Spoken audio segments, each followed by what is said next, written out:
We could have so much healthcare. No, you can't, and you will like it. You will never have healthcare, and you will enjoy it. Okay, you are not allowed to have healthcare because all the money is going to Israel, and that's the most important, most consequential thing you could do.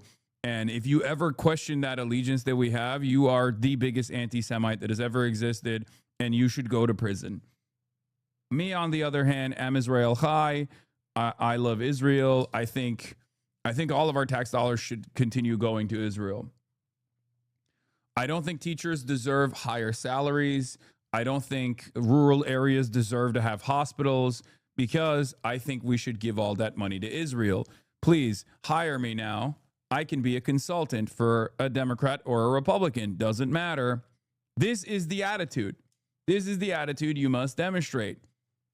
This is the attitude demonstrated by so many motherfuckers, as a matter of fact, in politics. It's great. It's wonderful. I know, I saw this. It's so awesome. Most moral nation, tiny. Israel, the size of New Jersey. Israel, tiny nation. What are you saying? You are Hamas. You are Hamas. No politics here. Give all of the monies to Israel. Give all of the monies to Israel. Now. Azan, stop. No politic here. Yeah.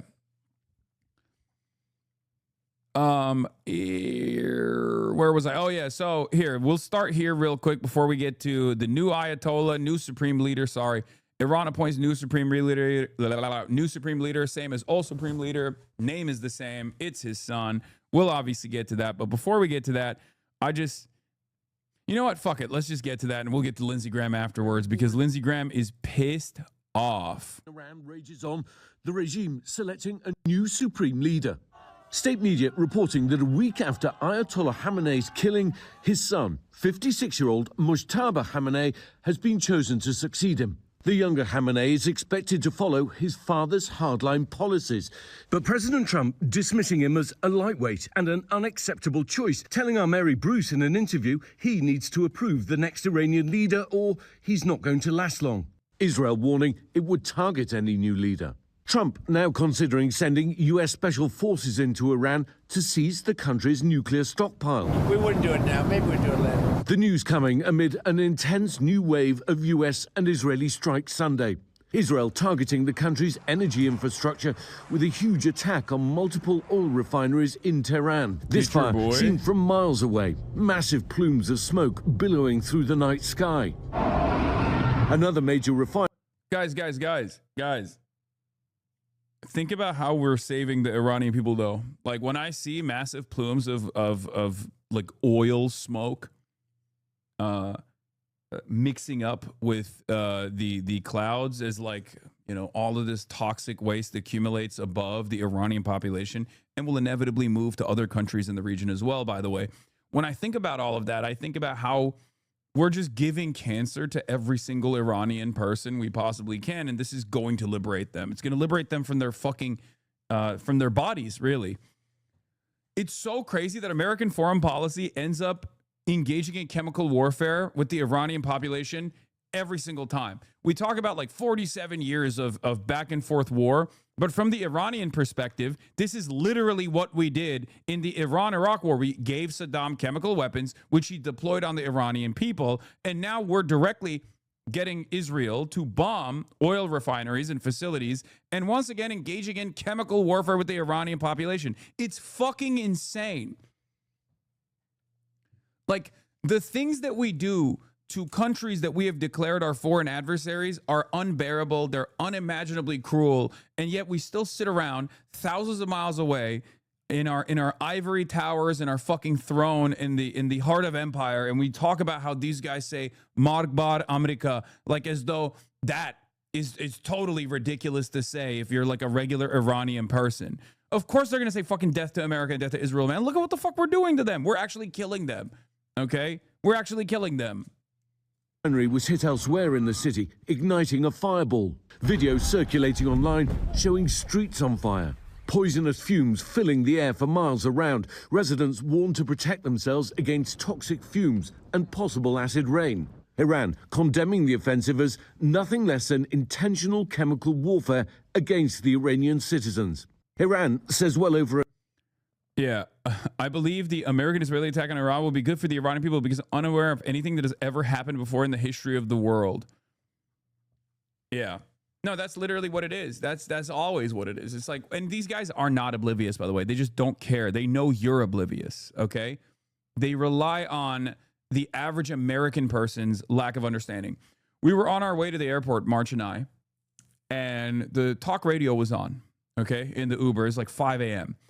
And I could not believe the commentary on this. Like, there was not even a single fucking dissenting voice, not even a single person that had elected representatives on to talk about, basically on both sides, on the Democratic side, on the Republican side, they had elected representatives come on the radio show to say, Iranian people, they have a nuclear weapon. We have to stop them. We have to stop the nukes. Like, even the Democrat that's like, oh, I don't think like the process is being followed, but like it's understandable that it's like some kind of military action had to be taken.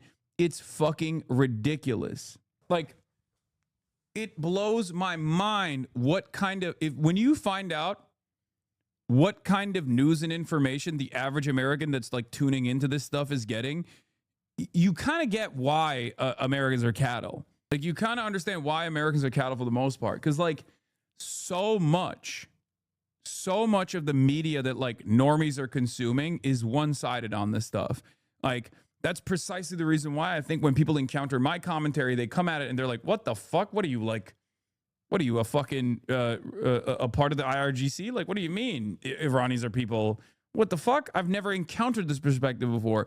Now, it's become easier than ever before to make this kind of argument about imperialism, about the dangers of imperialism, because of the deteriorating material conditions here in the United States of America, lack of trust for mainstream institutions, lack of trust for the government, and also the very open ways, the very vulgar ways in which Donald Trump communicates exactly why they're doing this kind of death and destruction campaign.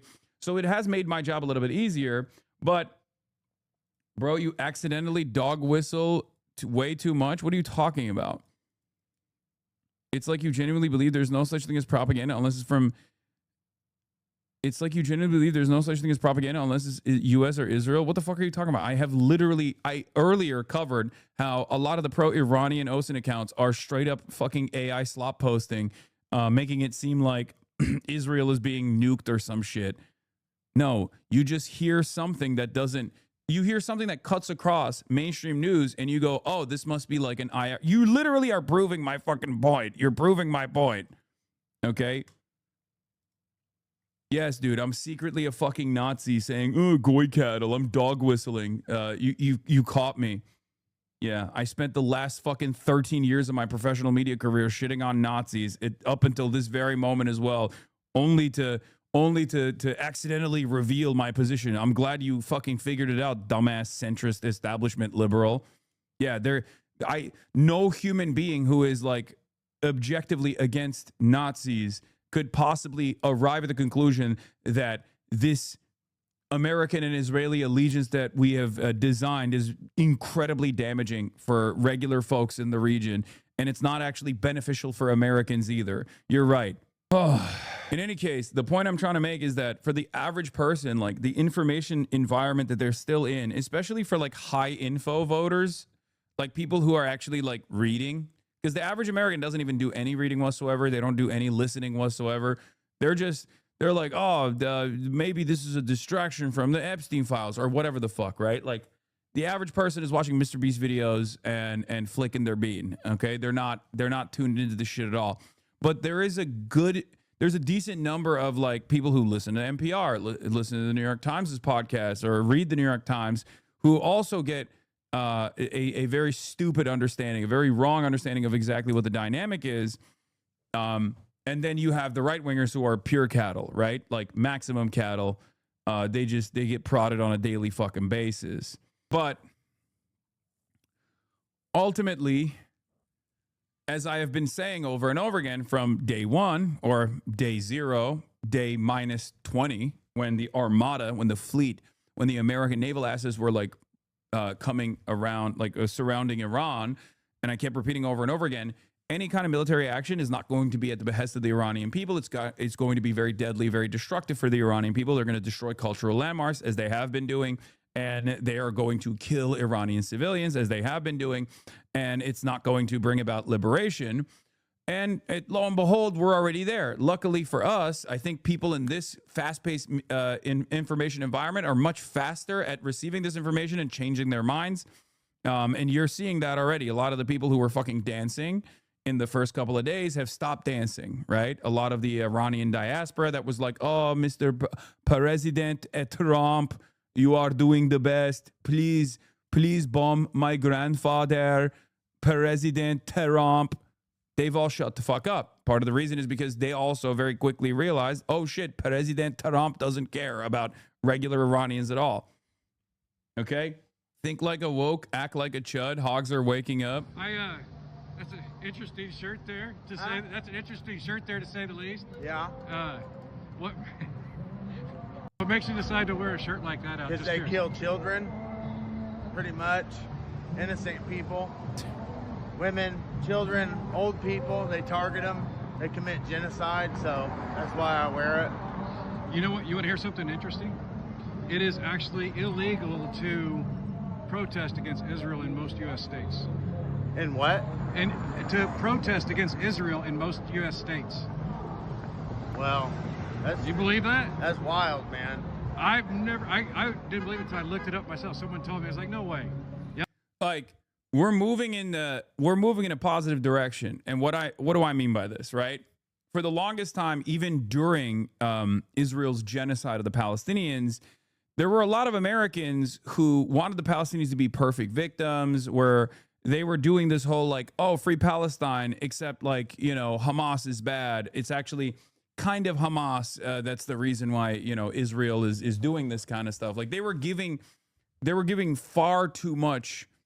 They were giving far too much credence to the casus belli that Israel was presenting as to why they had to do this genocide. I think that's changing. Obviously, I've been on the fuck Israel, the fuck Israel side of things for a very long time. But now more and more Americans are actually moving on from like, well, these guys were perfect victims and they're being destroyed, so we should side with them, to actually, no, the people that are doing that death and destruction are the bad guys in this equation. Almost every state, it's illegal to that goes against free speech, man. Well, First Amendment. Now when it comes to them, man, they can cook the shit. They can make our president go start a war for them, you know? Yeah, that's true, man. Like, it's like they say, you know who controls you by who you can't criticize, so. So Putin and Netanyahu both have a piece of him then, huh? Yeah. It's a crazy world, man. Crazy. I hear you. Well, good to see you out, man. We're out here every Saturday doing this. Yeah, I come every couple weeks. I try to make it out and show support for everything. And, What's your name? Trump, Dylan. Dylan? Steve. Nice to meet you, man. Nice to meet you. Trump's a monster, man. Fucking A. Take care. You too. Wichita, Kansas. Kids with cancer are in charge. Yeah. I mean, it's like, whatever. Not to change the subject, but Trump subpoenaed Arizona 2020 election results. Whatever. Fuck that guy. Get yourself an AM frequency when the internet goes down. I have a radio. Seriously? Okay, bro. Chill. We're not getting there yet. Okay. The Trojan horse of the Middle East are doing Amer-Israelis bidding in the UN. What is this? How can you call others cattle when this is the origin story you believe? This is true. Noah's Ark preserved all the sins for me in the Great Flood. But EU with an insane statement. Okay, we'll get to the European Union, the servile little vassal slave state that the European Union is, in a brief moment. Okay, we'll get there. Don't you fucking worry about it. But getting back to it. 1,000 people have been killed so far, including 190 children and 198 women. The American death toll also rising again this morning. The Pentagon announcing that a U.S. service member wounded in an Iranian strike on a base in Saudi Arabia on March 1st has passed away from their injuries. Despite degrading its missile capabilities, Iran retaliating across the region. Drones and missiles hitting this high-rise in Kuwait. And videos circulating on X, capturing the moment an Iranian drone struck Dubai International Airport.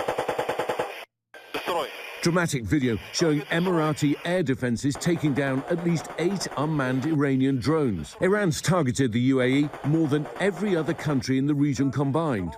Now, even the region... If you ask the Iranians, they want to kill the idea of Dubai, which that's what regime hardliners are saying on regime TV. So do with that information what you will. I'm not making any. I'm not saying anything about it. Okay, I'm just here to repeat what they are saying. Okay, I'm not gonna say that's a good thing or a bad thing. I'm washing my hands over this. Okay, I'm washing my hands off this. All right. All I will say is the United Arab Emirates is literally, it's a little Israel. Okay, if America's big Satan and Israel's little Satan, then Dubai is like the third small Satan brother. Okay, that's kind of the assessment. It's just they have been positioning themselves. I'm just neutral. I'm neutral on this. I don't, I disavow. But the United Arab Emirates has very actively pushed for exactly what's going on right now, like America and Israel's involvement, and have, they're doing their own little genocide, which is not so little in Sudan. And yeah, United Israel Emirates has been on the receiving end of a lot of pushback from Iran. The government, not the people, though. Yeah, obviously it's not. This has nothing to do with the people, but that perhaps has some reason as to why they've been on the receiving end of a lot more of the bombing from the Iranian side. Water supply critical for survival in the Gulf. Like, I'll just tell you like this: Tommy Robinson is directly funded by the United Arab Emirates and also the State of Israel, right? Like, they straight up foment Islamophobia in Europe. And you might be thinking to yourself, what the fuck? They're a Muslim nation, and yet they still do this. They do. They literally are playing a role in pushing Islamophobic propaganda in Europe and in the United States of America. Okay? Think about it like that. You are also funded by the left. This is true. I am funded by the left. I'm funded by you, the people.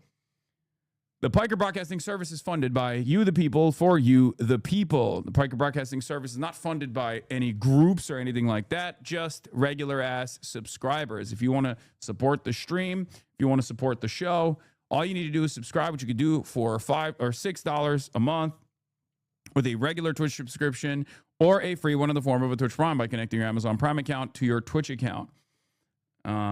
Yeah. So you can also gift subs to others as well.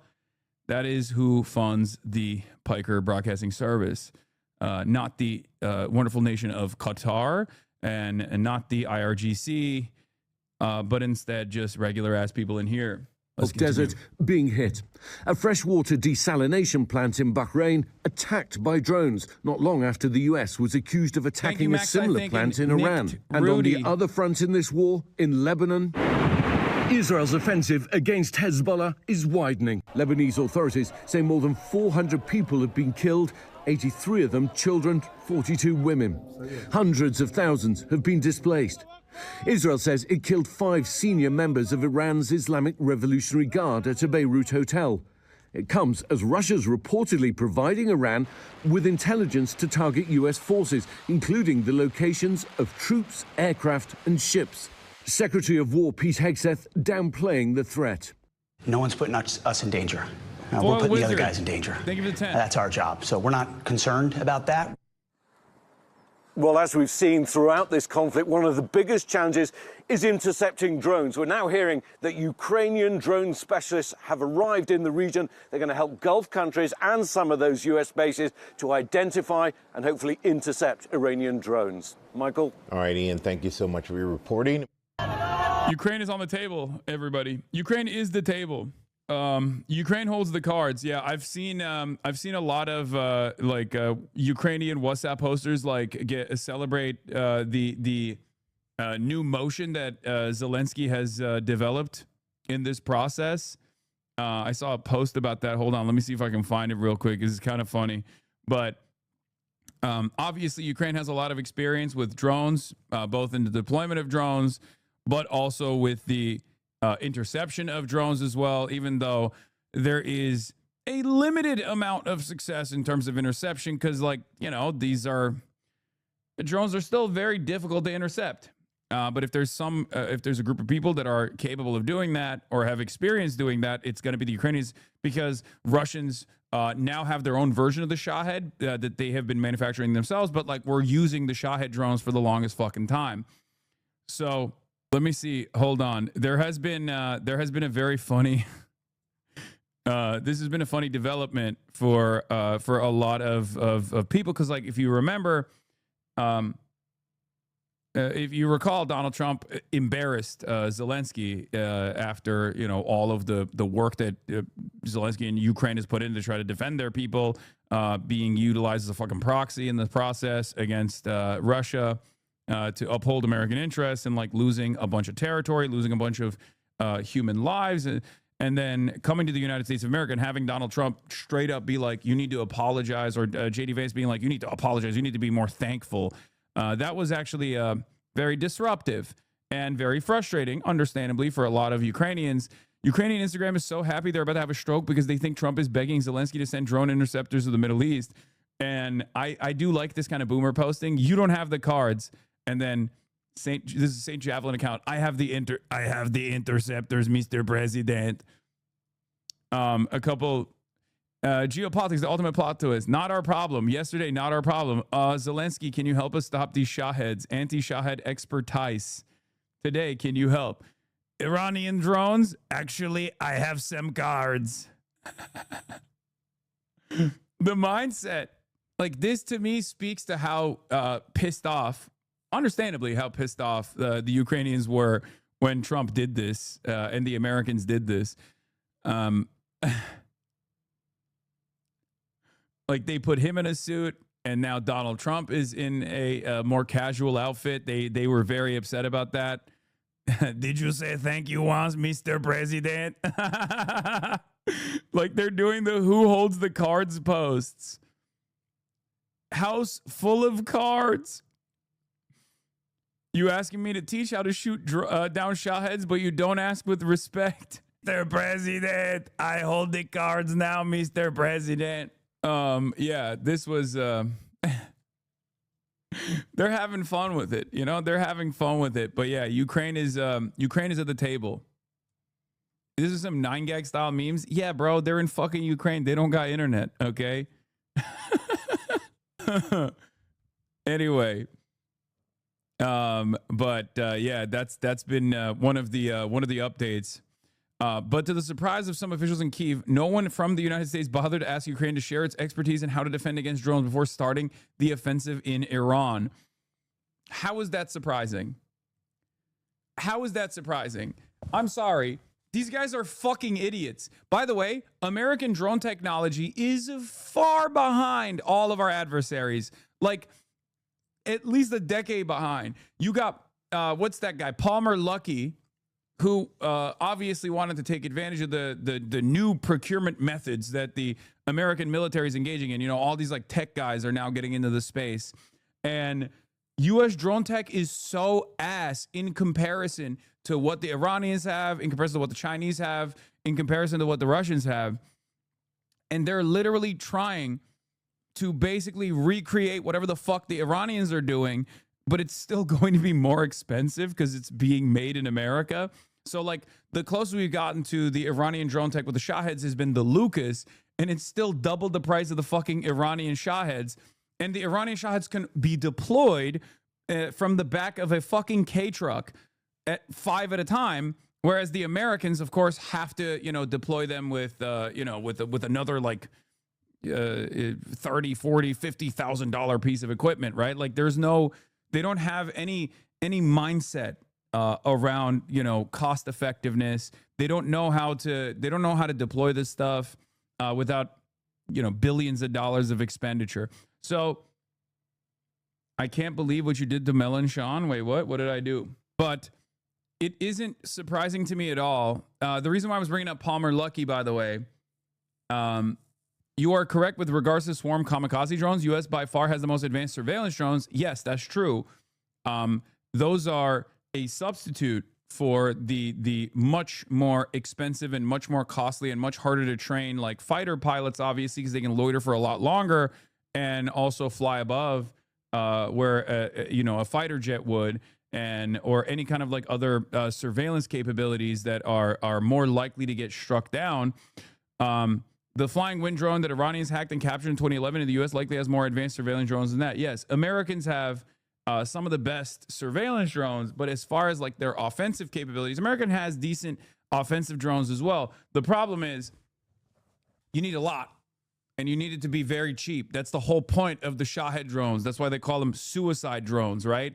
It's not like the way that these things work are like high maneuverability for munitions. It's almost like a rocket that you can maneuver much more efficiently and target much more efficiently than like a rocket that you're just launching that has a very specific, very precise trajectory. So if it's $20,000 a pop and it's very difficult, it's much cheaper than like guided missiles, and it's incredibly cost efficient. Yeah, you're gonna fucking overwhelm people with these missiles or with these drones. Lucas has a 500-mile range. Shahed has 2,000. It's not in the same category. So there's that side of the conversation. But Anduril, Palmer Luckey, tried to go and develop drone technology in Ukraine, and they failed. Okay, the Ukrainians literally had to tell them, pack up your shit. We don't want your drones any longer. Like that's how far behind the Americans are on our offensive drone technology, our offensive drone capabilities. That like all of the new people that are coming in, all the tech people that are coming in that were presented as like a much more innovative, much more efficient version of the previous procurement strategies that the American military had, with all of the reliable defense contractors that are bloated budgets and have like a very long timeline to create new weapons and shit like that are now seen as like antiquated. The advanced solutions were supposed to come from the tech space, but even the tech guys are, they're failing. They're failing to achieve these results. So, over reliance on AI, no understanding of like they're not building these systems off of necessity. Iran is building these systems out of necessity. Even Russia is building these systems for a specific purpose. America is building these defenses and these systems for money. Okay, that's the major difference. If one side is doing this because they want to make sure it's as cost effective as possible so that they can continue a war of attrition effectively, continue waging wars or continue engaging in defense effectively, and the other side is doing it as a fucking grift so they can get $100 million contracts from the unlimited budgets of the Pentagon, then yeah, one side is going to have a bigger investment in defense over the other. The only thing that carries these fucking countries is places like Ukraine, who actually have to engage in ingenuity as a mechanism of self-defense. Like Ukraine doesn't have the option of getting bloated defense contracts, even though, from what I understand, a lot of the European allies have taken advantage of the funds that go into Ukraine as well, and have designed their own drone facilities and whatnot as well. Seeing how much money is being dumped into that in Ukraine right now. Yeah, use value versus exchange value, as one might describe it. Exactly. So. Can't get as much money from arms sales from another NATO country needing your tech if you make it cheap too. Yeah. It's an entirely different goal. For the Americans, they're not building this stuff out of necessity. They're building this stuff to make money. And if the government is always going to open up their purse and give you unlimited funds, you don't need efficiency and you don't need to make it cost effective. As a matter of fact, it's the exact opposite. You want to make sure it's not cost efficient, because cost efficiency in this circumstance actually harms your bottom line. You want to make it as bloated as possible, right? Because it's fucking free money. This is contractor bloat that exists in the American military, and this is also part of the reason why the American war machine is no longer as efficient as it once was. And this is why, now that we're fucking fighting, now that we're fighting a enemy state that actually has designed their entire defensive and offensive capabilities to withstand American bombing campaigns and to make it as punishing as possible economically to the rest of the fucking globe until America says, all right, we're done. We have to pull out of this. All of a sudden, they're not achieving their war goals as fast as they thought they would. This is something that I've been trying to communicate to people even before it started. There's a reason why it comes across like I'm predicting what's going on here successfully. It's not because I'm fucking brilliant. It's because I'm looking at exactly what has happened over and over again. I'm looking at the incentives that exist, right? The incentives that exist within the American industry, the American defense industry, and the incentives that exist within the Iranian defense industry. So that's the situation. Anyway, now let's get to Iran. Obviously, the first opening salvo assassinating a lot of the top IRGC generals, including the supreme leader Ayatollah Ali Khamenei, did not reach the success that I suspect Israel was telling Trump it would reach. You know, people would actually take it to the streets. People would actually rise up and engage in a successful popular revolution against the IRGC. All of the stuff that was promised, I suspect, to Donald Trump from Benjamin Netanyahu is not happening. This is one of the examples of this.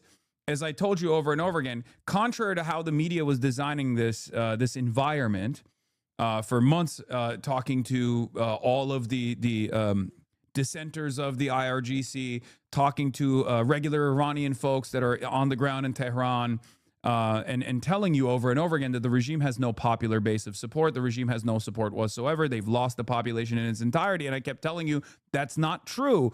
20 to 30% of the public in Iran is absolutely on board with the Ayatollah and unconditionally on board with the IRGC as well.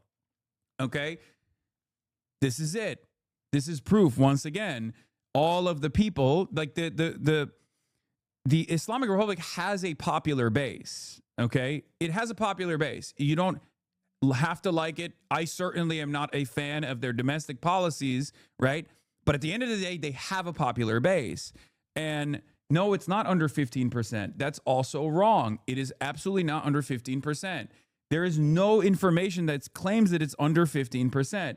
That's why I always say it ranges from 20 to 30%. At times of economic turmoil, it diminishes a little bit, but ultimately there is a good chunk of people that actually are on board.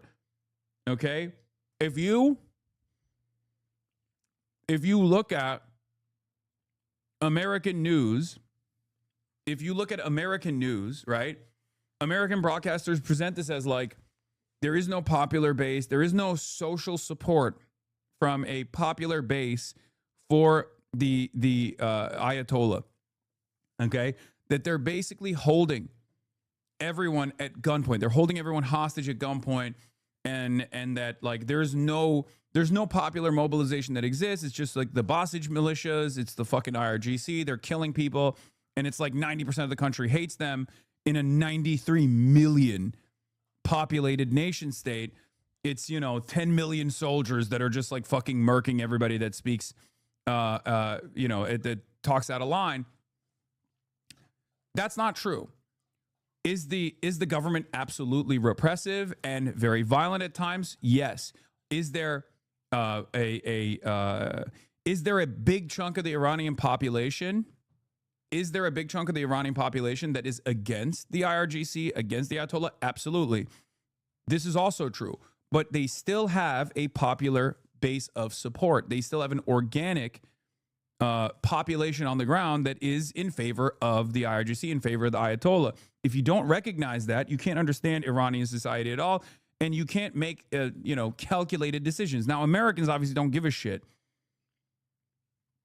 This is also outside of this, like what's unfolding right now is also the other thing that I kept talking about, right? Which is that even though there are secular liberals in Iran that hate the IRGC, you know what they also hate? Getting fucking bombed. You know what they also hate or are not big fans of? The United States of America and Israel.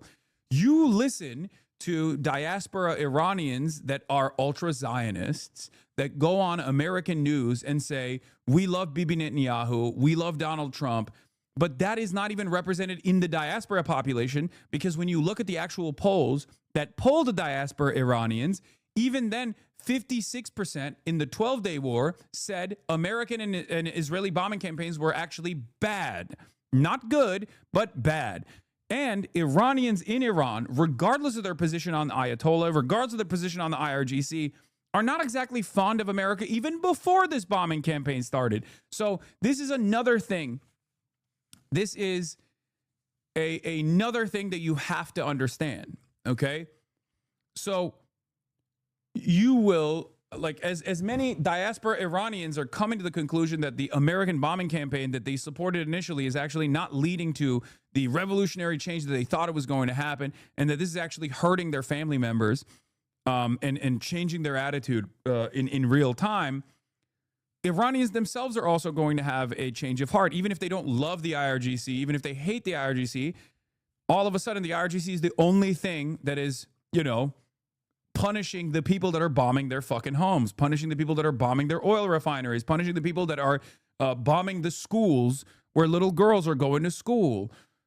It's the same dynamic with Hamas, okay? There are plenty of Palestinians that are not exactly fond of Hamas when it comes to the domestic affairs, right? This is two separate categories here. There are Palestinians that are not exactly in favor of Hamas's governance. They don't like it, but they don't say anything in times of Israel's bombing campaigns, because the number one op is always going to be the alien foreign occupation, the alien foreign bombing campaigns. That is always going to redirect people's attention, and they're going to, in America, we call it rallying around the flag, but basically they're going to turn around and say, all right, well, fuck this. You know, I don't like these guys, but I would rather have them, the indigenous force of oppression that I hate, rule the country, than to destabilize it and destroy it in the hands of Israel. It's a perfectly understandable position. It's one that I keep repeating over and over again because I've experienced it myself in Turkey, right? There was a coup that happened with an American parallel state that was designed with Fethullah Gulen, and that coup was very deadly. A lot of civilians were killed. American bases were utilized for fighter jets to directly bomb civilian enclaves in Turkey. And the people rose up. They armed themselves. They rose up and they successfully stopped this coup in Turkey. What happened next? Everyone fucking, rallied around Erdogan, even people who hate Erdogan. You sound hella jealous. What is this? This happened in Turkey not that fucking long ago. This is how it works. When you see a foreign entity or a parallel state that was formed by a foreign entity destabilize the country and start killing people, all of a sudden, that's the number one op. Okay? And of course, the same thing is going to happen in Iran as well. That was 10 years ago. Will avenge the blood of his father. With America, we are sure he won't compromise with America. He's a true son to Ali Khamenei. The hand of God was revealed. Khamenei became younger. He's the rightful successor to the late leader, God willing. I hope we deserve honor to support him. Now, these guys are like straight up already supporters. They're in the popular base of support for the regime anyway. So, of course, they're going to be celebrating this regardless. But I was telling my fellow chatter that the way he's behaving in chat makes him seem jealous of you. Oh, okay. This is the moment Mujtaba Khamenei, the 56-year-old son of Iran's late supreme leader, is announced as the country's new leader. Supporters say they see his father in him.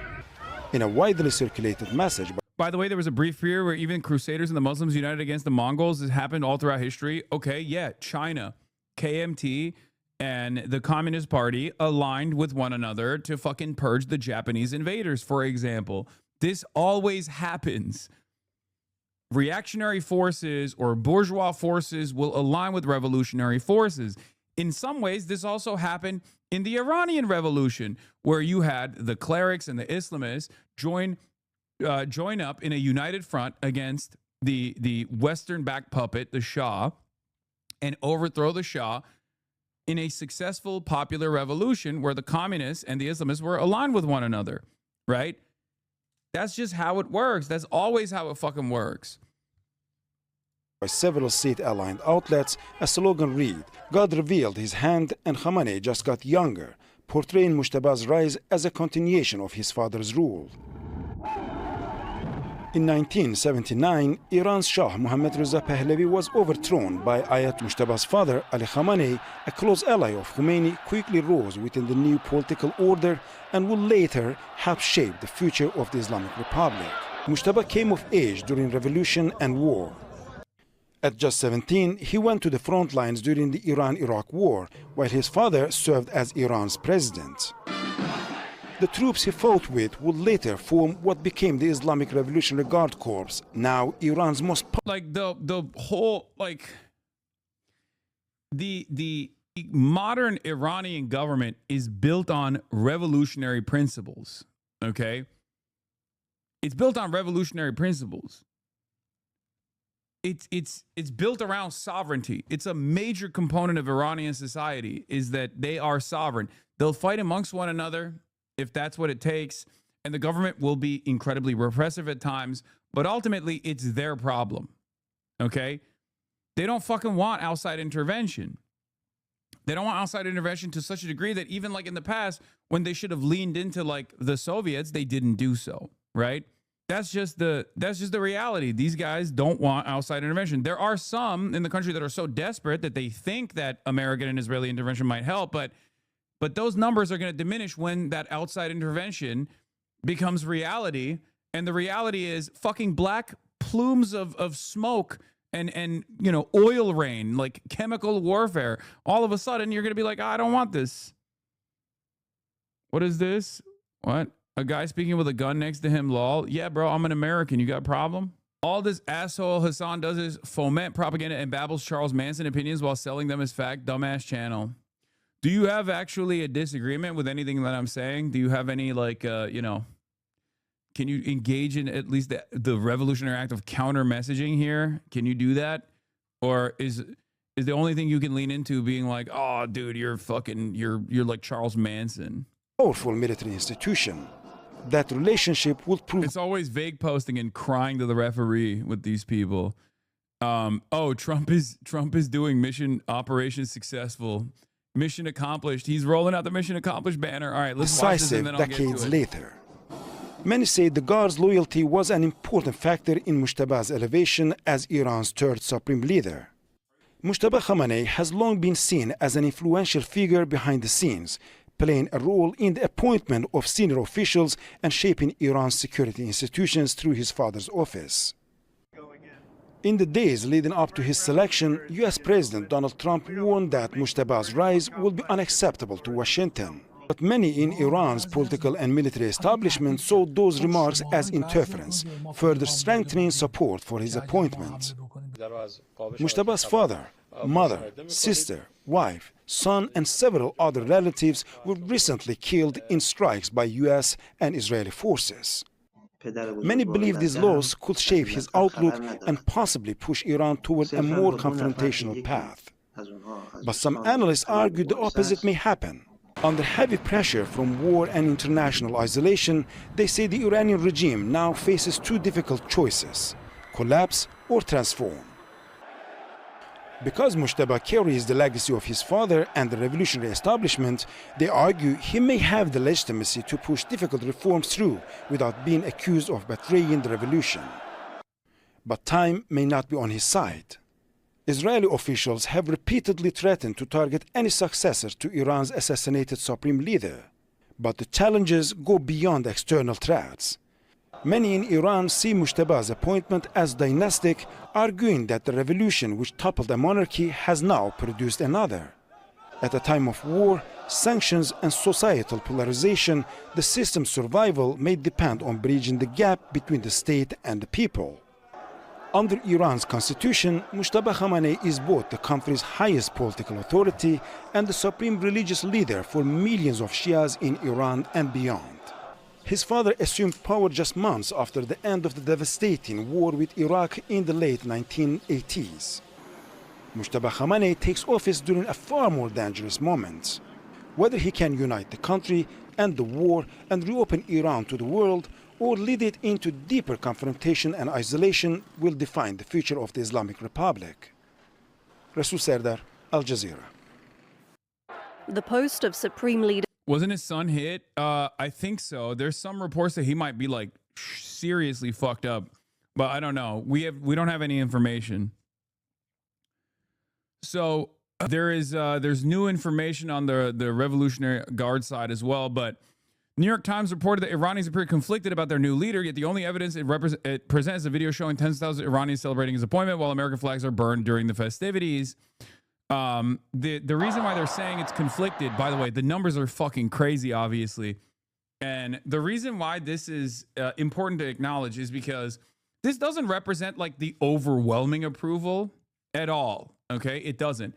But it does show something very important, which is you still have to deal with tens of millions of people who are on board with it, right? Like, this is why it's not so simple. It's never as simple as the way America presents it. And this is why the Venezuela campaign was effective, because the handover to Delcy Rodriguez was much more efficient than a permanent military occupation with a puppet state being planted into a position of power in Venezuela with like Maria Machado. Trump actually did a much smarter form of intervention there by recognizing that the regime, right, the Maduro regime, had a significant base of Chavistas that were still prominent in Venezuelan society. That was part of the reason why one of the insurance procedures that Maduro put in place was to basically arm the regular Venezuelan society to create like a popular mobilization if there was any sort of like direct military occupation. It would be virtually impossible to maintain this direct military occupation without incurring tremendous cost and tremendous casualties on the American side. Okay, that's why Donald Trump did the intervention in the way that he did. It's still not good, obviously. It's still fucking disastrous, and it still plays along. It still betrays the revolutionary principles that were implemented by Chavez initially, right?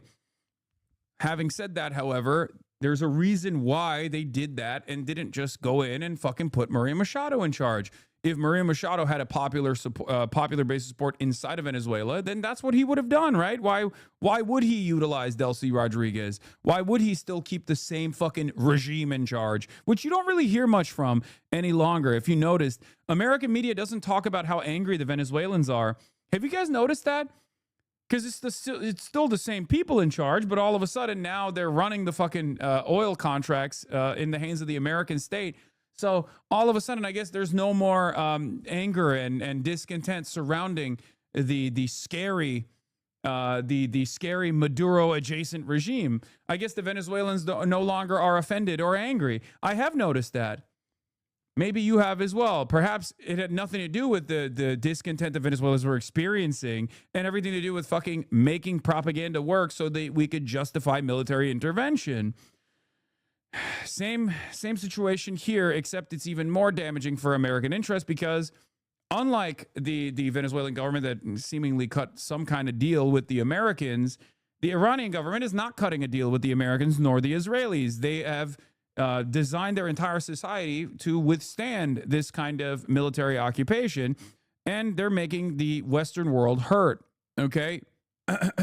We don't have any accurate numbers on what the support for the IRGC is currently. Pre-war, it was around 25 to 30% of supporters, almost 25 to 30 million pro-regime. After his death, has reached 50 to 60%. We don't know that. We don't know, and we don't have the accurate numbers there. And I'm sure there are still people who are angry and frustrated and don't want this to happen inside of Iran, but those people have to worry about American and Israeli bombs blowing up over their heads for the time being.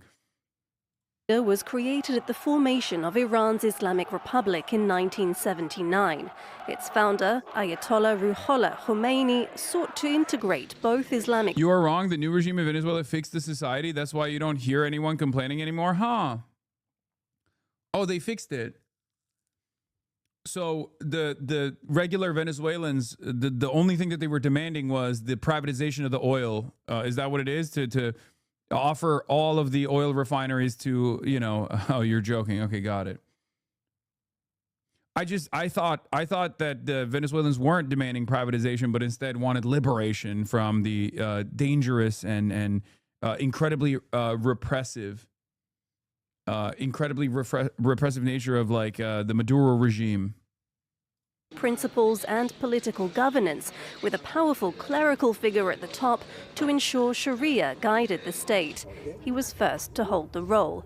The supreme leader oversees virtually all functions of government, either directly or indirectly.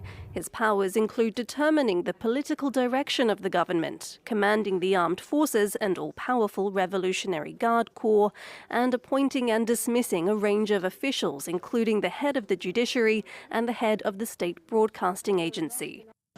The Supreme Leader also appoints 6 of the 12 members of the Guardian Council. The other 6 are law experts who are nominated by the head of the judiciary and approved by Parliament. The Council has the power to veto or demand changes to legislation passed by Parliament, and all candidates standing for election, even for the presidency, must meet with its prior approval. The Guardian Council also approves the members of the Assembly of Experts, which in turn is in charge of choosing the Supreme Leader and ensuring he remains qualified to lead. By contrast, Iran's president is in charge of day-to-day administration, particularly economic management, and oversees government ministers. However, the president has limited autonomy when it comes to issues like foreign policy. Overall, he operates within boundaries set by the Supreme Leader. Let me be clear. Danny Danon, let me be clear. Israel will thrive in this war against Hamas. IRGC. And pussy too. Anyway, we'll get to Danny Danon in a second, but there's some updates here. There's some Lebanon-related updates, but Trump has told aides he would support killing Iran's new supreme leader, Ayatollah Mojtaba Khamenei, if he refuses U.S. demands such as ending Iran's nuclear program. He's literally trying to roll back the clock so bad. It's fucking hilarious. Okay? He saw the price of an oil barrel and he was like, you know what? That's negotiations are fine. Art of the deal. Art of the deal. We're going to do art of the deal, baby. That's right. That's right. Meanwhile, Iran is seemingly escalating or increasing the intensity of its bombing campaigns, even though a lot of people were saying over the past week or so that they're just going to be launching 0 missiles or -10 missiles, given the trajectory of their launch capabilities, given the fact that their launch capabilities have been deteriorated by American and Israeli bombing campaigns. So it seemingly hasn't really stopped. It's become more efficient, but it seemingly has not stopped. But the RGC Aerospace Force Commander Mousavi says from now on, no missile with a warhead lighter than 1 ton will be launched. The wavelength of the launches and the wave levels will increase and their range will become broader. So we shall see. Meanwhile, America and Israel are not only engaging in scud hunting, but also hunting Ali Khamenei. And they think that if we kill Ali Khamenei, this will stop. Again, it literally didn't stop. Wait, it didn't stop when you killed the initial the OG Ayatollah Ali Khamenei. So what makes you think that killing Mojtaba Khamenei is going to actually succeed? Sorry, I said Ali initially, but Mojtaba the son. The entire purpose, the entire principle behind why they chose Ali Khamenei's son, I believe, was to deliver a fuck you to the West, to say, no, we're resilient. We don't give a fuck about your demands. We still call the shots here. We are not backing away. If you end up killing the son, nothing is going to change in the dynamic. It makes no fucking sense. This sure sounds constructed to convey that he doesn't back his immediate killing, which is the stated Israeli objective. President Trump has told aides he would back the killing of the new Iranian Supreme Leader Mojtaba Khamenei if he proves unwilling to cede to U.S. demands, such as ending Iran's nuclear development, current U.S. former official said. This guy literally is like, come on, let's do JCPOA. Remember Obama? It was so good. Let's do Obama. Let's do JCPOA. Come on, we'll back away. We'll back away. It'll be glorious. It'll be glorious. The White House declined to comment, but Trump on Monday told the New York Post he was not happy with Khamenei was selected to lead Iran. He called young Khamenei unacceptable. I'm not going through this to end up with another Khamenei, Trump told Times Magazine last week. Israel would likely execute an operation aimed at taking out Khamenei, who was named as supreme leader on Sunday, a current and former U.S. official said, noting that Israel is taking the lead on targeting Iranian leaders. Now, we don't know exactly what calculations took place because this is a secretive, closed-door elections process, but there is some speculation as to why they made this decision from people who are much more knowledgeable on this stuff than myself. And their assessment is basically that this was a big fuck you because Ali Khamenei did not want a hereditary line of succession. He did not want the appearance of a hereditary line of succession. The entire point of the revolution was to overthrow the Shah, to overthrow hereditary lines of succession. And this doesn't abide by the revolutionary principles in which the Islamic Republic was developed, right? So having said that, clearly Mojtaba Khamenei has a lot of motion amongst the clerics as he was seen as like the entry point, as he was seen as like the little advisor to Ali Khamenei, and is much more is much closer to the IRGC and a much bigger hardliner in it as far as like the analysis from both anti-IRGC people and pro-IRGC people alike. They all unite on this assessment that Mojtaba Khamenei was much more aggressive than his father. So we don't. The assessment as it stands now, as I covered yesterday, is that this was more so a fuck you to America to show that the Iranian government is resilient and is not going to concede to the demands being made by the American side, the Israeli side, and that they're just going to continue punishing the global markets, continue punishing the Western world, continue punishing Israel, and basically force America to retreat from the Gulf. And that is seemingly what their objectives are. If you were looking for like what looks like a W for the Iranians here, it's obviously not to wipe Tel Aviv out or whatever. They don't have the superior military power in comparison to the American and the Israeli side, but their goal is to basically, exist. Their goal is to basically exist beyond this bombing campaign and then recover and rebuild, right? And what they are trying to do is continue forcing America to retreat from the region. Oil markets and the stocks are all basically reversed on the news that Trump said the war is complete. Yeah, all of it is fake. We'll get to it in a second, though. And while all of this is happening, after Trump's 2016 win, many Americans were stunned because they didn't know anyone who voted for him. Political polarization had created totally separate social realities. Iran today is even more polarized. Some Iranians, especially, though not only abroad, support this war, believing it will quickly lead to something better. But presenting those voices as representatives of the country is deeply misleading. But CNN will do it regardless. Let's take a look. Your contacts open with people inside Iran since the moment the U.S. and Israel began this war. What's their reaction to it? And do some of them who oppose the regime welcome U.S. and Israeli military action? Racer X, thank you for the 50, by the way. Yes, I've been trying to keep in touch as much as I can over the past few days because as you know, there's been an almost complete internet blackout, but some people have been able to get through. And the messages that I've been getting is that people are overwhelmingly supportive so far of the airstrikes. Yes, they are afraid of their loved ones getting killed or themselves getting injured, but they're even more afraid, they say, of this regime staying in power. One of the texts I got from a woman in Tehran said that her number one fear is that after this war and all these casualties, the Islamic Republic would remain, and her number two fear is losing her loved ones, whether because of the war or the regime. Now, if the war continues, it's possible more people will turn against it, but I also hear the sentiment, for example, from a friend who lives in the U.S. who just talked to her family there today. They were saying they would rather die than live in the country. Oh, okay. If that's the case, then fuck it. Let's just nuke them. Great. Again, this is insanity, but it is intervention propaganda, right? It's intervention propaganda. They're trying to blast as much info as possible out there because it's not 100%. Like there is no like overwhelming majority that's like in support of the Ayatollah, in support of the IRGC, but there's no overwhelming majority that's like saying the bombing campaigns are good. As a matter of fact, at this state, totally speculative, purely speculative, but from what I've seen from previous iterations of the bombing campaigns, like the 12-day war and whatnot, I would go so far as to say that there is a far larger majority of Iranian society that wants the bombings to end than people who want the bombing to continue, right? Because regardless of the anger and resentment that people have in Iranian society towards the IRGC, towards the Ayatollah, foreign intervention is not welcomed, okay?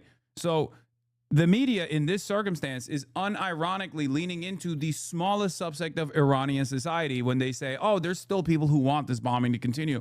They don't mind if they die in the process as long as the Ayatollah's regime is over. Okay? We don't have current polling in Iranian society right now. That's why I'm leaning into previous iterations of American and Israeli bombing campaigns like the 12-day war. That was nowhere near as consequential in terms of like destroying oil refineries and whatnot, right? Because like Israel did not actually destroy the oil refineries last time or blow up the oil refineries last time, as they are doing this time around. And that is devastating because you're basically cutting out the lifeline of like what comes next after in Iranian society. Even if the Ayatollahs are gone, Iran still has to produce oil. It's like a major part of their economy. And that goes against the interests of regular Iranian society anyway. It's a massive ecological disaster that we are creating. It's devastating for regular Iranian society. In the past, they've hit like storage facilities at times, but like never to this degree. Source, trust me, bro. Wait, what do you mean? Kurdic TV source, trust me, bro. Here, I'll show you. Someone has the polls in here, right? Like from the 12-day war. Of Iranians in Iran and Iranians in diaspora saying that they were against American and Israeli military intervention. You can always find people that will be in support of American intervention. You can find people who are mourning Ayatollah Ali Khamenei's death in the United States of America, in fucking New York City, okay? Imagine if you know, IRGC news accounts were going to the fucking, you know, trans Marxist group that did the vigil for Ayatollah Ali Khamenei to be like, Americans are actually super in support of Ali Khamenei and they are mourning this loss, this devastating loss of an anti-imperialist figurehead. Like, it's kind of like that. Okay, it's fucking stupid. You can find people that are in support of the bombing campaigns. Of course you can find people in support of the bombing campaigns. More than half of the population believe that Israel was successful in achieving its objectives. This is from Gaman. Among the emotions experienced during the war, anger at the Islamic Republic ranked the highest with 42% of the population. Next were worry about the future, 38%. Anger at Israel, 30%.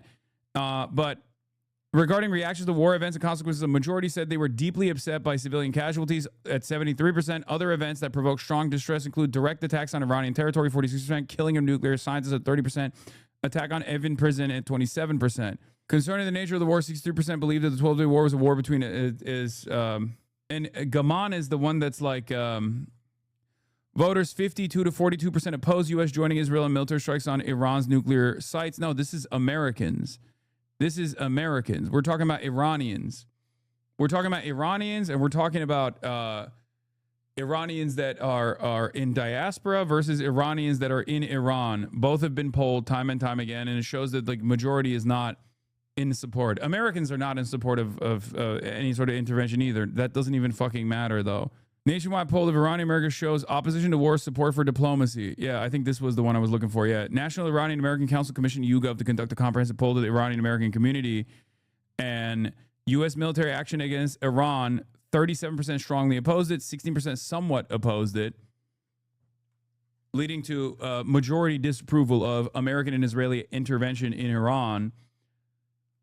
And this is diaspora. This is the diaspora population. And if there was a overwhelming support for it, most polls wouldn't show 50-50, is what I'm trying to say. With some leaning on the side of the diaspora population, 50+% of the diaspora population saying it's good, but 49% saying it's bad. It would be much more, it would be heavily leaning on the side of the overwhelming support.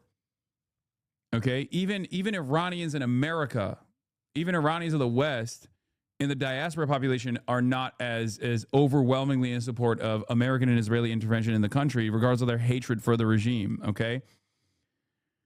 My point is, it's much more diverse.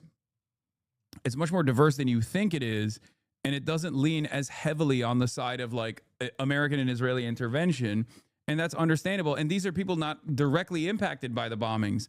Now imagine what it looks like when you are anti-regime, but then you're directly impacted by the bombings. You're obviously going to fucking change your attitude. This is from 6 hours ago from the BBC. This is I assume this is a more recent poll. Terra 26 told BBC, or if there's a poll at all in this. I haven't read this article, so I don't know. No, this is just one person that is like conflicted. But yes, Trump is looking for an off-ramp. News in Israel, Channel 13 says, Trump in a dramatic statement, the war in Iran has been largely completed, significantly advancing the timeline. Largely completed, Trump says, on whose terms? Hard to see Iran giving up leverage it has built unless it secures a durable peace that brings economic relief. Alternatively, a ceasefire could help younger Khamenei consolidate and potentially dash towards nuclear weapons. Yeah, I dislike this. Exactly. In order to make Americans understand this, is like, I dislike the politics of the state of Alabama. It doesn't mean I'd support bombing Birmingham. Exactly. Maybe this will be helpful in this will be helpful in understanding what it feels like when you're like, I hate MAGA, but I don't think it's cool to just like blow up my fucking neighborhood with a foreign alien power, right? Unless you're just like completely fucking insane. But the reason why Trump is doing this, the reason why Trump is retreating, by the way, as expected, is because he doesn't like what the markets look like, and he's trying to fucking fix it to the best of his ability. His word doesn't really mean much as far as like what the Iranian government will do, how they will react to this.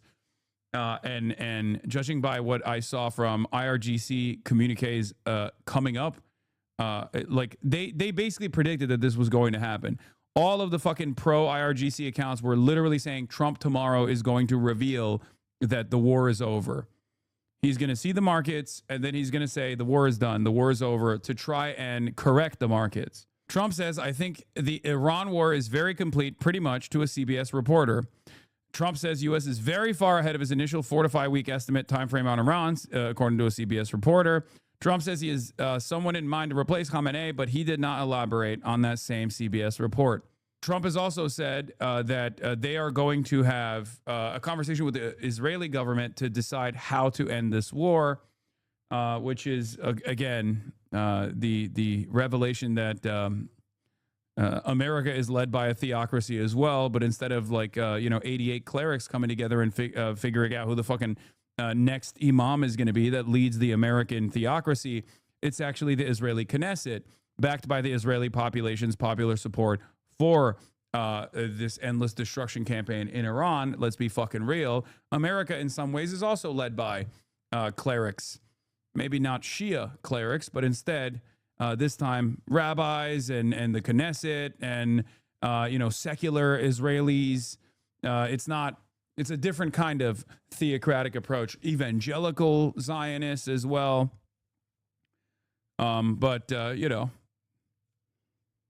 That's what's going on here. President Trump is considering taking over the Strait of Hormuz, according to CBS, which is, again, going against the whole mission accomplished narrative that they were talking about initially. Here's John Hudson, also confused by this reporting.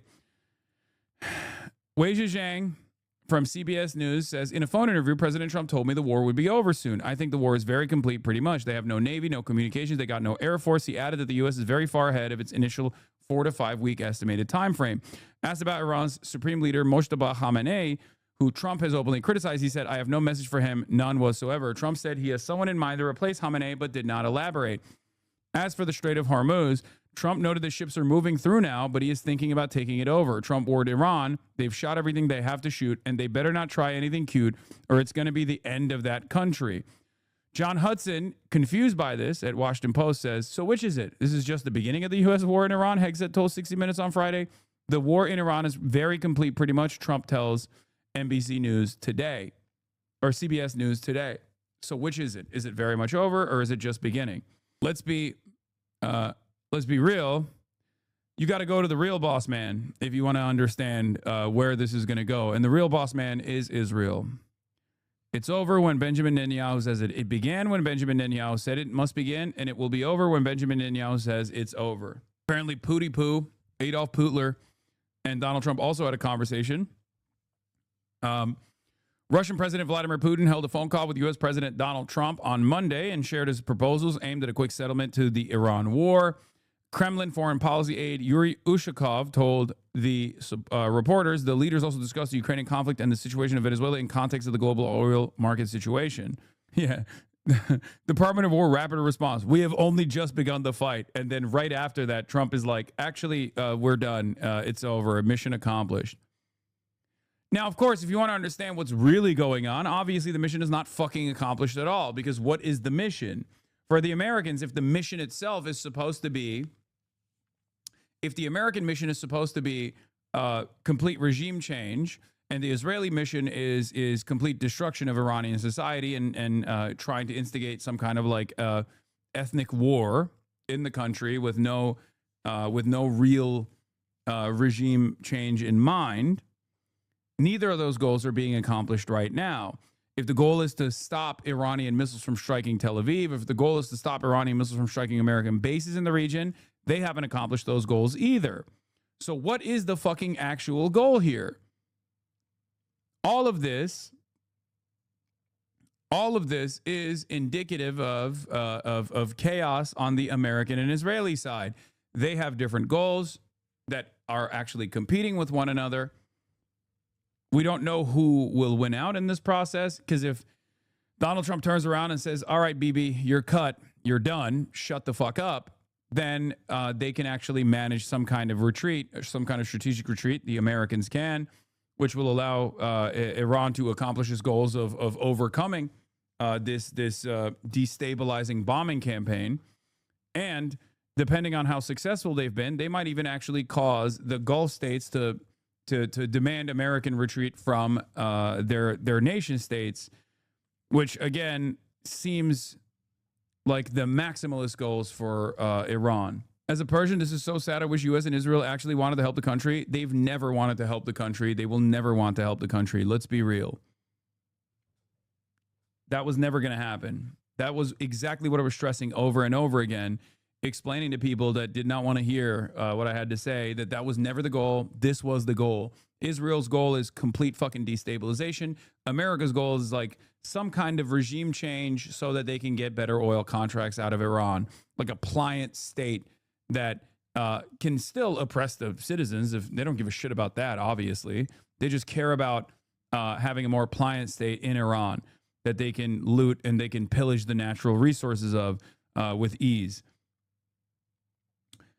Is the Strait still closed? Yes, the Strait is still closed. There is some reporting that the oil tankers and some of the tankers are passing through while turning off their transponders, but not exactly sure as to how successful that is, because the markets are still reacting very negatively, except the markets have reacted very positively to Trump basically saying mission accomplished. As a matter of fact, we're retreating. One of the first signs that W's Iraq war was going to go even worse than thought was when Bush's neocon fools completely alienated Turkey through sheer reckless arrogance. Turkey refused to let the U.S. invade from the north. Erdogan ascended. Relations have never been the same. Yeah, Erdogan also came out and said, no one should make miscalculations. No one should fall into the trap of the Zionist massacre network that seeks to pit brother against brother. We welcome the statements made by our brothers in the Iraqi Kurdish region and sincerely believe that they will not fall for this game. Here he is referencing a lot of the Kurdish political parties in Iraq, straight up saying they are not going to play a role in the invasion of Iran. Uri Goldberg in Israel said, just had the most intense 2 hours of bombardment here since Israel began its criminal war in Iran. This is an anti-Zionist a Jew living in Israel, for the record. Uri Goldberg is very, very against the Israeli state. Israeli citizens receive the full demonstration of how dazed and confused our civil defense is. And I live in a well-to-do area. Just as Israel thrives on denying the humanity of its victims in Palestine, Iran, and Lebanon, so do Israelis thrive on complete and utter disassociation from their own lives, on murderous solipsism. This works exactly until the second it stops working. Then it comes tumbling down like a house of cards. The reason why I'm bringing this up, Ori being an anti-Zionist living in Israel, is because I think his assessment is not indicative of the broader public's assessment here. I will admit. He's basically saying that he's hopeful that Israeli society broadly, once they actually do receive some kind of pushback and punishment for its endless bloodshed, will very quickly turn around and say, "Oh, you can't protect us at all. Maybe we need to chart a different path, one that actually revolves around diplomacy instead of complete death and destruction, and hoping that like America will always protect us." I don't know if that's the case, but that's what his assessment is. It's a very hopeful assessment. I don't know if it's real or not. A second Iranian missile strike on Israel in the last hour. Trump tells CBS war is very complete, but this is what happened. Yeah, IRGC says the SATCOM station that Hezbollah destroyed was one of the main comm centers connecting air bases with the fighter jets, by the way. I don't know what this video is supposed to show, but compilation from Hebrew Twitter. Oh, yeah, I mean, I've seen this, but I don't think this is indicative of like broader Israeli society is what I mean. I tried to listen to Netanyahu today, an impossible task. A few minutes and I broke. The man adopted the speaking style of Trump, a dictator in the making, full of helium, arrogance, hubris, and detachment from reality. Suddenly, the pilots are wonderful. Everyone is determined. Everything is fine. War poisoning, all the way to clemency. Not on the sidelines. It's pretty amazing that no one from the government is really talking to us about the war. Not that there are any expectations at all, right? But they're pissing on us in an arc. The reasons, in my opinion, one, they don't give a damn about us. It's a bit hard to explain the goals of the fighting when they're political, and saying explicit defined goals would make them look like clowns because it's unlikely they'll meet them. So this is our life now, trying to juggle routine while flying missiles over our heads.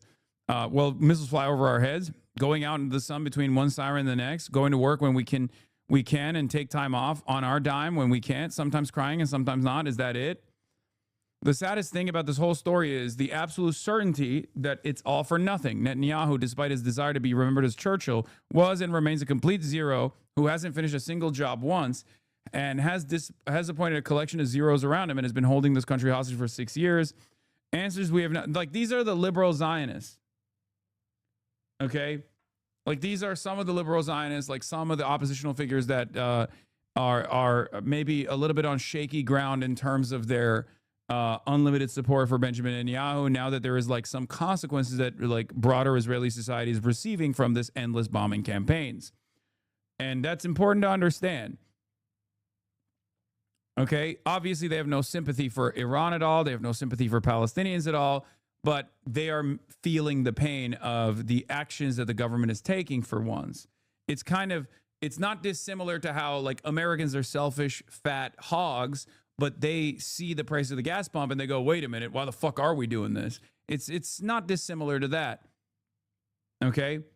This is why this is what the goals of the Iranian bombing campaigns are, for the record. It is to accomplish exactly this, to destroy the veneer of protection that Israeli society relies on, the Israeli government relies on, in an effort to say, yeah, we can bomb everyone we want to, and you will never receive the consequences of said death and destruction campaign, because America will always back us up.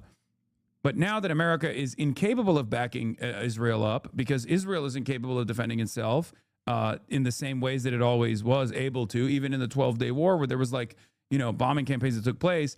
But overall, there was a level of protection. If you went into a shelter, you were fine. Now that interceptors are no longer as capable, now that the eyes and ears around the region have been destroyed by the Iranian bombing campaigns, all of a sudden it's not so easy to engage in the interceptions with the Arrow system, with the, obviously, like the Tamir interceptors are not supposed to take out ballistic munitions anyway, like, coming from the Iranian side. But basically that paired up with Hezbollah's bombing campaigns as well, like taking out fucking SATCOM facilities, radar facilities, things of that nature, all of a sudden it's like infinitely more difficult, especially considering that Israel is one of the most heavily guarded airspaces on the planet. Okay, you got like Moscow on the one hand, and you got Israel, specifically Tel Aviv, on the other. If you have one of the best defended airspaces on the planet, receiving blow after blow from Iranian missiles, all of a sudden the calculation changes quite a bit. Yeah, it's more guarded than the East Coast of the U.S. Yeah, absolutely. I mean, think about it this way. We didn't have enough THAAD interceptors. We didn't have enough THAADs that we had to literally go to South Korea and demand and beg them to send some of their anti-missile defenses to Bahrain and to UAE and to other places in the region. It's unheard of. I mean, this is a massive, massive fucking L for American force projection capabilities. We're told the whole world, and I kept stressing this over and over again, we told the whole world that we are completely incapable of going up against a country that has the economy the size of a fucking American state, okay?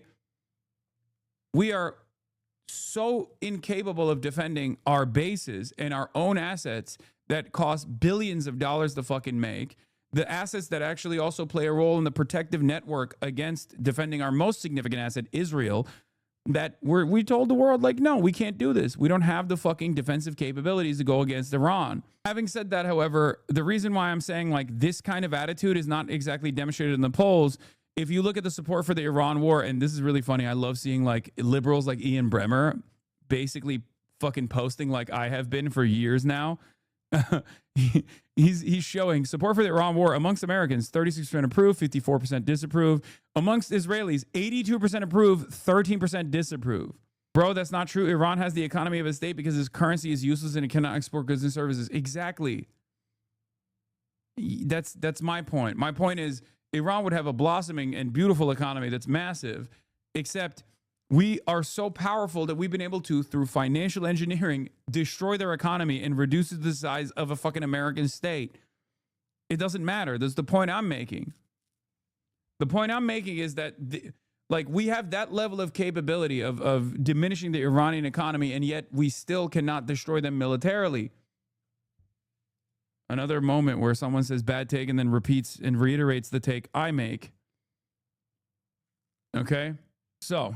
and now we are retreating. It appears that the U.S. base is evacuating its Air Force tankers from a Saudi Arabia base. These tankers have been supporting bombing operations in Iran, and now they've been evacuated to Europe out of the Prince Sultan Air Base. Americana says, we're retreating. We made the largest American strategic retreat in decades before the war even started, and now we're retreating further. Objectively, the war is not going well. This is in direct response to the Iranian ballistic missile attack on Prince Sultan Air Base last night. I'm inclined to take this as a signal that the air defenses at Prince Sultan are reaching exhaustion. This is roughly the timeline I would expect for that. Like, it's nutty. It's actually fucking crazy that these guys from the start were like, oh, dude, our dicks are so hard. Our military is so wonderful. We're fucking destroying Iran. We're going to come out of this victors. Bahrain prosecutors seeking death penalties for people who photograph missile hits. Yeah, I know. Osen account saying new parts and bombing equipment's coming. That's why those planes are going back. I don't know. I don't think you guys understand the domestic concerns within Arab Gulf states and the very new concerns in terms of like Israel dominating the fucking region. There is a reason why I did not believe the reporting that the Saudi government was actively petitioning America to bomb Iran. The reason why I did not believe that reporting was because out of all the Gulf states, there's only one country. There's only one fucking country that was on board with this, most likely, and even they are outwardly communicating that they're no longer on board with this, and that is the UAE. Okay, the UAE is tied to Israel at this point, or was tied to Israel at this point, and even their public correspondence so far has been enough is enough. You got to fucking cut it out. Because for these guys, what they're saying, what they're seeing is America completely incapable of defending them, and maybe not even capable of defending Israel, even though Israel is the primary concern for America. That is very clear. More. Reuters. President Donald Trump's administration is considering reducing oil sanctions on Russia. Oh my God. Oh my God. How can you see this as anything but a fucking spectacular L for American foreign policy ambitions, American force projection around the globe? It's over. I mean, it's not fully over, obviously, but this is why I said empire doesn't die quietly. But you can kind of see it, right? You have to notice it, right? You have to recognize that this is very different. This is very different from the heyday. Even then, there were a lot of problems in the global war on terror, especially initially, but like nothing like this. This is complete defeat. Total defeat, and Moscow can just say no and sell at higher prices to China and India. Why would they want this without complete victory in Ukraine? I mean, I think Moscow will be open to talks with Europe now. President Donald Trump's administration is considering reducing oil sanctions on Russia to help cool the surge in global energy prices triggered by the U.S. and Israeli war on Iran, with an announcement possible as soon as Monday, according to 3 sources familiar with the planning. The move would be intended to boost world supplies of oil amid massive disruptions to Middle East shipments from the expanding conflict, but could also complicate the U.S. efforts to deprive Russia of its revenue for the war in Ukraine. The discussions could include broad sanctions relief, as well as more targeted options that would allow certain countries such as India to buy Russian oil without fear of U.S. penalties, including tariffs, the source told Reuters. Speaking on condition of anonymity, the United States last week allowed India to temporarily purchase Russian crude oil already on tankers at sea to help it cope with the cuts to Middle East supply. On the one hand, you got Ukraine sending its fucking forces to help with to help develop drone defenses for the Gulf states. On the other hand, America is literally telling Russia, like, you're probably going to be able to fucking annex, we're going to offer legal recognition to the annexed territories. And, you can help Europe in the interim because there is a major energy crisis that we designed. It's ironic because I said this after October 7, if you remember, to all the fucking, pro-Ukraine and pro-American, pro-NATO, pro-Israel Andes. I was like, listen up, guys. Our attention is going to be needed elsewhere. We don't have infinite supply. We certainly didn't have infinite supply to fucking defend Ukraine anyway. That much was clear.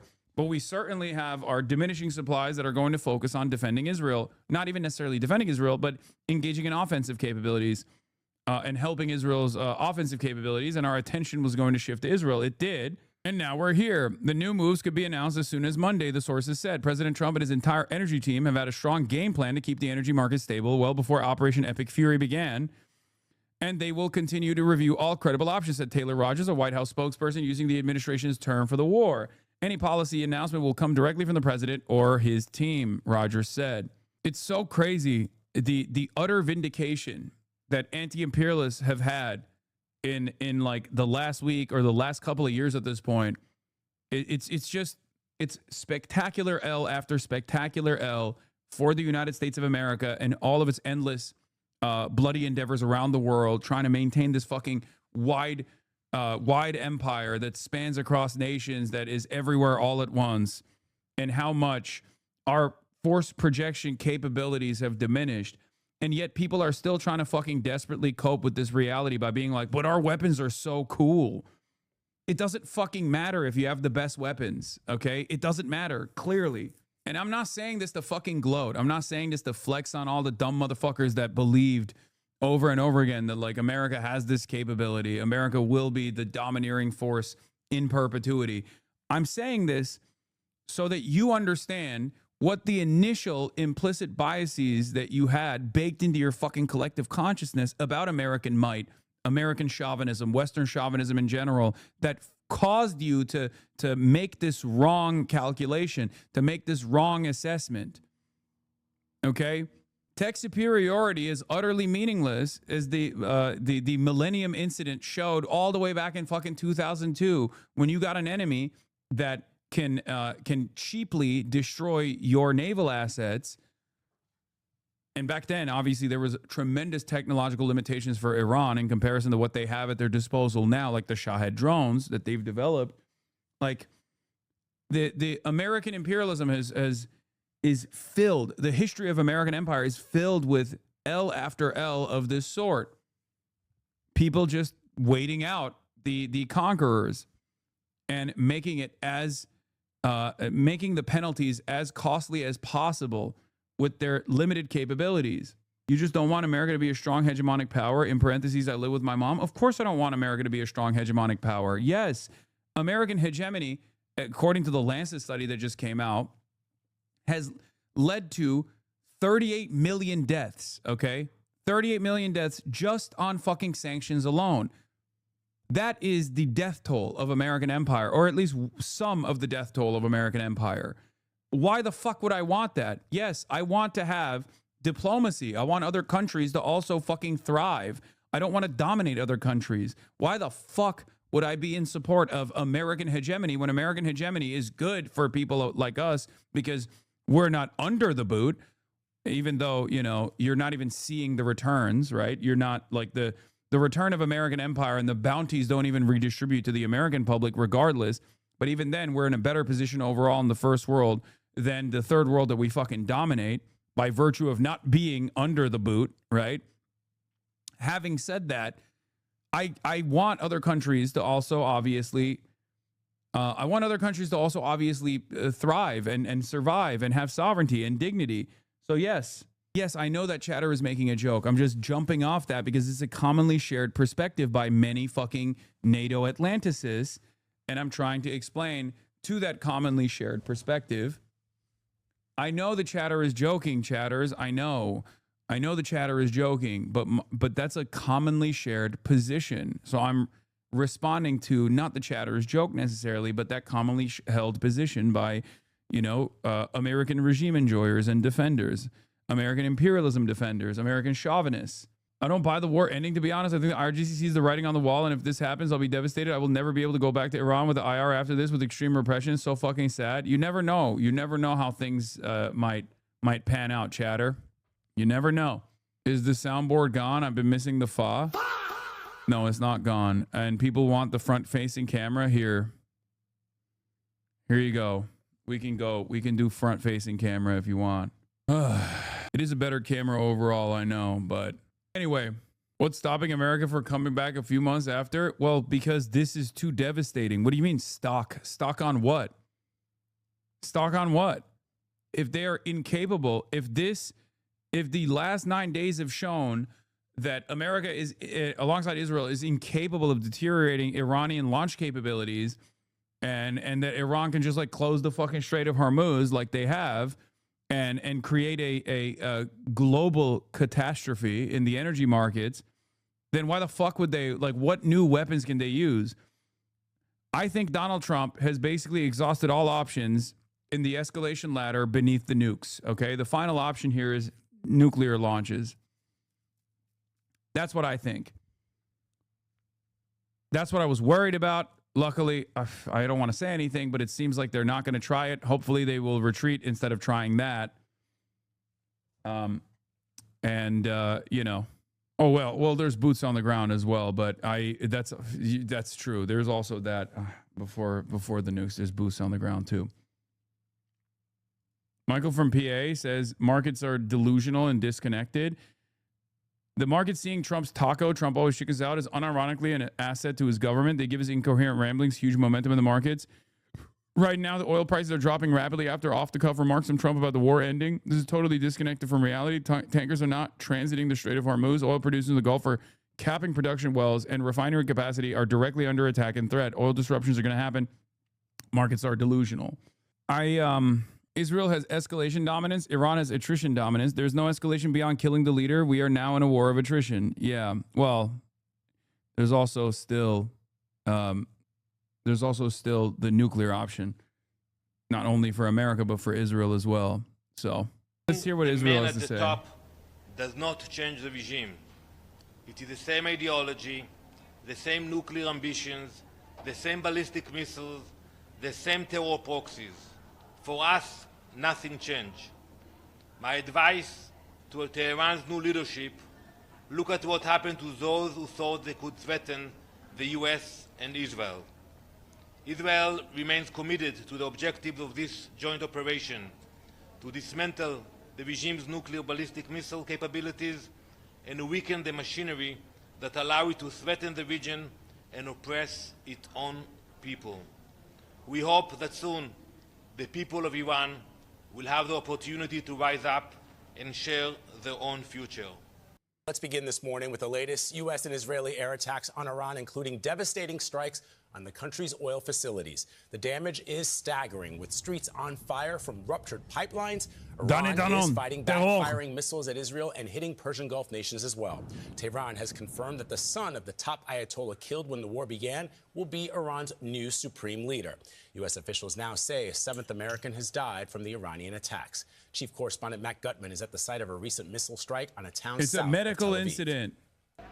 It's a medical incident. Difficult to block those Stop. cluster munitions fired. Stop. It's just a medical incident, okay? I'm sick and tired of the lies that's being told by the media, making it seem like it's not a medical incident. COVID death. Iranian missiles.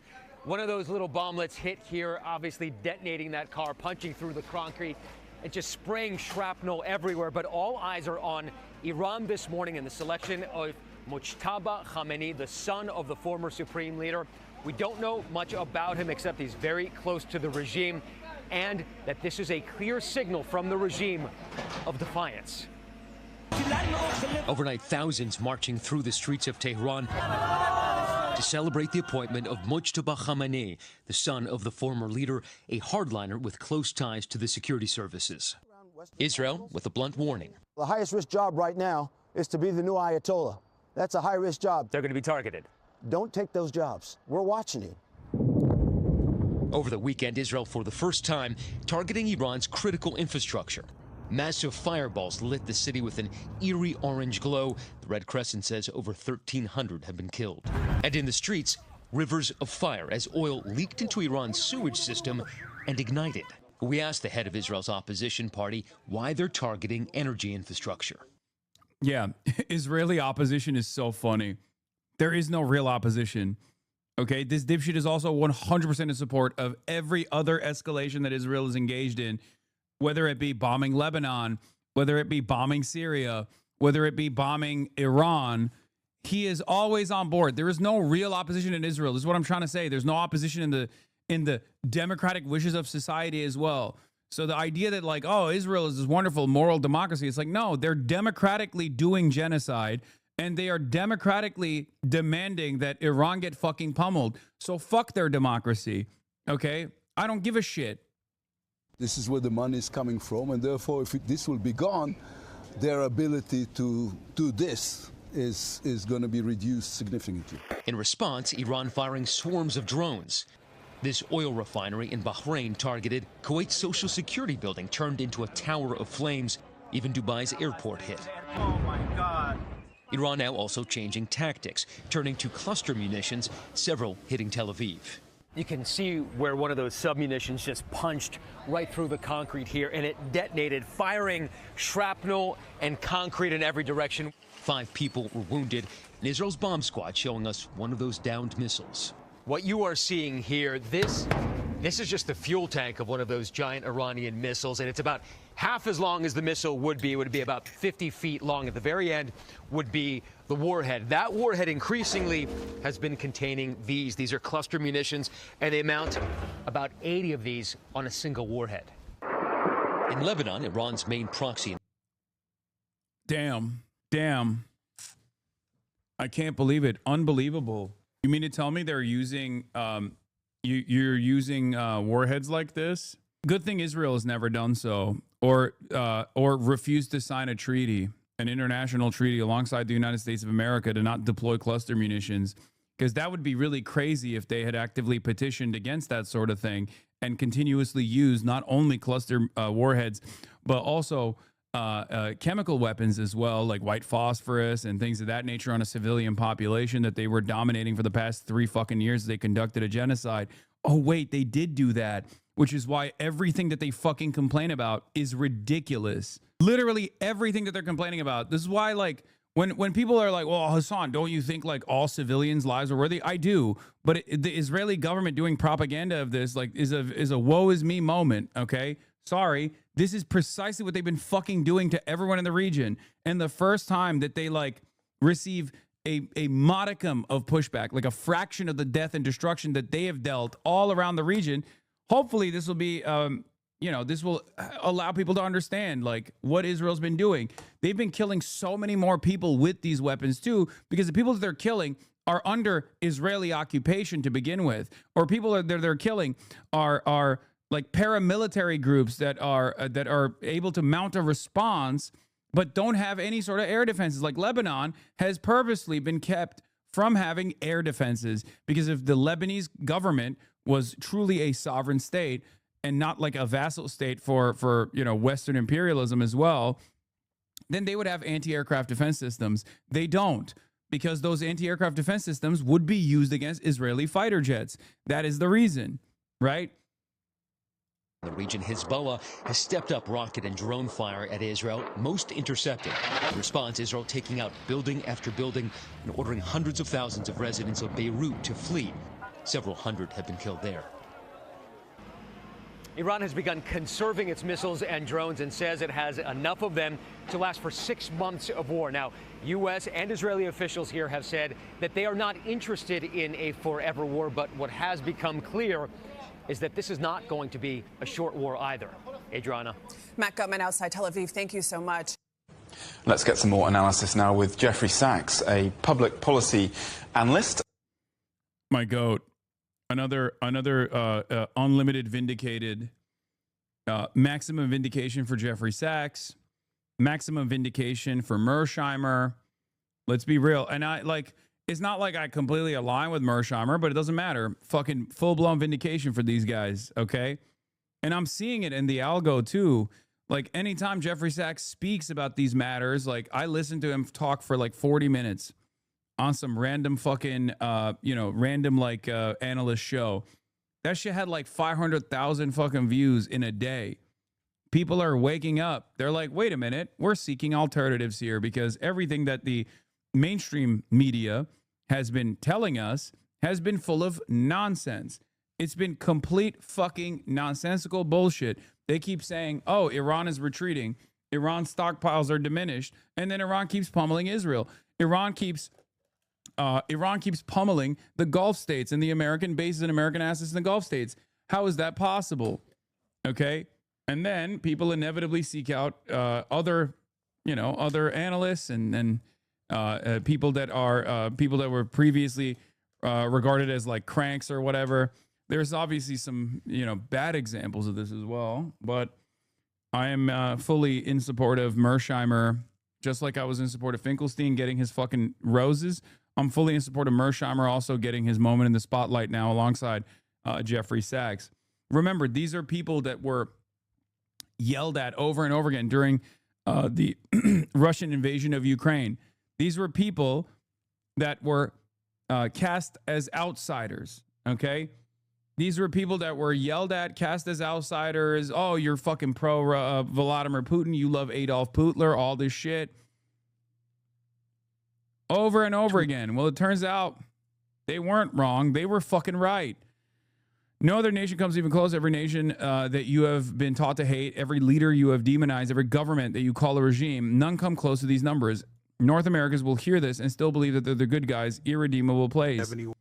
Yeah, he's referencing the new Lancet study that came out that shows that the United States of America is responsible for, on average, 400,000 to 1 million deaths a year by their sanctions alone. By the way, both disagree on China. Yeah, I mean, that's why, look, I don't have, he's a super anti-China. Mersheimer was. Okay? But my point is, and also Jeffrey Sachs literally played a role in stripping the assets of the USSR. So like, we have differences in opinion, and obviously Jeffrey Sachs has been incredibly damaging as well. Like Mersheimer's attitude, Jeffrey Sachs' attitude is closer to mine, at least his current attitude, which is multipolarity. If it is a real multipolarity, doesn't actually necessarily yield great damage to America, or American citizens. It's actually much more positive for American citizens in general. And it's like in the multipolar world design follows along the vision of FDR and what it was supposed to look like after World War II. These four great powers, China, Russia, the United States of America, and at the time, he thought England, right? Were supposed to be four great powers that actually did not compete with one another, but engaged in diplomacy with one another in order to avoid conflict. That was the whole basis of the fucking UN. France came as a hanger-on afterwards, and England is obviously gone. I'm just talking about a bygone era when, like, that was the overall ambition of the, like, allied forces coming together and not piecing up the rest of the land, but instead allied forces coming together and creating a new design that was, in theory, supposed to be much more peaceful for the rest of the world. Obviously, that changed after FDR died. America's ambitions were totally different after World War II, and we immediately started force projecting and going and waging Cold War with Russia, the USSR. But yeah, the good neighbor policy from FDR from 1933 onward is a direct response to the Truman Doctrine, which meant that we could invade whatever country we wanted to invade, whatever country, which is Don Road Doctrine, like closer to Don Road Doctrine. This doesn't include the 4.7 million people killed in the global war on terror, the 9 million people who starve to death every year, the 5 million who die from curable disease, or the tens of millions killed in leftist purges that U.S. allies have done since 1949. Exactly. The numbers that Mersheimer is reflecting on here is incomplete. It's just purely a consequence of sanctions, because the American imperialist machine has so many tools at its disposal for dealing death and destruction all around the globe. Sanctions are just one aspect of this. To 2021, and it asked what were the consequences. 71 to 2021, and it asked what were the consequences of those sanctions. And we murdered 38 million people. 38 million people. The amount of havoc we have wrought on the Middle East in recent years is just stunning. You ever think about the consequences of the Iraq War? What we do in places like Venezuela, Cuba, Iran, you understand we're using this tremendous economic leverage we have to basically starve people, to make them suffer, to inflict great punishment on them, so that they'll rise up against their government. You understand that this is what we're doing in Venezuela. This is what we're doing in Iran. We're inflicting massive punishment on these people. Given all that, I find it very difficult to talk about the United States as a noble country. It's not. Our ambitions have always been the same, and they will continue to be the same, which is death dealing around the world at the behest of capital, okay? It's not even for you. You do benefit living in the imperial core by not being under the boot, but it's not even beneficial for you. It's beneficial for lifeless, faceless, international capital, okay?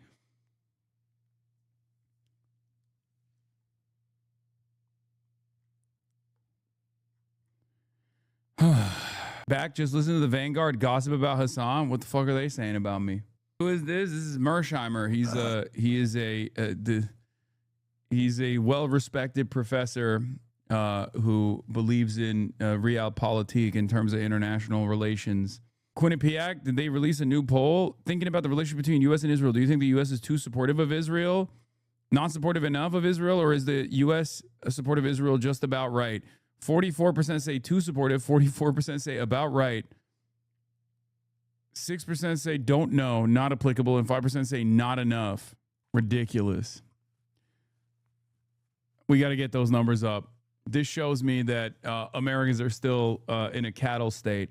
I mean, compare that to 2023, and it's a spectacular defeat for the Israel lobby and all of its propaganda apparatus. But again, by the way, too supportive, 17% of Republicans say too supportive. Like, God, Republicans are disgusting. I swear to God. 22% of Democrats and 38% of independents say about right. Cattle. Anyway.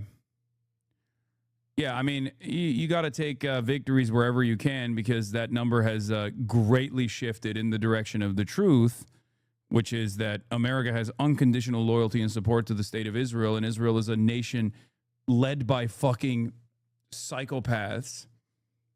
Okay. Trump said early that he doesn't think one is needed yet, that he doesn't rule the idea of a draft. What's about that, you think? I mean, that would be devastating as well. Any follow-up questions about what they think the current levels of support are? If you don't think Israel is supported about right, then about right means something different. Yeah. At the end of the day, Mersheimer is still a might is right guy. He just thinks the U.S. should work together with the rest of the world to counter China later on. I mean, I don't know. Maybe his attitude will shift, considering that he's openly saying that America is the great evil power. It's not a moral nation at all here. And former senior advisor to the United Nations, Professor Sachs, really good to have you back. Thank you very much indeed, sir, for joining us again. My pleasure. Well, Wang Yi saying, of course, that the international stage in the 21st century should no longer see the replay of what he called old scripts from the 19th century. I mean, with the Iran conflict widening every day, there are seriously concerning echoes, are there not, from the past reverberating today? What the foreign minister put forward is very mature and very sincere and very important, but it is not the United States situation. The U.S. is militaristic, imperialistic, and fighting wars of choice across the Americas and the Middle East. And it is extremely dangerous what is happening. The U.S. is not listening to talk about cooperation. It is looking for conquest. And it is looking for conquest in Iran, which would be a devastating reality if that came about, because it would mean crushing a civilization that is ancient, that is proud, and that has 100 million people in it, and that is a crucial point geographically in the world, a pivot in the world. So the foreign minister's remarks are very mature. They would lead to world peace, but the United States is acting in a blatantly imperialistic and expansionist way. And you say the United States is not listening, but Wang Yi said that China and the US cannot change each other, but they can change the way that they interact. I mean, how could that be possible now? How do they do that? I think the grim reality for China is the United States is out to conquer much of the world. This is a fact. Donald Trump says so. The U.S. is aiming to overthrow the government of Cuba. The U.S. is militarizing the Americas. The U.S. is out for hegemonic control of the Middle East. This is a very grim reality. We've not seen anything so blatant in imperialism since World War II. What the United States is doing is even beyond its own rather militaristic standards. Donald Trump is unhinged, and the American system is unhinged right now. It demands unconditional surrender of Iran. It says that Donald Trump will choose the next leader. These are invitations to World War III, I'm sorry to say. Incredibly disturbing. And we did hear from Beijing about the importance of international law and multilateralism. To your point, with the Middle East in flames, surely the very concept of international law is in tatters. Can it be repaired? Almost all countries in the world believe in international law. The United States and Israel do not.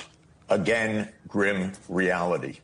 The U.S. has said openly that it is completely disdainful of the UN, that the UN is worthless, that it is useless, that it is international law is a nicety. This is the language of pure imperialism. This is not the language of international cooperation. It is not the language that China and most of the world subscribe to. So when Foreign Minister Wang Yi speaks, he resonates with almost all of the world. But the United States absolutely is not listening right now. And while China is, of course, taking the path of peace, the United States is choosing the path of war, and it is aiming to destroy the UN, I'm sorry to say, in countless ways. It has left dozens of UN organizations and treaties. It doesn't pay its bills. It ignores completely international law. It disdains the UN Security Council. It votes against the rest of the world in the UN General Assembly. This is the reality of the United States today. And Donald Trump revels in it, revels in what he asserts is his unilateral power to change the world. A sobering message, Professor Sachs. Thank you very much indeed for your insights. As ever, we're very grateful. Jeffrey Sachs, a public policy analyst, former senior advisor to the United Nations. Former French Prime Minister says France should sanction Israel and call out U.S. for Iran war. Why can't CNN get this guy on? I wonder why. Perhaps there's a reason why CNN doesn't have people like myself on either. Let's be real, okay? And they probably will in the near future, because like there is an appetite for it, right? There's an appetite for this kind of information. It's clear that people want to hear it, and they do have they do have to listen to market demands to a certain degree. Uncle Sam is going to be on CNN later today, which is cool. It's cool to see. Hold on, I'm like doing flotilla shit. Okay. Not with the merger. I mean, pre-merger, maybe there'll be instances, you know. NATO air defenses intercepted a missile heading for Turkey. This is the second interception that has resulted in debris falling over Turkey since March 4th, by the way. That also happened earlier today. International. David Penn, the right-wing man, liked by left-wing people. Be careful, this guy is a right-wing guy that just sees a Wintel. Oui. I will take le support anywhere I can get it, okay? The French are coming. Flotilla, read my logs. What? Yes, sanctions le state. Numérique, mais les Américains sont très dépendants de nous aussi. Ne sous-estimons pas nos capacités. Mais est-ce que justement, et donc je crois que Monsieur le Président des États-Unis, vous faites n'importe quoi. Aujourd'hui, vous nourrissez la guerre dans le monde. Aujourd'hui, vous déstabilisez l'Europe. Vous déstabilisez les régions du monde. Et nous ne vous accompagnerons plus dans cette aventure. Et comment tirer les conclusions? And let us draw conclusions from this. Let us stop buying F-35. Let us stop imagining. Let us stop imagining that the United States will be there to help out in Ukraine, but not on our side either. But the peoples of the entire world were with us. And that is why we must be able to strengthen the legitimacy of our worlds. And as I am telling you, well, in the end, Europeans might have a chance to open their eyes. Stop going to the Oval Office, begging Donald Trump to grant them this or that. So to say clearly to the United States. Clairement aux États-Unis. Just that coming from Mr. Macron. Well, excuse me. Excusez-moi. Ça ferait du bien aux Français, ça ferait du bien aux Européens. It would do the French good. It would do Europe good. It would do people of all world good. And what's more, it would be true. Ce serait vrai. Avertir ce que nous avons fait en 2003. Is Trump live yet? De ceux qui sont en train de semer le désordre. De semer le malheur. And the misery. Yeah, he's just saying what we're all fucking feeling. All right. Donald Trump, Congressional Institute, dancing in front of Republicans. Trump speaks to Republicans as the Iran war sends oil prices soaring. Let's take a look. Oh, he's gonna do the victory dance, dude. It's fucking awesome. He's gonna say the Iranian Navy is destroyed. He's gonna say the Iranian Air Force is destroyed. Meanwhile, the Iranian Air Force is like already incredibly fucking limited, and they have like weapons that we basically retired, fighter jets that we retired in the 80s, and that's their Air Force, right? This is the mission accomplished banner that they're going to unfold right here. The Iranian Navy is also irrelevant when it comes to like working the Strait of Hormuz. They have the go-fast boats that they use, and those boats are fine. Thank you very much, and our great speaker, Speaker Johnson, and hello to the men and women of one of the most consequential Republican majorities in history. It's not a big majority, but it's just about the most consequential. The job you've done is incredible. And they are members that are warriors and really people that are for the American people, and that's why you're doing well, and I think that's why we're going to continue to do well. We're fighting a little tradition, you know. Historically, the person that wins, Democrat, in the press conference, by the way, this press conference after this, we'll probably talk more about domestic policy. For whatever reason, it doesn't work out, but we've done a lot. I don't know. I think we had the best first year of any president ever, and that includes you. You came along with me, and you made it happen.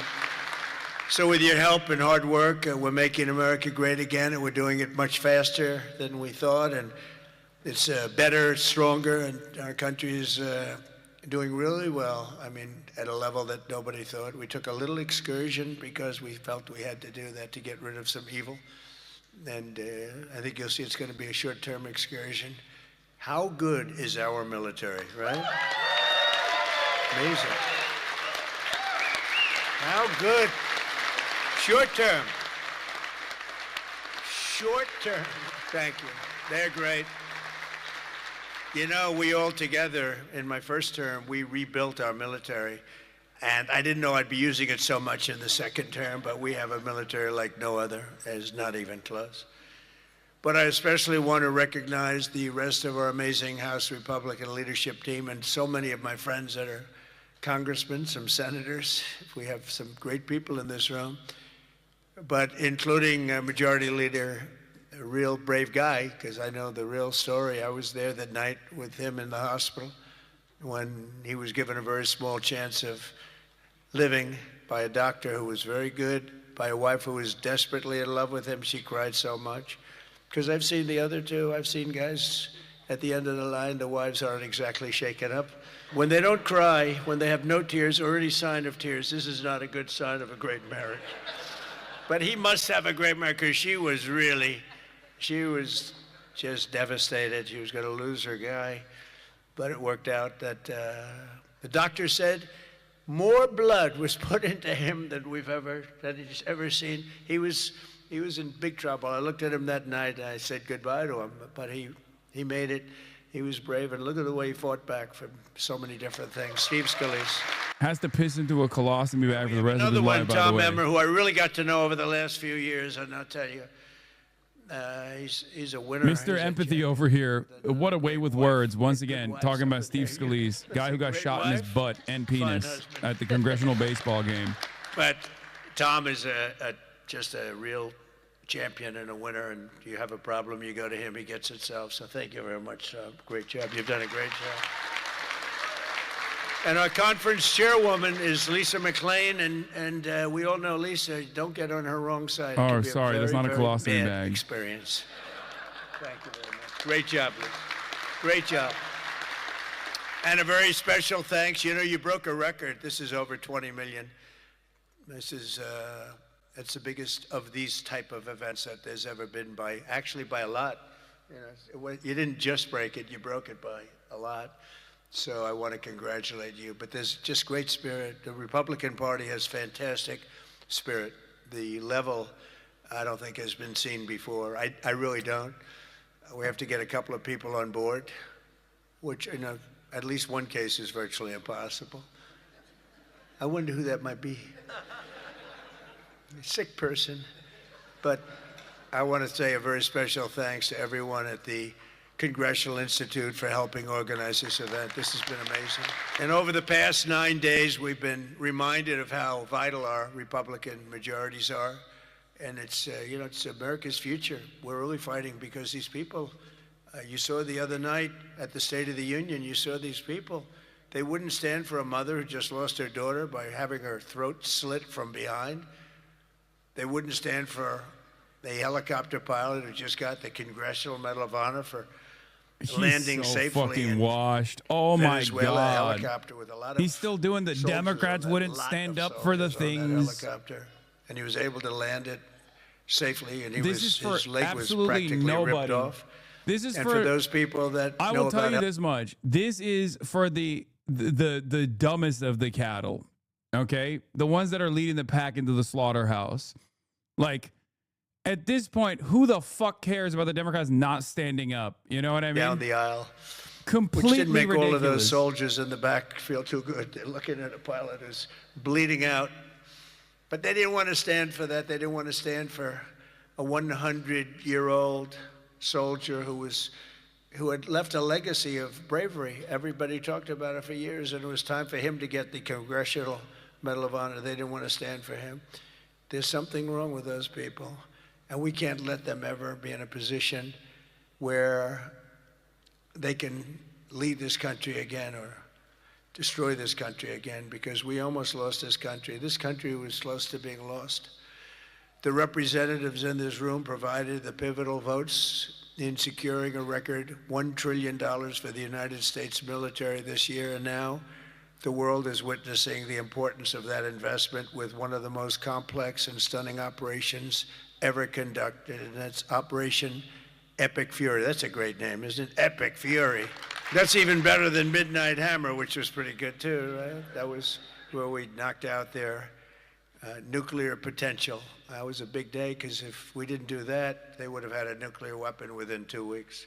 And I think we'd be in a lot different situation.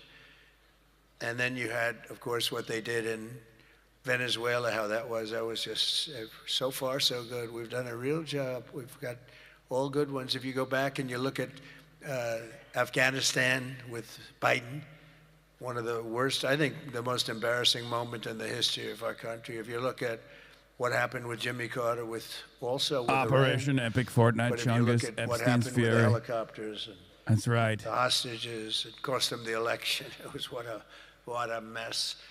The world respects us right now more than they have ever respected us before. That's and because of complete Republicans, and utter you people in delusion. Congress, the United States has by far the strongest and most powerful military on the face of the earth. We're the strongest military anywhere on the earth, and now everybody understands it. Together with our Israeli partners, we're crushing the enemy in an overwhelming display of technical skill and military force. Iran's drone and missile capability is being utterly demolished. The Navy is gone. It's all lying at the bottom of the ocean. 46 ships. Can you believe it? I called it, remember? In fact, I got a little upset with our people. I said, what quality of ship? Excellent, sir. Top of the line. I said, why didn't we just capture the ship? We could have used it. Why did we sink them? They said, it's more fun to sink them. I said, they like sinking them better. They say it's safer to sink them. I guess it's probably true. But think of it, we knocked out 46, and actually took 3.5 days. Their terrorist leaders are gone. We're counting down the minutes until they will be gone. Think of it, we had leaders, and they're gone. Then we had new leaders, and they're gone. And now nobody has any idea who the people are that are going to be the head of the country, and will not relent until the enemy is totally and decisively defeated. And remember, Iran did so many bad things. They were really, if you look at Soleimani, who was taken out, as you know that, but you know who. But if you look at Soleimani, the father of the roadside, you call it a roadside bomb, because most people don't understand the different That's terms. so fucking, oh my God, that's so you dumb. drive by, happily drive by, the bomb goes off, and no matter how strong the armament, it just kills the people. Or you lose your arms, legs, and face. And those bombs got worse and worse, and he got happier and happier, and we took him out. That was a big thing, because he was the head. It might have been a much different. Soleimani, listen, Qasem Soleimani was literally the #1 killer of the people who were putting those roadside bombs. Okay? And was in direct contact with the American military virtually the entire time throughout the global war on terror. Like, when we talk about the Iranian intervention in the region, okay, Syria is different. But as far as like Iraq goes, like the IRGC forces were quite literally working in tandem with the American forces. For the most part, a lot of the fallen, the warriors. I think he's talking about the Iraqi insurgency, which used IEDs pre-ISIS. It doesn't matter. War, they seem to even before then. Dover does a great job. Like the Iranian government quite literally sent mourning. They were mourning the loss after 9/11. They were shocked when the American government decided to put Iran in the axis of evil. They were like, "What the fuck, axis of evil, bitch? The people that did this to you are our ops, our main ops in the region." They were like, "Saudi Arabia is right there. They're the ones who did it. What the fuck are you doing?" And then America was like, "No, you're the reason. You're the enemy, actually." But we haven't won enough. We go forward more determined than ever to achieve ultimate victory that will end this long-running danger once and for all. 47 years. It should have been done a long time ago.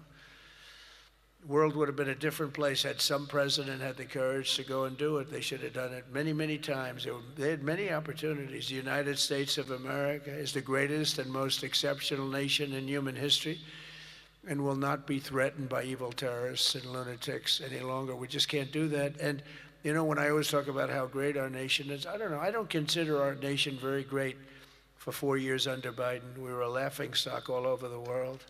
We were a laughingstock. So, you know, I say great, great, great, but I don't know. When you look at what happened with so many different things, the open border, 25 million people, many of them very bad people pouring into our country with open borders that just said, come on in, makes no difference. They emptied their jails into our country.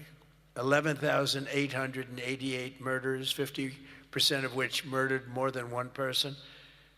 The drug dealers came in, the mentally insane came in, they emptied their mental institutions, they emptied their insane asylum. That's a step above a mental institution. They emptied them all right into our country. None of this is real. And I don't we've done even a know great where job to of- begin. Like, I want to do like a Daniel Dale debunking, but like, Brad, I we have can't the even do a lowest fucking murder rate debunking in because 100 every single thing he's saying is a lie. We're saddled with all of the problems of the criminals that were let in. You know, look, there's smart My people. favorite I type know of the Trump people lie that- is when he's also projecting like shit that we have done, like in El Salvador, where we literally did empty out our prisons of the MS-13 gang members without telling the Salvadoran government. Like, we did do that to them. So it's always funny when they go, oh, and they're emptying out their prisons. Like, no, we did that actually. We literally did do that. That was a part of American foreign policy back in the day. And it's so crazy that they just fucking hit this line over and over again, like, oh, they're emptying out their insane asylums. Parts of South America, Asia, they sent in their Asylum in seekers jail, are a lie. murderers. You're misleading your audience. Oh my God, the dumb cattle unironically believe that insane. Oh no, you're 24-month subscriber. You're a fucking idiot. Okay, there's no way. Asylum seeking is a legal application to seek asylum on U.S. soil. It doesn't mean literally these guys are coming from insane asylums. Please stop memeing like this. Oh my There you God. home.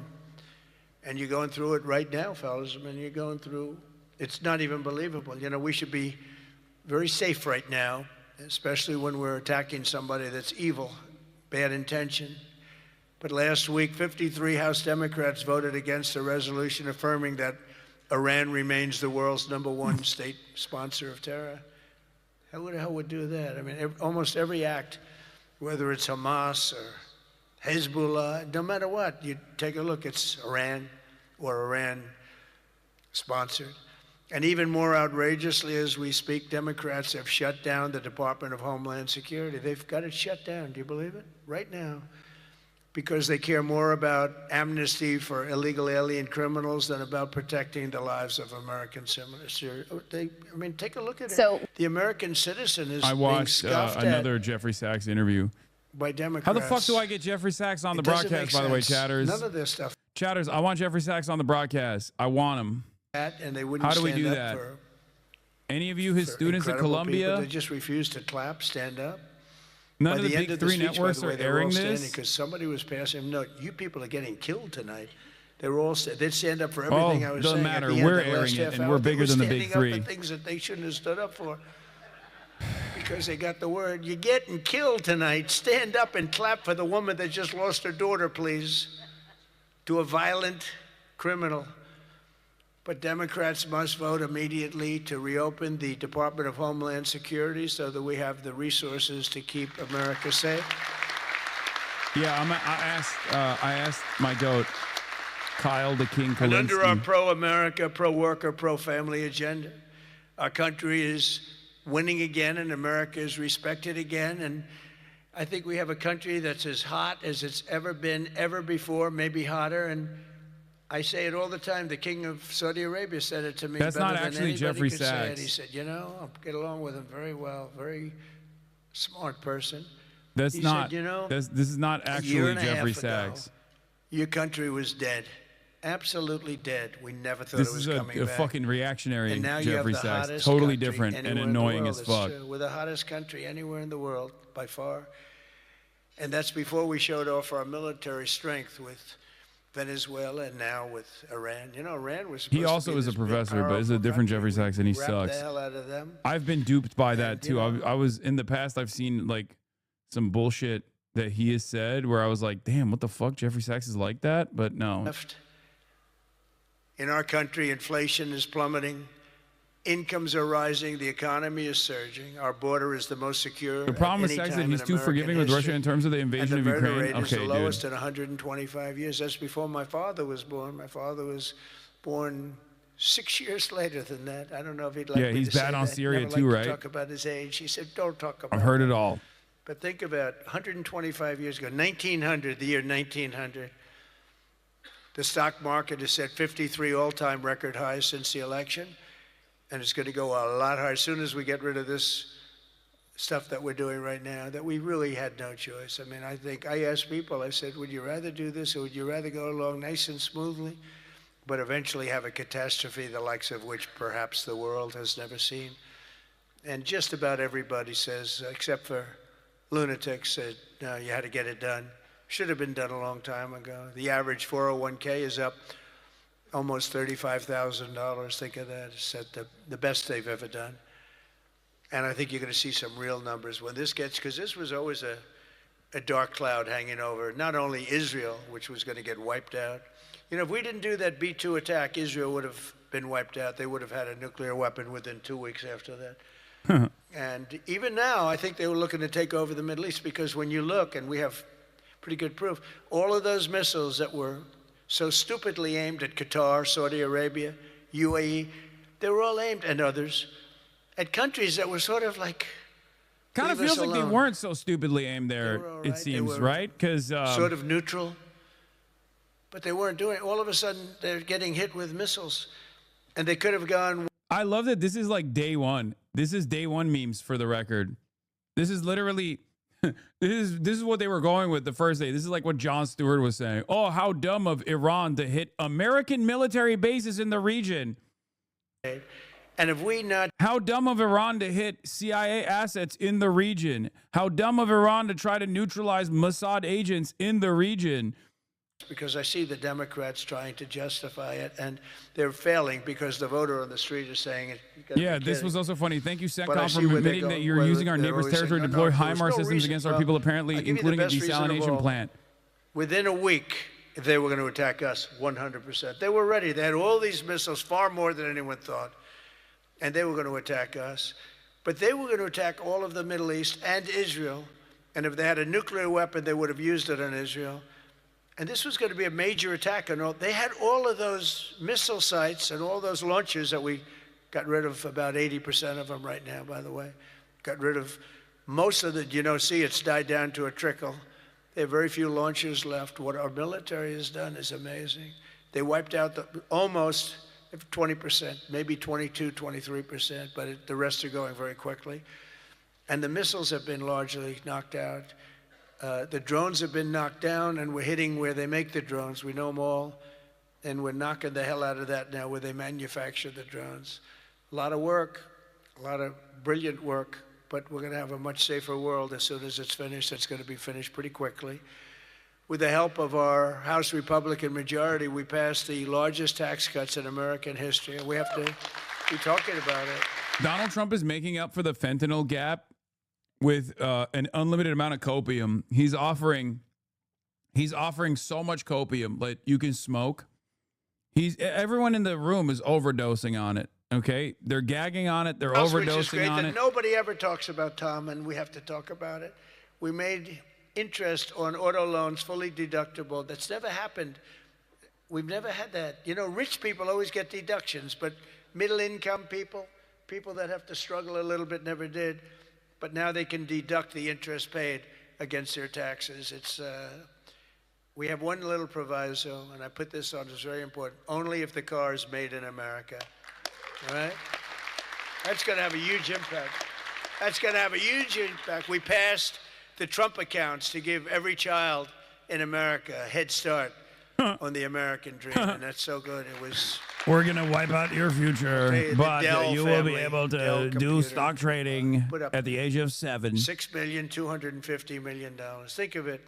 Started with Very little, nothing. Started from the bottom, now we're here. Also in the bottom. And he said, yeah, people started liking them better than the ones from the store. And he never stopped. And he can write a check for $6.25 billion. He said, and his incredible wife, Susan, they said that's the best thing they've ever done. I love sucking off billionaires.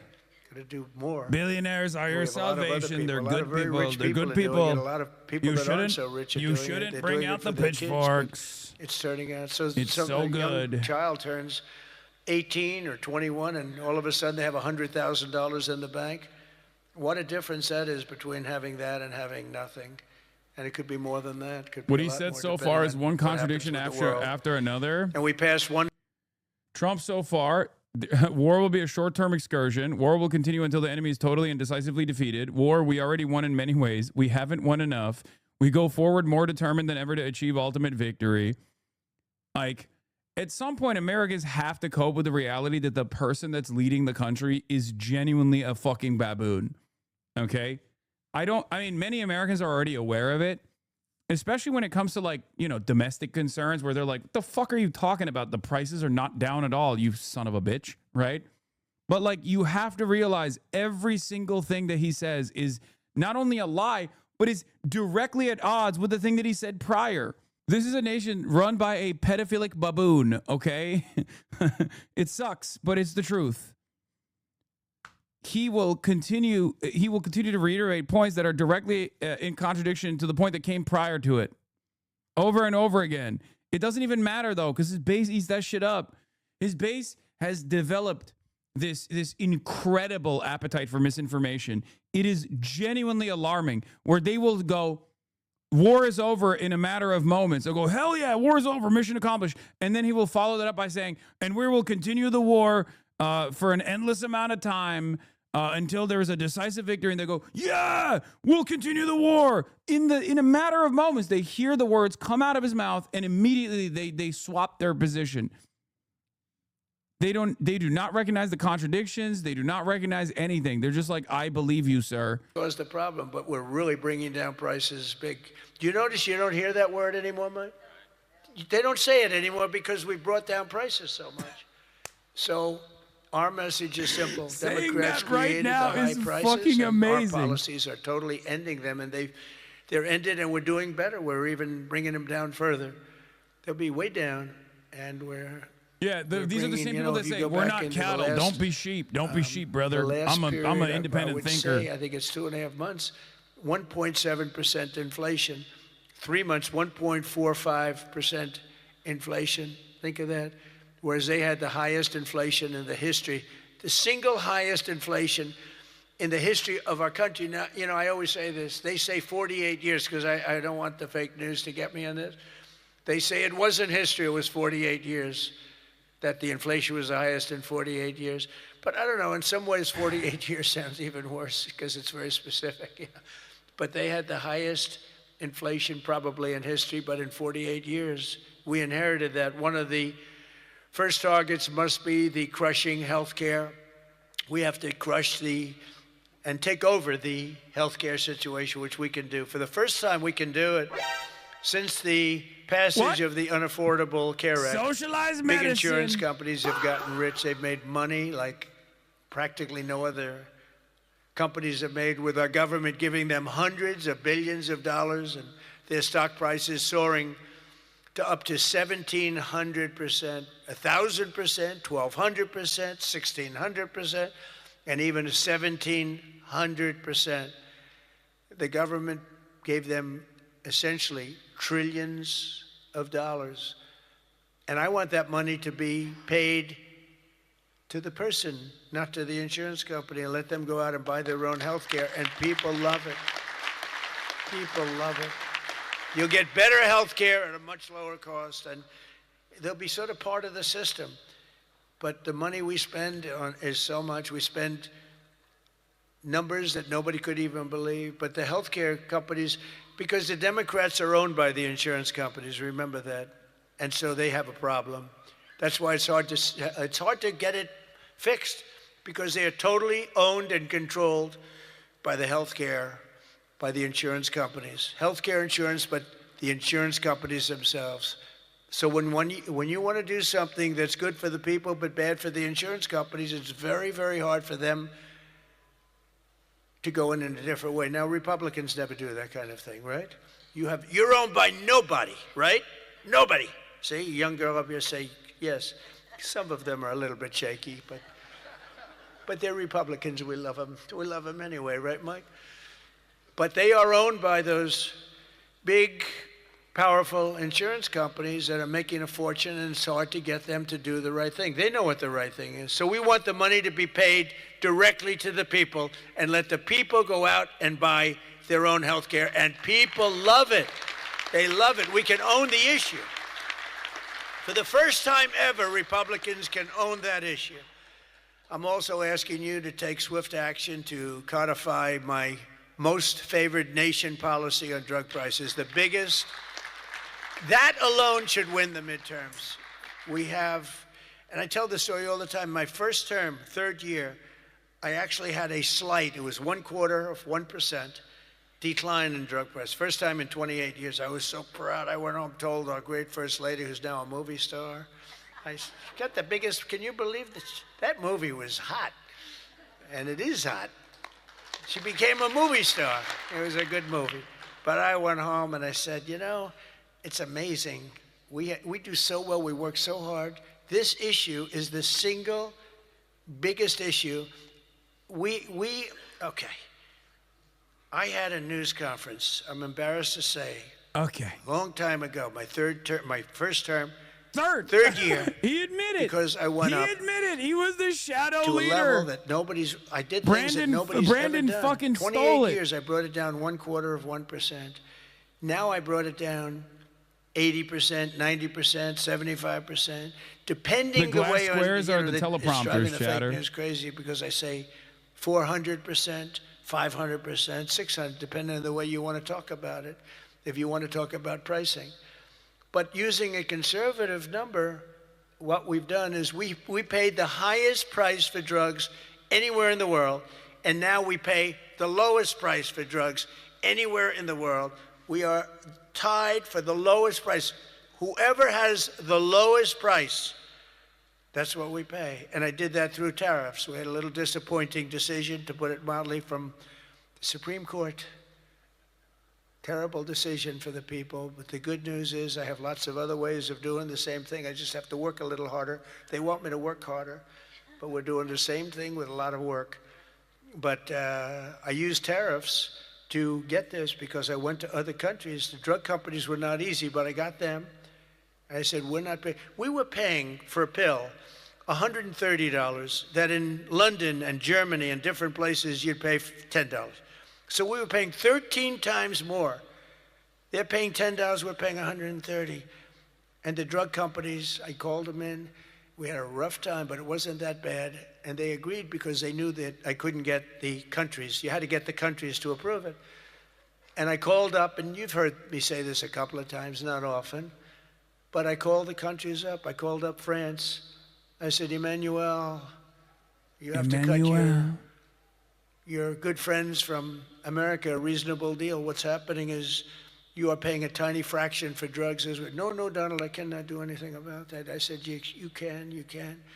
He said, no, I will not do it. I will not do it. Because he'd have to raise his pill from $10 to $20 and maybe even $30.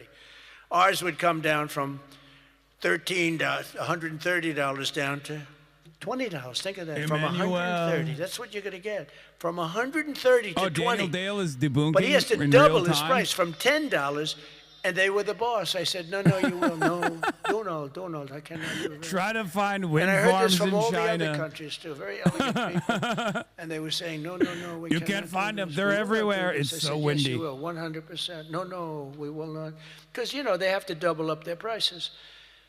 And I said, well, here's the story. If you don't do it, I'm going to put, in the case of Emmanuel, I said a 100% tariff on all wines and champagnes coming into the United States. No, Donald, you cannot do that. I said, I've already got the legislation. No, it's right Donald. in front of my desk. I'm going to sign it. So fucking stupid. Emmanuel, he said, Donald, I will agree to this. So he agreed. Everybody agreed. I got every country to agree. And now you've done something that no other president could have done. No, I don't want to brag. But, you know, they've said this about a lot of things. No other president could do some of this shit I'm doing. No other president. The things I'm doing, nobody else was going to do it. They say it all the time, sir, could you do this? You're the only one can do it. But we got it done, and we got the countries to all go along. Because I said, if you don't do it, I'm going to raise your tariffs to 200%, to 150%, and that's 10 times more than I'm asking for. And every single one, if it took me 5 minutes, that was like a long time. I was doing badly with that one. So now we have most favored nation pricing into permanent law, and you should codify it. But I don't care that much about codifying it, because what politician is going to agree to increase drug prices by 500%, okay? So, but it's still good to have it codified. Don't you agree? You know, they're saying, sir, we have to codify it. I said, that's okay, but I'm not. Other things you should codify. That I can tell you. This one, you should codify, because you want to take credit for it. You want to take credit for it. So if you can, please codify it. Get out there and codify. You're getting an 80%, 85%, 55%, 70% reduction in drug prices. Codify it. But if you don't, no president's going to raise it, in my opinion. Although they are crazy, you know, these people are crazy. They could find a way. You better get it codified.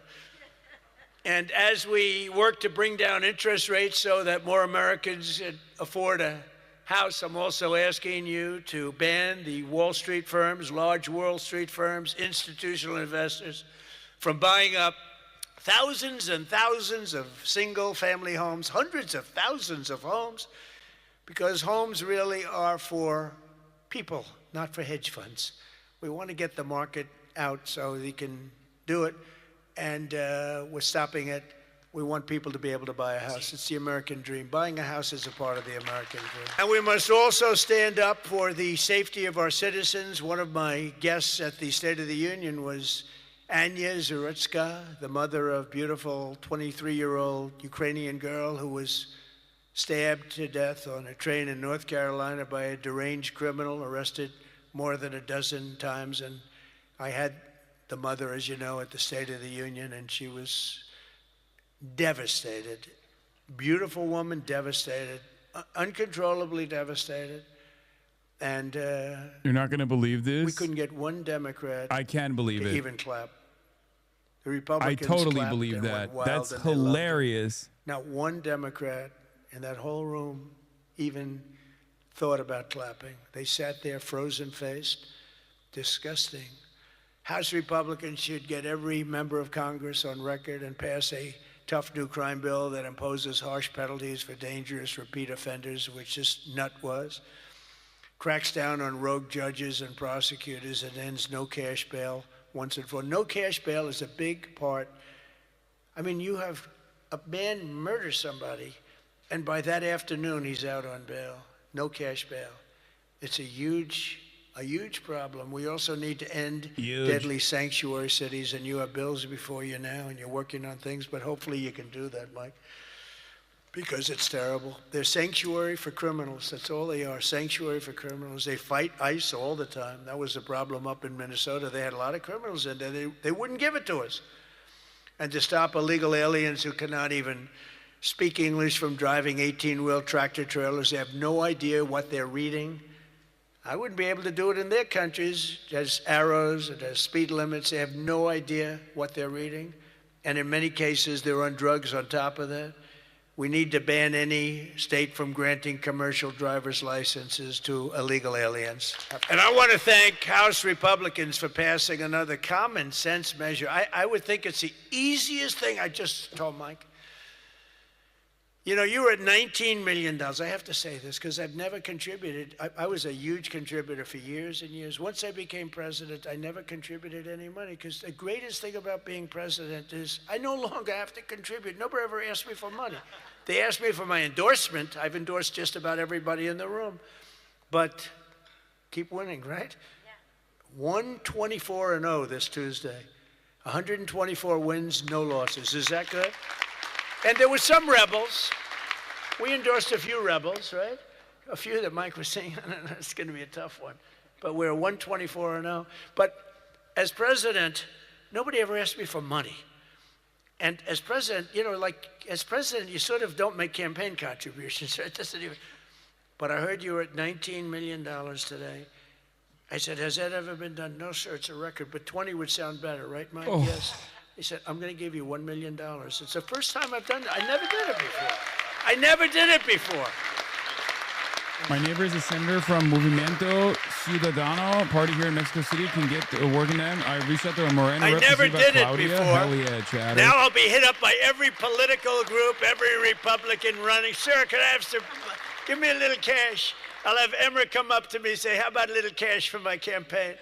I will no longer have the excuse that as president, anyway, no, but we had to hit the 20, right? We had to hit the 20. That was a hell of a thing. You beat it by a lot. You beat the record, the previous record by a lot. But I want to thank House Republicans for passing another common sense measure, to me, the easiest of all, the Save America Act, to protect our sacred American. Look at this. Look.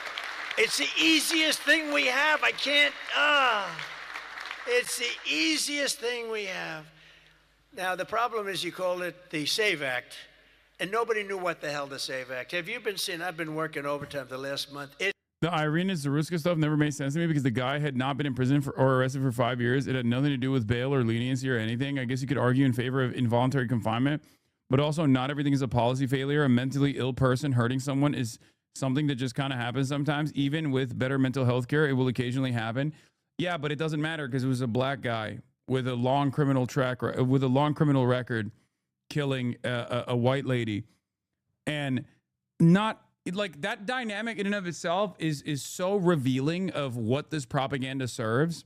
Because if you recall what Donald Trump said in the State of the Union, which the media didn't really cover all that much, that was crazy, is that although Irina was the migrant in this situation, and Irina's killer was the American-born American citizen in this situation, he quite literally said this was another instance of migrant crime. Like, he straight up swapped the fucking roles and made it seem like it was an undocumented migrant that had killed an American citizen, because the entire anti-immigration narrative is built around white nativist sentiment. It's built around white supremacy. So even if the role reversal here is that it was an American citizen that killed a migrant, he's basically fucking saying that it was actually a migrant that killed an American citizen. Must show the act. Voter ID. Ready? This is not complicated.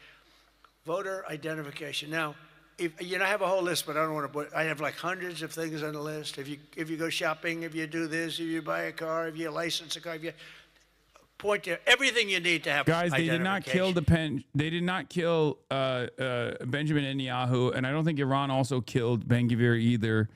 There are, however, reports of such incidents, so we'll obviously wait to see if that's true or not. Okay, Mail-in calm ballots, down. except for illness, disability, military, or travel. Mail-in ballots are a disaster. Jimmy Carter, the best thing he ever did, he headed a commission after he was president. It was the single best thing, and he did a thing on mail-in ballots. He said mail-in ballots should not be allowed because they are inherently dishonest. And we have seen it time and time again, and we just keep going with it. And I put that down as a top three. Look, no mail-in. Now, you have the exceptions for the military, and I would even say foreign-based military. But for the Trump military, and his team is manipulating the market. Yeah, the money is so fake. It's never been more fake. And if you're traveling, you know, you have an excuse. And I was lenient on that. But those three things. Then I added two more. These are best of, you know, best of. These are called best of Trump. We should also add on to this bill. And so what I've asked Mike to do is to draw a new one with these few things added. And let's go for the gold. Let's not just get one like voter ID, but, you know, it can be given to you by your daughter. You know, your daughter, she has to be of age, like above 6 years old, she's allowed to say. You had to see some of this stuff is so bad. They're doing everything possible because they know if we get this, they probably won't win an election for 50 years. okay? And maybe longer. And they're going to fight like hell. But boy, do they get killed. Because even the Democrats, you saw the numbers today, Democrats voted 86% that this stuff should be passed. The Democrats. With Republicans, you're at 98%. But Democrats are at 86, except for the people that run the Democrat Party. Wait, what did he say? They want to try and win elections. We know if we get this, they probably won't win an election for 50 years, okay? And maybe longer. And they're going to fight like hell. But boy, do they get killed. Because even the Democrats, you saw the numbers today, Democrats voted 86% that this stuff should be passed. The Democrats. Oh, he with was Republicans, you're at girls of age at 6 years old. Y'all are so dumb. Who cares? Okay, yeah, sure. I say 95%, maybe 100%. No men in women's sports. Very simple. Add that in. And yes, he's a pedophile. And I wanted to add in one other. I'm not even adding in no open borders because, you know, there's some people that like open borders. These people are crazy, but that's okay. Because I want 5 things that are like close to 100%. No transgender mutilization surgery for our children. Mutilization. You can't have transgender mutilization for our children. So those 5 things. 5 things. Voter ID, citizenship, right? We don't want men playing in women's sports. That's got to be about close to 100%. We don't want men playing in women's sports and no transgender mutilation. You're a Turkish American imperialist, buddy. Your true colors shine when you talk about Kurdistan. You said the Kurdish people commit atrocities. I did not say that. Buddy, what do you think your beloved Turkey does? You support Palestine relentlessly, but call us a U.S. puppet and say how we fall for it again. Weak ass shit, Hassan. The colonialism is truly in the blood of every Turk and American. Yes, you did. I said the Kurdish people commit atrocities. The fuck are you talking about? You absolutely watched someone bastardize my words. I'm sorry. I really had hope for you, man. Shut your bitch ass up, dumbass. Actually, you know what? I'm gonna unban you. I'm gonna play with my food a little bit more. Iran saw Trump's CBS quote. Iran's deputy foreign minister says the first condition for a ceasefire is to halt further attacks. It's so funny because like the Kurdish parties have literally come out and said, yeah, we're not gonna fucking do the bidding of America this time. And this chatter is still yelling at me. Because I said the initial assessment, which was like Israeli reporting in general, was that the Kurdish militias were going to move into Iran and play a role in destabilizing the country at the behest of the CIA and Mossad, which is, once again, regardless of the understandable ambitions of Kurdish peoples in developing autonomous regions or developing Kurdistan, is totally at the behest of American empire. It's fucking ridiculous. And it's idiotic because guess what? Americans are going to literally turn around. How come the last time you tweeted about the Kurds was 7 years ago? Just curious. Wait, what? That's also not true. I've tweeted about the Kurds quite a bit this past week. Again, complete bullshit. And it's also completely irrelevant because guess what? While my criticism of what the Kurds were willing to do was directly related to what the Israeli news media was claiming that they were going to do, that they were going to play a role in, it doesn't even fucking matter because guess what? The actual Kurdish troops are not on board with it, at least for the time being. Someone called in the Majority Report last week saying he was shown a clip of you claiming the Kurdish militias are agents of Israel from yesterday, then proceeded to explain the same assessment you had. Shocker. People must be clipping out of context. I know. Stop getting fucking duped with dumbass bullshit, dumbass chatters. Save. It's the Save America Act. If you could send it up in full form,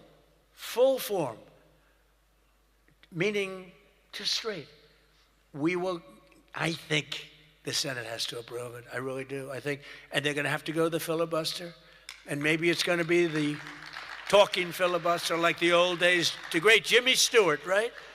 Remember the great movie, Jimmy Stewart? But they have to get it done because if we don't get this done, I'm for If it What? takes Hassan you keeps 6 whining months, about I'm Erdogan like he's a victim, approving bro. anything. Turkey's a sovereign nation. Stop acting for like not approving we get a anything? say I in don't think every we should NATO approve move. anything Wait, until what? this is approved. Now there And they are can't win Turks in the chat that are mad at me because I'm too critical of Erdogan. Like, this is why it's so stupid, because the Turks get mad at me for shitting on Erdogan for what it does to the fucking Kurds, okay? And then the Kurds get mad at me because they don't hear me talk about Erdogan and what he does to the Kurds. And now the Turks are getting mad because they're saying like, oh, well, we have no sovereignty. What is Erdogan supposed to do? It's fantastic. All it does is just, all it does is pile onto the fucking misinformation. It's wonderful. And this is an even bigger example. So if I could ask the people in this room to go for the gold. We're going for the gold. We're not going for the bronze. We're not going to sign a watered down version like has been sent up there. Let's go for the gold, and let's just not accept anything else. I'll tell you what, I'm willing to just sort of say I'm not going to sign anything until this is approved. I really am. That's how bad it is. And we're going to have to push the Senate, because you have 4 or 5 senators that are, I don't know, 4 or 5 Republican senators. You'll have to explain them to me, but we're not going to get into that. But we're going to push them to get it done, because I don't think you can politically exist if you're not going to do voter ID and these things. I don't think the people in this country will stand for it. So I'm making my biggest plea tonight. It'll make you, and I'm not doing it for this reason at all, it'll guarantee the midterms. It'll guarantee the midterms. If you don't get it, big trouble, my opinion. If you get this, your midterms, and they know it. It's so funny that he's just like openly saying that we have to not do democracy. Like he's like, we can't have democracy. Obviously, it's completely fucked. We're completely fucked because I've ruined everything.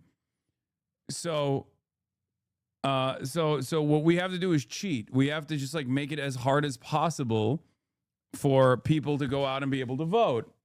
That's the goal here. That's the overarching goal. That's the only consideration here. And it's awesome. He's openly saying it out loud to the Republicans that are listening to him.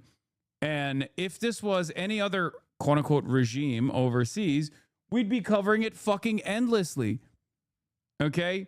We'd be covering it endlessly. We'd be like, the Trump regime has openly stated that they are in favor of destabilizing the normal election process. And their cheating was at an inspirational level. We can't let that ever happen again. And then they cheated again in the last election, but I went up. The term I used most was too big to rig. You got to go out, don't believe, because we had polls having us way up. I said, don't believe the polls, go out and vote. Make it too big to rig. And that's what happened. A couple of races they cheated on, they got away with it. A couple of Senate races, my opinion. But we have to make it too big to rig, and that's what we did. But we shouldn't have to win an election that way. You could have a hard time winning elections that way. So you got to get that passed. And if we fight, we will win, and we will make our country safer and stronger and richer and greater than it ever has been before. And I want to say, very importantly, because they would like you not to say this, because this is a terrible thing in their opinion to say, God bless you and God bless America. Thank you very much, everybody.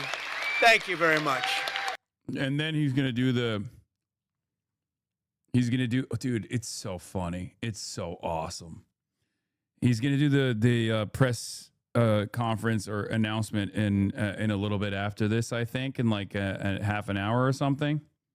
You're just like Claudia Scheinbaum. Oh, is it the 6'7" video? Yeah, Claudia Scheinbaum, haha, 6'7". Mi tío en Jalisco.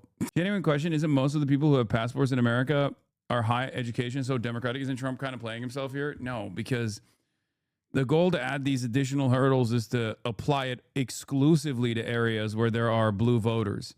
You add the voter ID stuff on board, and it's not actually to just like make the elections safe. The elections are American elections. For all of the problems that we have in America, our elections are pretty fucking free, okay? And they're pretty well safeguarded. Now, Trump is trying to change that, but the real problem with American elections is not voter fraud. There's no evidence for this whatsoever. It's another fucking lie that they just add onto the pile. It's actually voter suppression.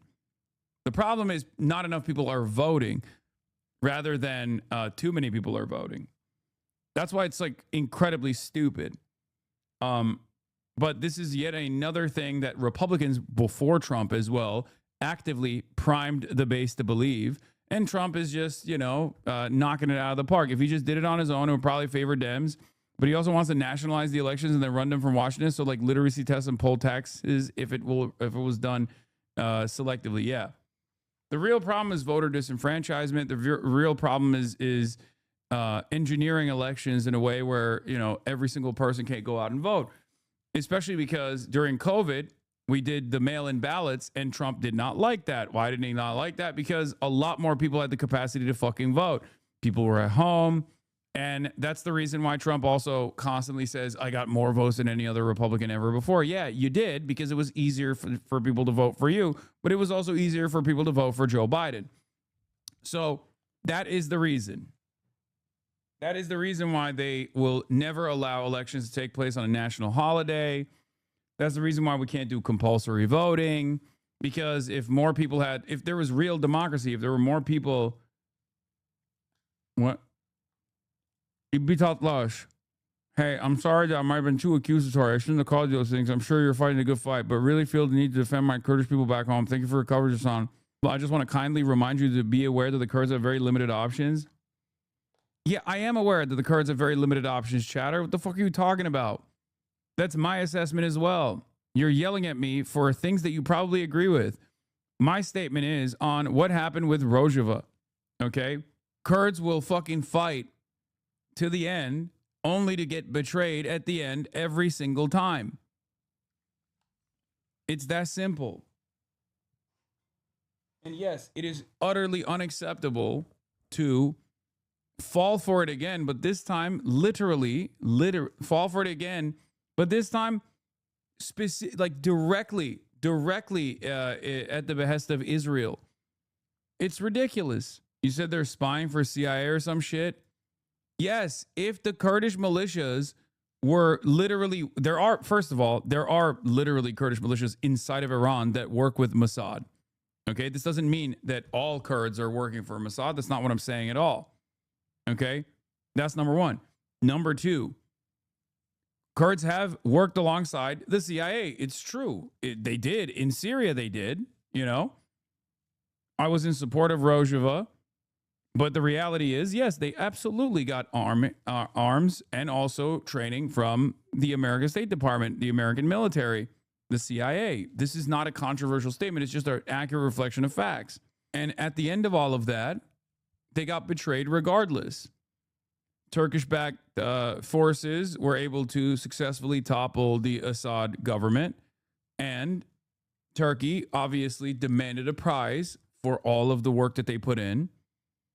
And then they turned around and destroyed any kind of Kurdish autonomy that could have existed in Rojava. You don't really have the luxury to pick your allies when no one else is offering you help, but that doesn't change the outcome. Would not be good. Yeah. So falling for it again so close after the way that Rojava unfolded is insane. It's completely insane. It's ridiculous. If you expect any other result, and as I said, aligning with the CIA or aligning with the Mossad in Iran would literally lead to the same exact fucking outcome, which is Kurds go in, they engage, they foment ethnic conflict inside of Iran, or they tried to do so. And then if they are capable of overtaking the border territory between Turkey and Iran, and then Turkey's forces come in and bomb the fuck out of Kurdish villages, just as has happened in northern Syria. That's what I said was going to happen if the Kurdish militias would go along with this scheme. Any kind of destabilizing initiative in Iran right now is 100% working in the interest of empire. It's just the truth. And this even pertains to, other Persian Iranians, Azeri Iranians, any Iranian that currently takes up arms against the state is working in service of Israel's goals in destabilizing and collapsing Iran. It's not about fucking regime change. It's not about developing an autonomous region for yourself. It's just about piecing out Iran and balkanizing Iran at the behest of Israel.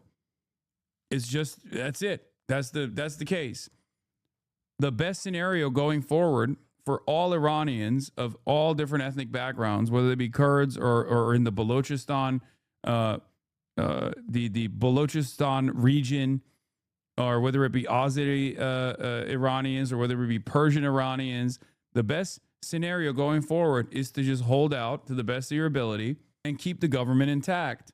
That's it. Like the imaginary Kurdish uprising and the proposal to take Karg, it seems like the Hawks just want to set the president of any kind of boots on the ground and are throwing stuff at the wall to see what sticks. Yeah. Also, it doesn't even matter. They're now talking about like boots on the ground or special forces trying to overtake the uranium site, like the site where the enriched uranium is, and I think this is Isfahan, right? And then the other story is about overtaking the island of Karg, where like 90% of the oil passes through, like Iranian oil passes through, which again is crazy. And then the other one was to foment like some kind of popular mobilization by deploying the Kurds, trying to spark ethnic conflict inside of Iran. The Kurds didn't even bite it, though. They didn't even eat that bait this time around because it's so close to what happened in Rojava. It's ridiculous. In any case, it ultimately doesn't matter. All right, let's get back to what's actually going on. As far as the Kurds goes, as far as the Kurdish situation goes, it's very clear that a lot of the heads of Kurdish militia movements and Kurdish parties, both in Iran and in Iraq and in the region in general, have said, no, we're not going to fucking do it. Some said they would only do it if American boots were deployed alongside them. Some said they would only do it if they get aerial support and aerial coverage from Israel and America. Some said, hell no. But it's clear that as it stands currently, Syria's Kurds are warning their Iranian counterparts not to align with the U.S., saying Washington will eventually betray them, citing their own experience in the last few months as proof. Okay? So all of the overall, the attitude from all of the united Kurdish movement is no, we're not going to do it. The time is not right for it, or we're just not going to do it at all. Is there a possibility of Kurdish militias aligning with Iran? I mean, there are Kurds in the Iranian Revolutionary Guard. There are Kurds in the Basij forces. Like, there are literally ethnic Kurds that play a role in the Iranian security apparatus. They are a part of. They're well integrated into normal public life in Iran. It's a lot more complex than the way people present it. Okay.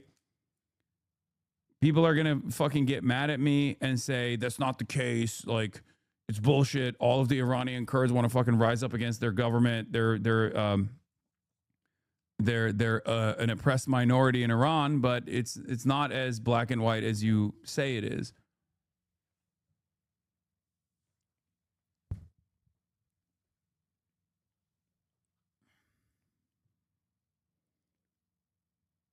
Anyway, let's continue. Yeah, Americans are floating this insane idea as well, but I think this is also stupid. With no clear path on how like this operation would be conducted. Okay. Like, how the fuck are they going to do a special ops inside of Isfahan? It's ridiculous. Also, Sayed Abbas Araghchi, Foreign Minister of the Islamic Republic of Iran, says, thank you, CENTCOM, for admitting that you are using our neighbor's territory to deploy HIMARS systems against our people, apparently including a desalination plant.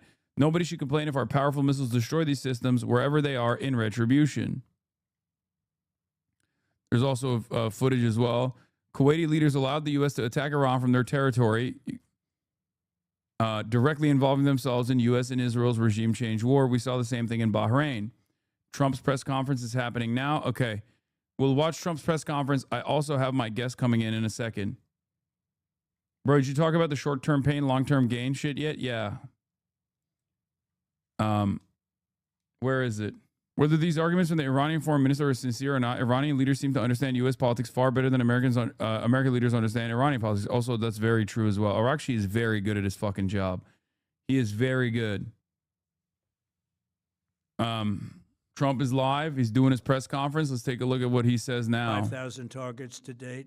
some of the very major targets, and we've left some of the most important targets for later in case we need to do it. If we hit them, it's going to take many years for them to be rebuilt, having to do with electricity production and many other things. So we're not looking to do that if we don't have to. But they're the kind of things that are very easy to hit, but very devastating if they are hit. We are waiting to see what happens before we hit them.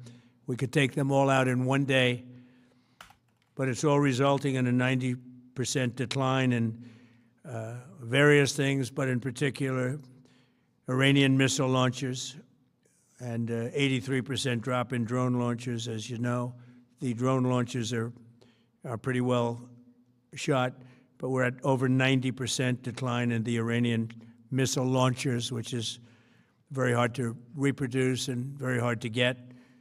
And usually what we were able to do through great equipment, a lot of smart people, as soon as they sent a missile up from a launcher, we were able to knock out that launcher within a period of 5 minutes or less, accurately, right on the noggin. So Right now we on have the noggin. low-cost interceptors effectively combating Iranian drones, and our B-2 bombers recently dropped dozens of 2,000-pound bombs to destroy missile launchers all over Iran and buried deep under Iranian soil in many cases. The soil was no match. And we're also annihilating the manufacturing base that the regime uses to build drones and missiles at a rate that nobody thought was possible. We're knocking them out. We know where they all are. We're knocking them out very quickly. We're ahead of our initial timeline by a lot. I would say that we probably would not have thought after a month we'd be here, in addition to the fact that we've taken out the leadership twice and maybe 3 times. And we, as you know, we want to be involved.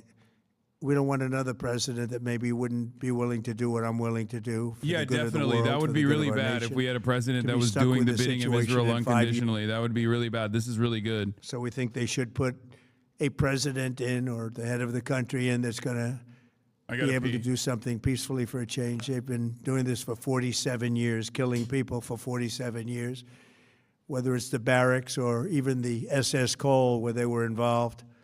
Very strongly, they always denied it. But where they were very strongly involved in all of the people that died through the roadside bombs, died and are right now walking around with no legs, no arms, a face that's been so badly damaged.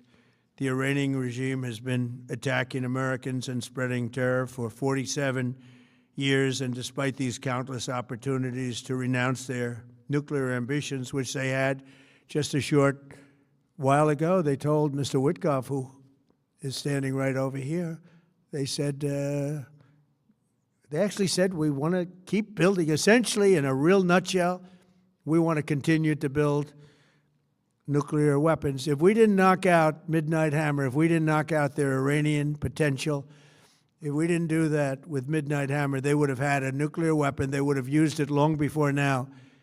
And at a minimum, Israel would have been annihilated. I was very lucky that we had the courage to do that we had the talented pilots and the great equipment. The B-2 bombers are unbelievable. We ordered 25 more, by the way. The newer, better version. It's we have the greatest military in the world. We have the greatest equipment in the world by far. You see that no matter where we go. You still need the people, though, to operate it and to use it. And those are the people that we cherish. Even after we obliterated their key nuclear sites in Operation Midnight Hammer, they never negotiated in good faith. They still continued to say, we want to build nuclear. We want enrichment at levels that were unacceptable.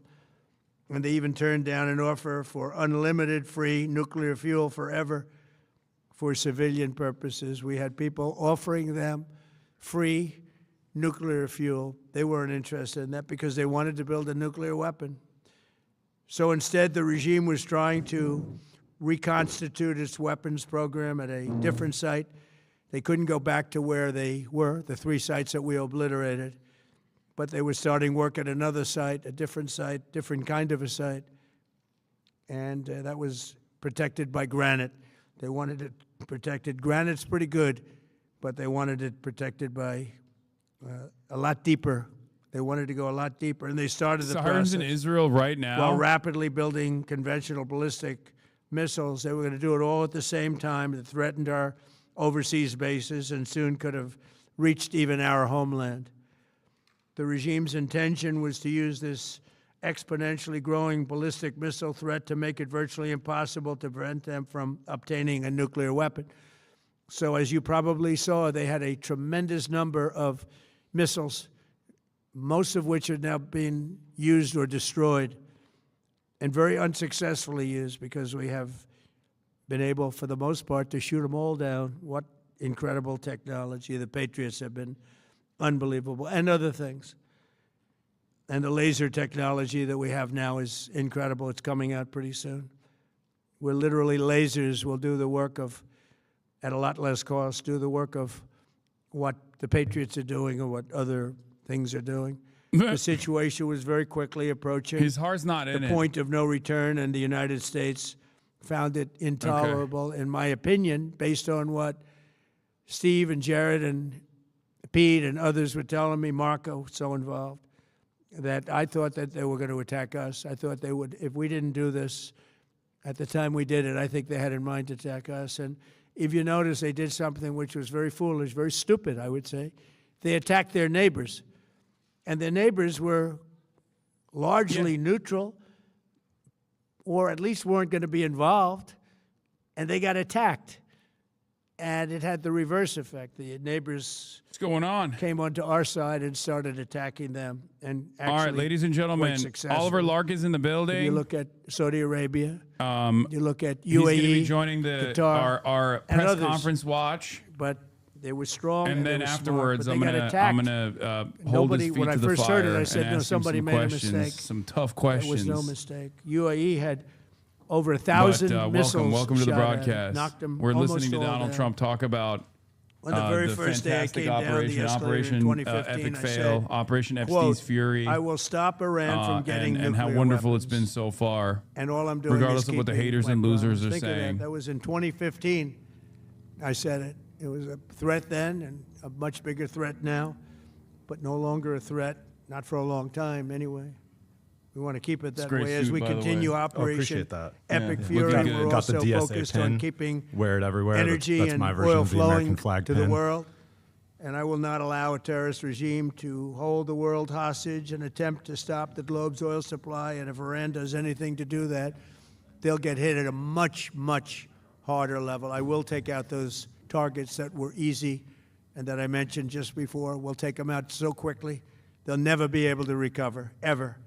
So if they far, want to it's play been that game, they better epic not play victory. that game. In the long run, After oil epic supplies victory, will be dramatically more secure. a without lot the of threat of a lot of Iranian like IRGC affiliated accounts and like media yesterday was saying that he would declare victory as an effort to like draw back American forces.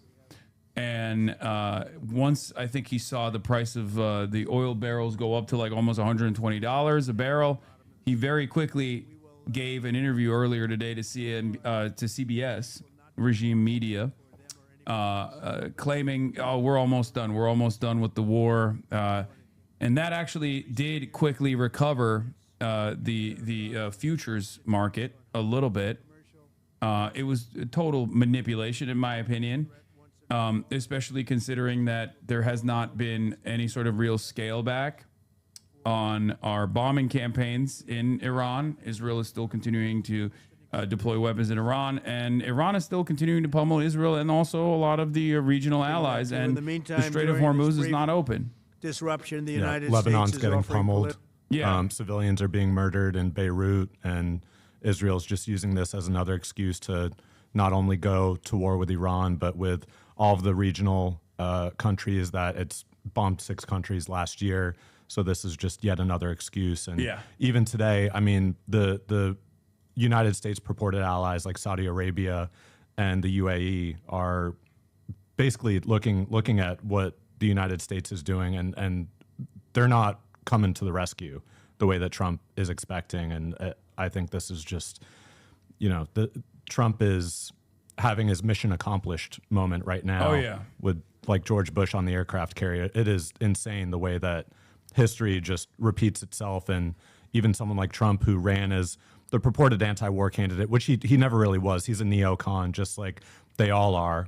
And he's just, he rides the coattails of whatever public sentiment is. So when he criticized the Iraq war, it was only after the fact that it happened. He was just as warmongering as every other neocon freak that this Republican Party nominates. And yeah, it's insane. Rubio as well. Going there in a short period of time, and we're protecting the world from what these lunatics are trying to do, and very successfully, projection, I might add. We're also waiving certain oil-related sanctions to reduce prices.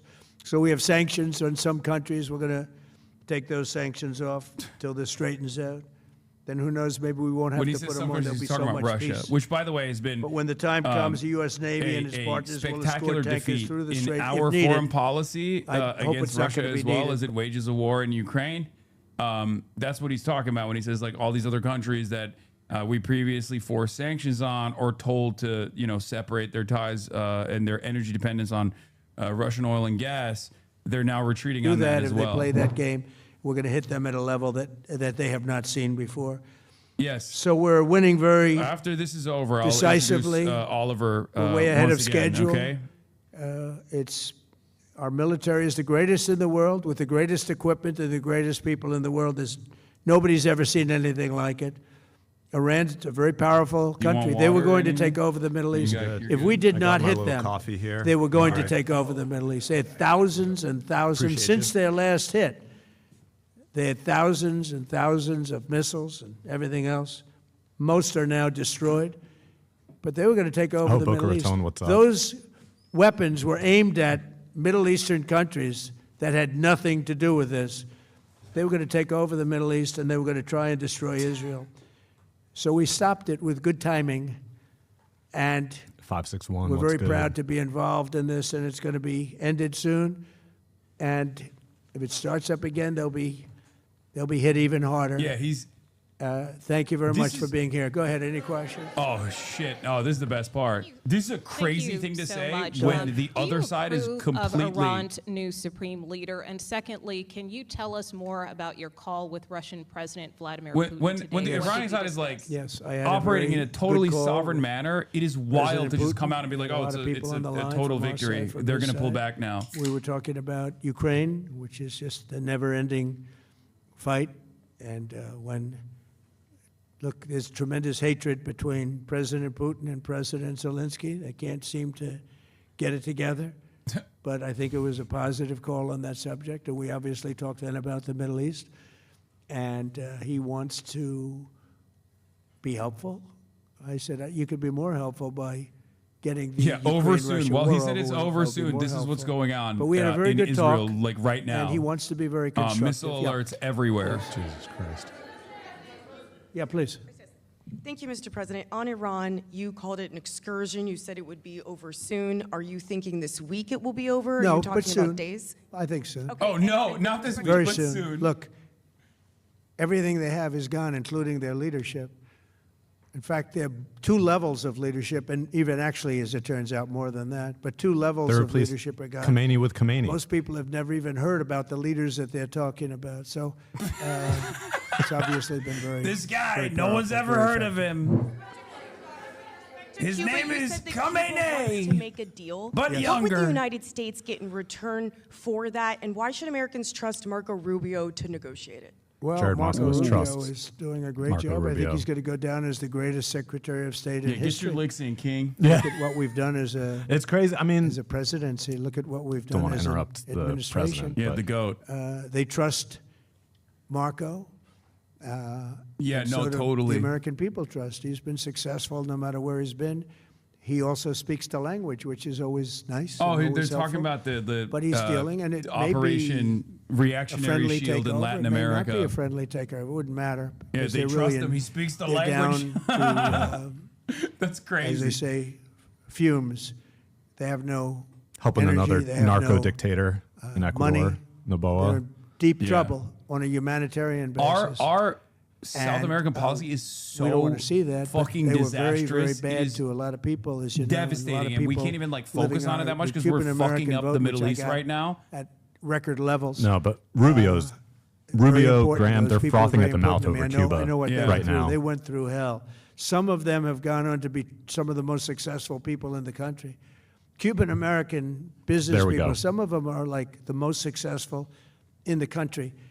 And a lot of them are friends of mine because I've been fighting this battle with them for a long time. Oh, the Castro fighting regime the was battle brutal, against Cuba. but they lived off Venezuela. Now they don't live off Venezuela. Sends them no energy, no fuel, no oil, no Venezuela money, sending no it to nothing. Israel now. They lived without Venezuela. They couldn't have made it, and we cut them off from everything else. So, yeah, they're going to make either a deal or we'll do it just as easy anyway. Yeah. Whenever they say, like, one of the most devastating words that a sequence of words that you can hear from an American leader, especially this one, is "we're doing a deal with them," because time after time, I mean, they had a phone call with Maduro 8 days prior to the kidnapping, right? And we all know what the negotiations process looked like twice now with Iran. So this, for me, is terrifying because I have a personal stake in this a little bit as well, right? I'm going to Cuba soon, and it's. I mean, I don't know. It's just like one of the cruelest, endless policies that we have. But that's being investigated right now. Yeah, please. Thank you. Mr. President, you've said the war is, quote, very complete, but your defense secretary says this is just the beginning. So which is it, and how long should Americans be prepared Well, I think for you could this war say to it last both. for? It's the beginning. It's the beginning of building a new country. Oh, But we're they nation certainly- building They now. have no Oh, Navy. They yeah, have no that worked out aircraft. so well. Regime They change have and no nation building in Iran. anti-aircraft equipment. It's all been blown up. They have no don't- radar. They have no telecommunications. This shit pisses me off And they have so no much 'cause, like, leadership. It's all gone.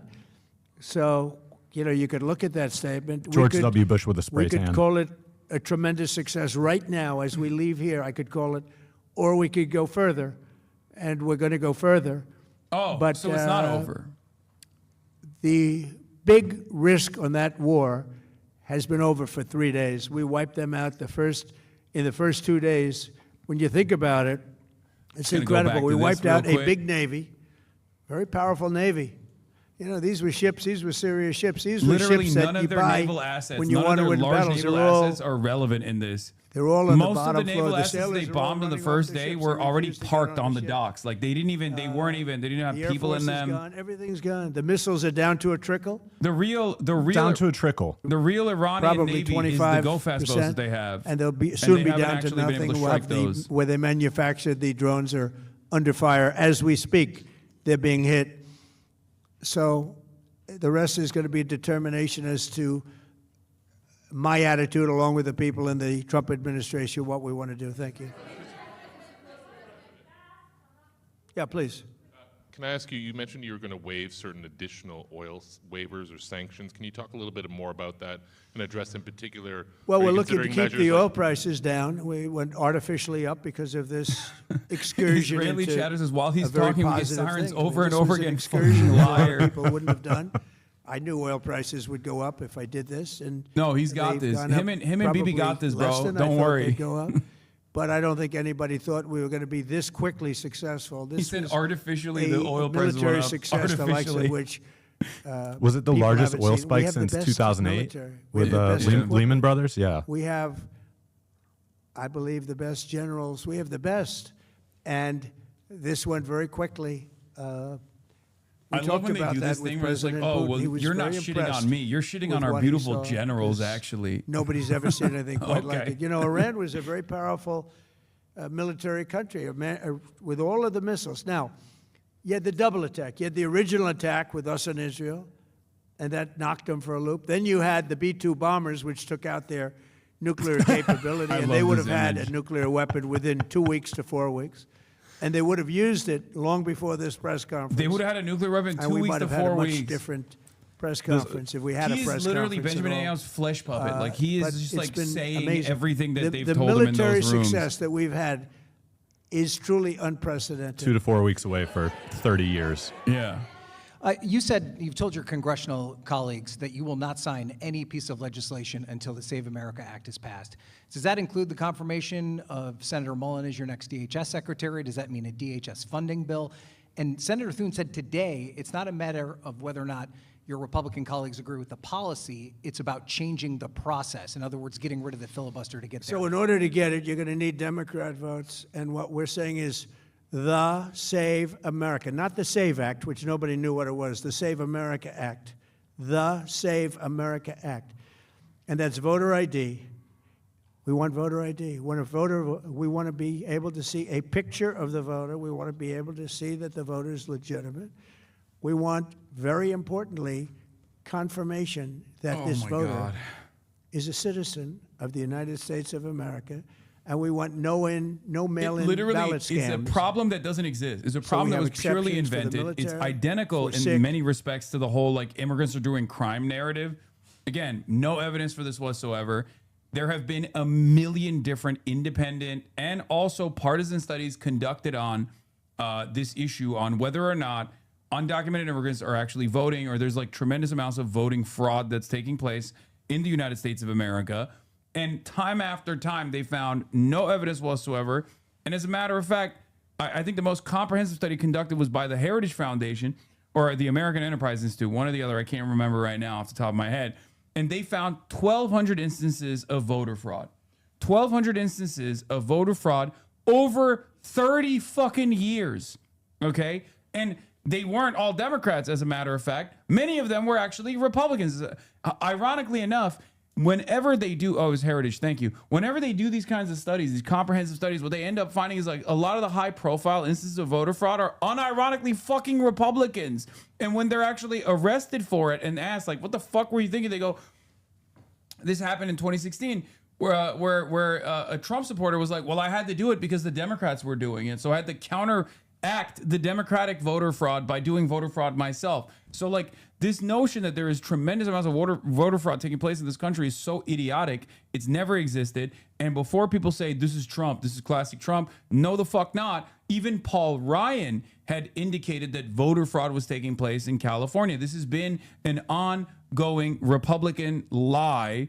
Even the smart Republicans and the reasonable Republicans have also conducted this lie as well. They've leaned into this lie as well. It's a part of the GOP playbook to justify voter suppression, which is the real problem with elections. Yeah, I mean, in companion to everything the Supreme Court has done since Shelby County v. Holder in 2013, removing federal pre-clearance, that really has just instigated the past 12, 15 years of complete voter suppression.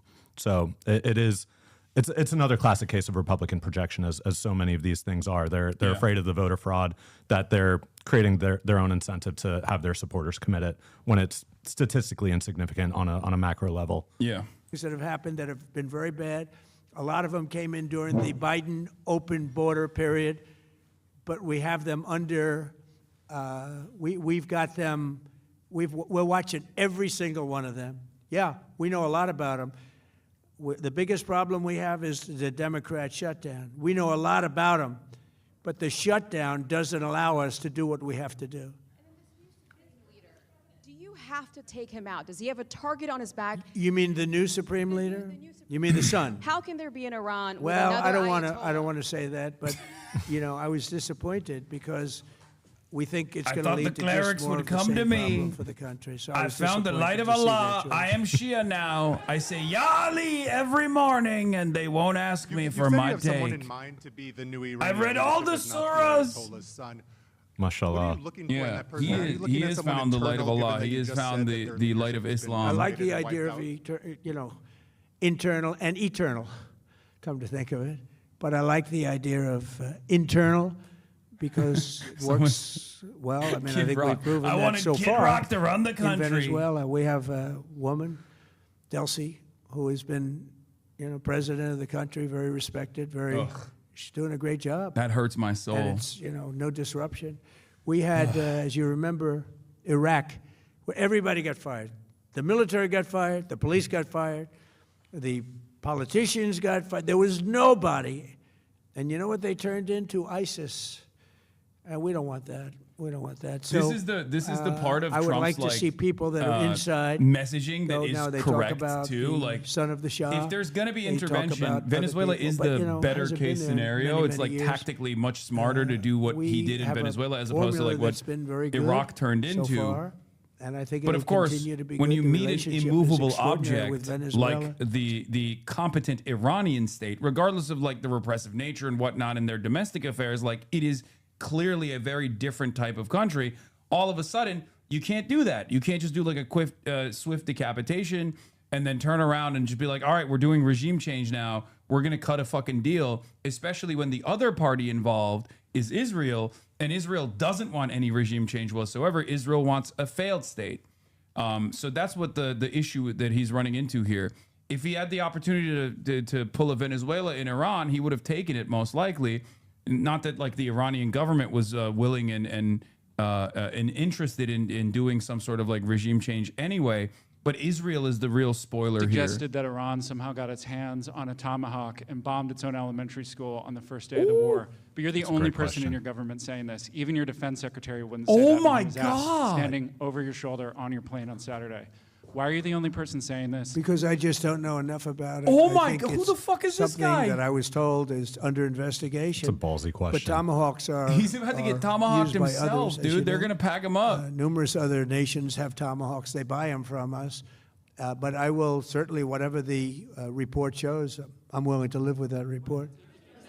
Yeah, please. Oh my God, journalists do that all the time. Oh my God, do that all the time, we've won please. in many ways, but we haven't won enough. A real shame for all the fucking career reporters that don't ask questions Where they're like not that, going by to the way. be starting the following day to develop a nuclear weapon, where they'll look at that man and some other people from the administration and say, all right, we're not going to do it. They were not willing to say that.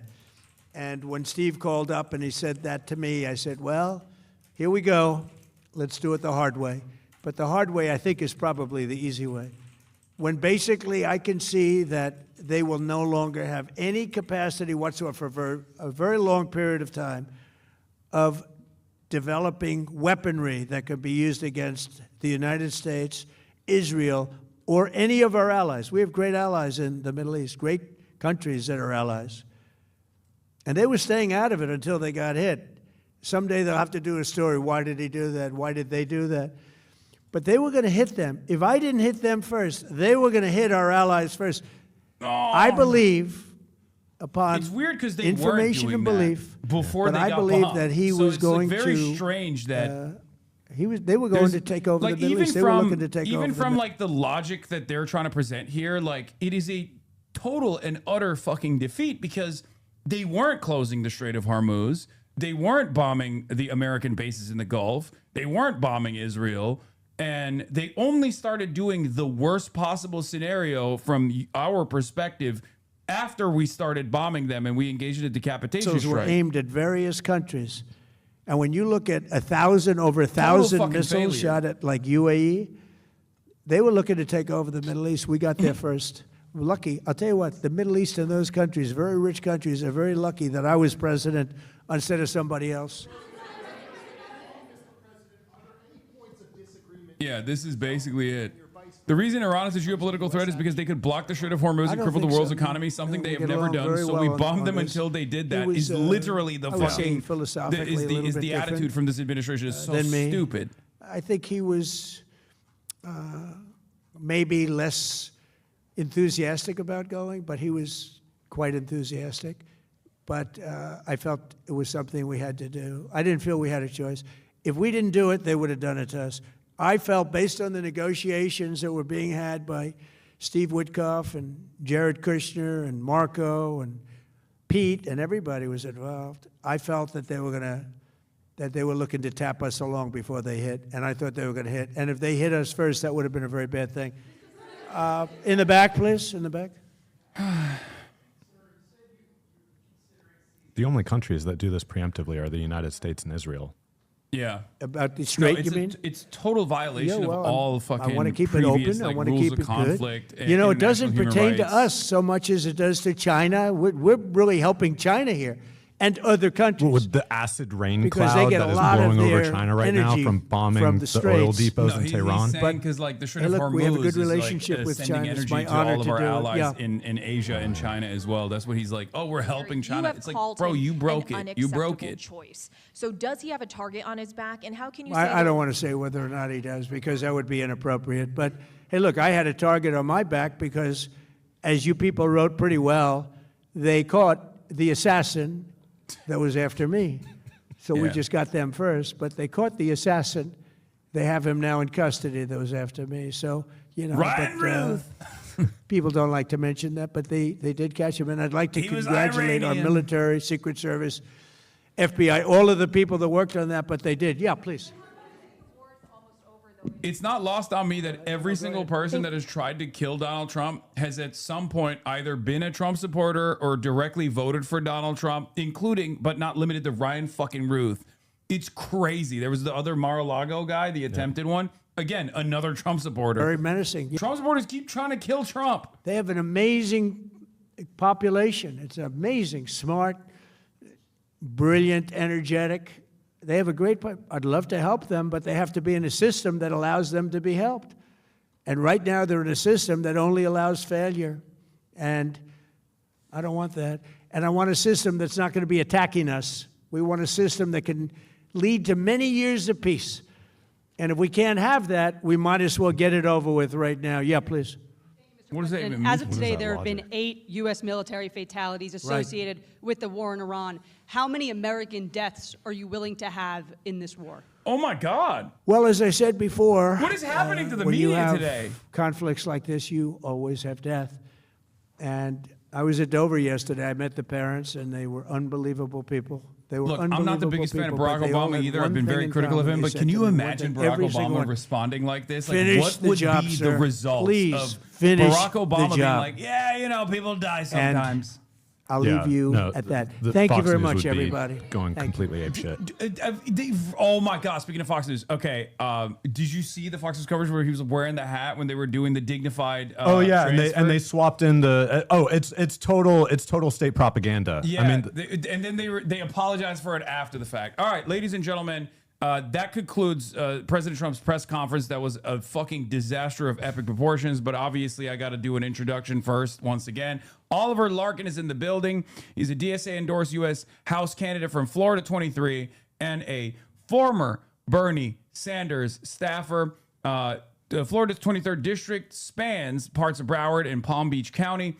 You were a former Bernie campaign organizer. You're running as a Democratic Socialist focused on Medicare for all, stronger labor rights, ending America's foreign interventions, and tackling inequality in South Florida's increasingly unaffordable housing market. Your campaign sharply contrasts with AIPAC's #1 foot soldier, Jared Moskowitz. That's how I feel about Jared Moskowitz, particularly on foreign policy and money in politics. Larkin argues that working class voters in the district need a representative willing to challenge corporate power and redirect U.S. resources away from war and towards domestic investment. Welcome to the broadcast. Very excited to have you here, even though Michael from Pennsylvania outflanked me and got a remote interview with you beforehand, but he's also been a big advocate for you as well. Very excited to have you here. You've been doing something that I think other Democratic politicians should be doing, which is you're not holding back on unleashing on your opponent that you are trying to unseat in this primary. You're playing a little bit of hardball. Now, it's probably pretty easy because your opponent is Jared Moskowitz, and he is a particularly unlikable person, especially when it comes to how out of touch he is on the desires of the Democratic base and how much he has been openly at odds with even the rest of the Democratic Party's caucus initiatives when it comes to Israel. I believe alongside Gottheimer, he was one of the 2 Democratic congresspersons that immediately came out and were saying that we shouldn't do a war powers resolution when Ro Khanna and Massey were trying to put that together, outflanking the rest of the Democrats, which was unbelievable. But yeah, thank you for coming on. Does it make that easier for you that your opponent is Jared Moskowitz to criticize him? Yeah, I mean, he's giving me new material. I had plenty of reason to primary him when I first started campaigning. He had already been the first Democrat to join Doge. He had already voted for the Larkin-Riley Act. He had already been appointed twice by Ron DeSantis. But as this campaign has gone on, what we've seen him do is not try to tend to his base and show, hey, I'm actually a real Democrat. He's leaning in even further to his Republican bona fides and basically asserting that only a conservative, centrist, moderate Democrat is capable of winning a district like ours. And I think there's a lot of discourse that Florida is somehow different than the rest of the country, or we're kind of uniquely that's right-wing bastion, but people have the same working class struggles and same priorities about Medicare for all and getting money out of politics here. And so we're just leaning into that. And when it comes to running as a stridently pro-Palestine candidate in South Florida, I've seen candidates that have run supporting BDS or supporting Palestinian self-determination in the past, but weren't really saying it with their full chest. And then there's the hit pieces that come out 3 weeks before the election, 4 weeks before the election. I'd rather just own it right now and not try to hide my views. I think that's what there's so many of these underhanded kind of card tricks that Democrats have to try to filter, manufacture their views. And when you talk about Jared Moskowitz being one of the two Democrats, he even called it the Ayatollah Protection Act, which was ridiculous. I mean, but I think that's emblematic of Jared Moskowitz is a totem for the rest of the Democratic Party. This is a much larger critique than just Jared Moskowitz. I think he is kind of on the front. He's the front flank of the Democratic Party when it comes to this neoconservative, neoliberal kind of status quo that they're holding up. But we saw him flip his vote on the War Powers Resolution after going out, chest out completely. I mean, I don't know how you flip-flop on that after calling it the Ayatollah Protection Act and then saying, oh, actually, I was wrong 2 weeks later. Well, but they found the other votes. The leadership found the other votes to protect him because they know that he's being primaried. And so they needed to protect him because the Democratic Party, if it's nothing else, it's an incumbent protection racket. No matter how ineffective or right-wing you are, they're all interested in just keeping the money flowing to the establishment candidates. And so I think that's really what we're seeing is that Jared Moskowitz will take those positions that align with the Republican Party, but it's also a problem with Democratic House leadership. And that's why I came out early on in the campaign against Hakeem Jeffries as leader, because I saw him, this discipline that it only moves in one direction. The vote blue, no matter who, when it is a right winger, when it's a former Republican, when it's someone who is anti-trans or anti-abortion or pick your issue, that they're willing to throw the Democratic base under the bus. But it's a much larger critique than just Jared Moskowitz. I think it has to do with the entire Florida Democratic Party, the way that the party's just completely atrophied over the last several years to a worse degree than many other states. But I think what we're seeing now with Democrats having record low approval ratings, even despite Trump being in office, and the kind of generic ballot that you'll see Democrats, maybe a few ticks ahead of the Republican Party, but it's largely driven by the negative polarization. It has nothing to do with Democrats suddenly being more popular because they're still not fighting for Medicare for all. They're still supporting a genocide and an apartheid. And so we need something different. That's why I decided to run. And as a national party, the Democrats are actually deeply unpopular, even though they're supposed to technically be the popular party now as the only opposition party out there. And the reason for that is actually because Democrats, understandably, are ranked and graded by their weakest members, the rotating villains at times, or the people who sincerely want to destroy very good provisions that maybe the party wants to advance or maybe the party promised, right? Whether it be card check with like Mark Kelly and the likes of some of the problem solvers caucus members that consistently find themselves at odds with whatever like the agenda might be, even the agenda of someone like Joe Biden. And Moskowitz absolutely represents that contingency, especially as it pertains to an issue like foreign policy. So I'll be honest, you have a tough battle ahead of you, right? If we look at your district, Florida 23 is a D+2 district, but the general election will be tight. And the district is very white, very wealthy, with a big Jewish population. 29% are born outside of the United States of America.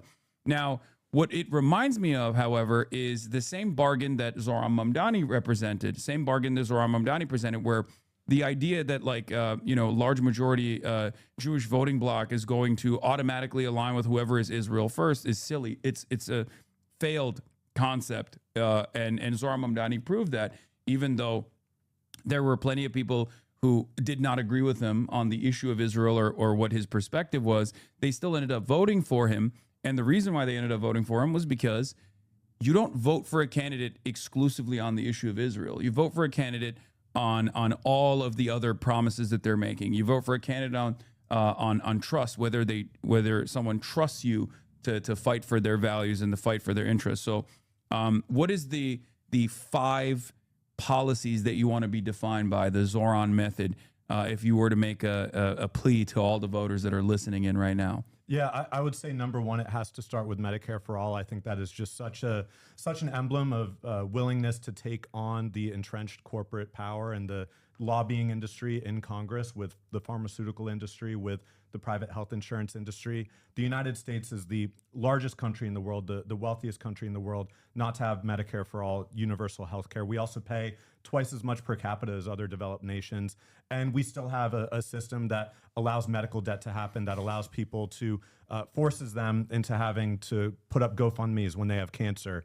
Healthcare in this country is a racket. It's a racket that is owned and controlled by the private health insurance lobby, by the for-profit hospital corporations, by the medical technology companies, by all of it. So I think you have to attack Medicare for all, and as part of a larger system, right? It's not just the public health insurance, it's also the fact that we have such a shortage of healthcare providers, of doctors. We see a graying out of abortion care providers because after Dobbs especially, we've seen the medical schools are afraid to even teach, and residency programs are afraid to even teach these necessary healthcare procedures to provide abortion care and to provide reproductive healthcare access. So I think we need to attack the larger system and not only have Medicare for all system, but we also need to look at having the actual providers also be nationalized to remove that profit motive, because there's, again, it's such an inflationary aspect of our economy. Healthcare spending is such a massive component of healthcare spending, and it comes from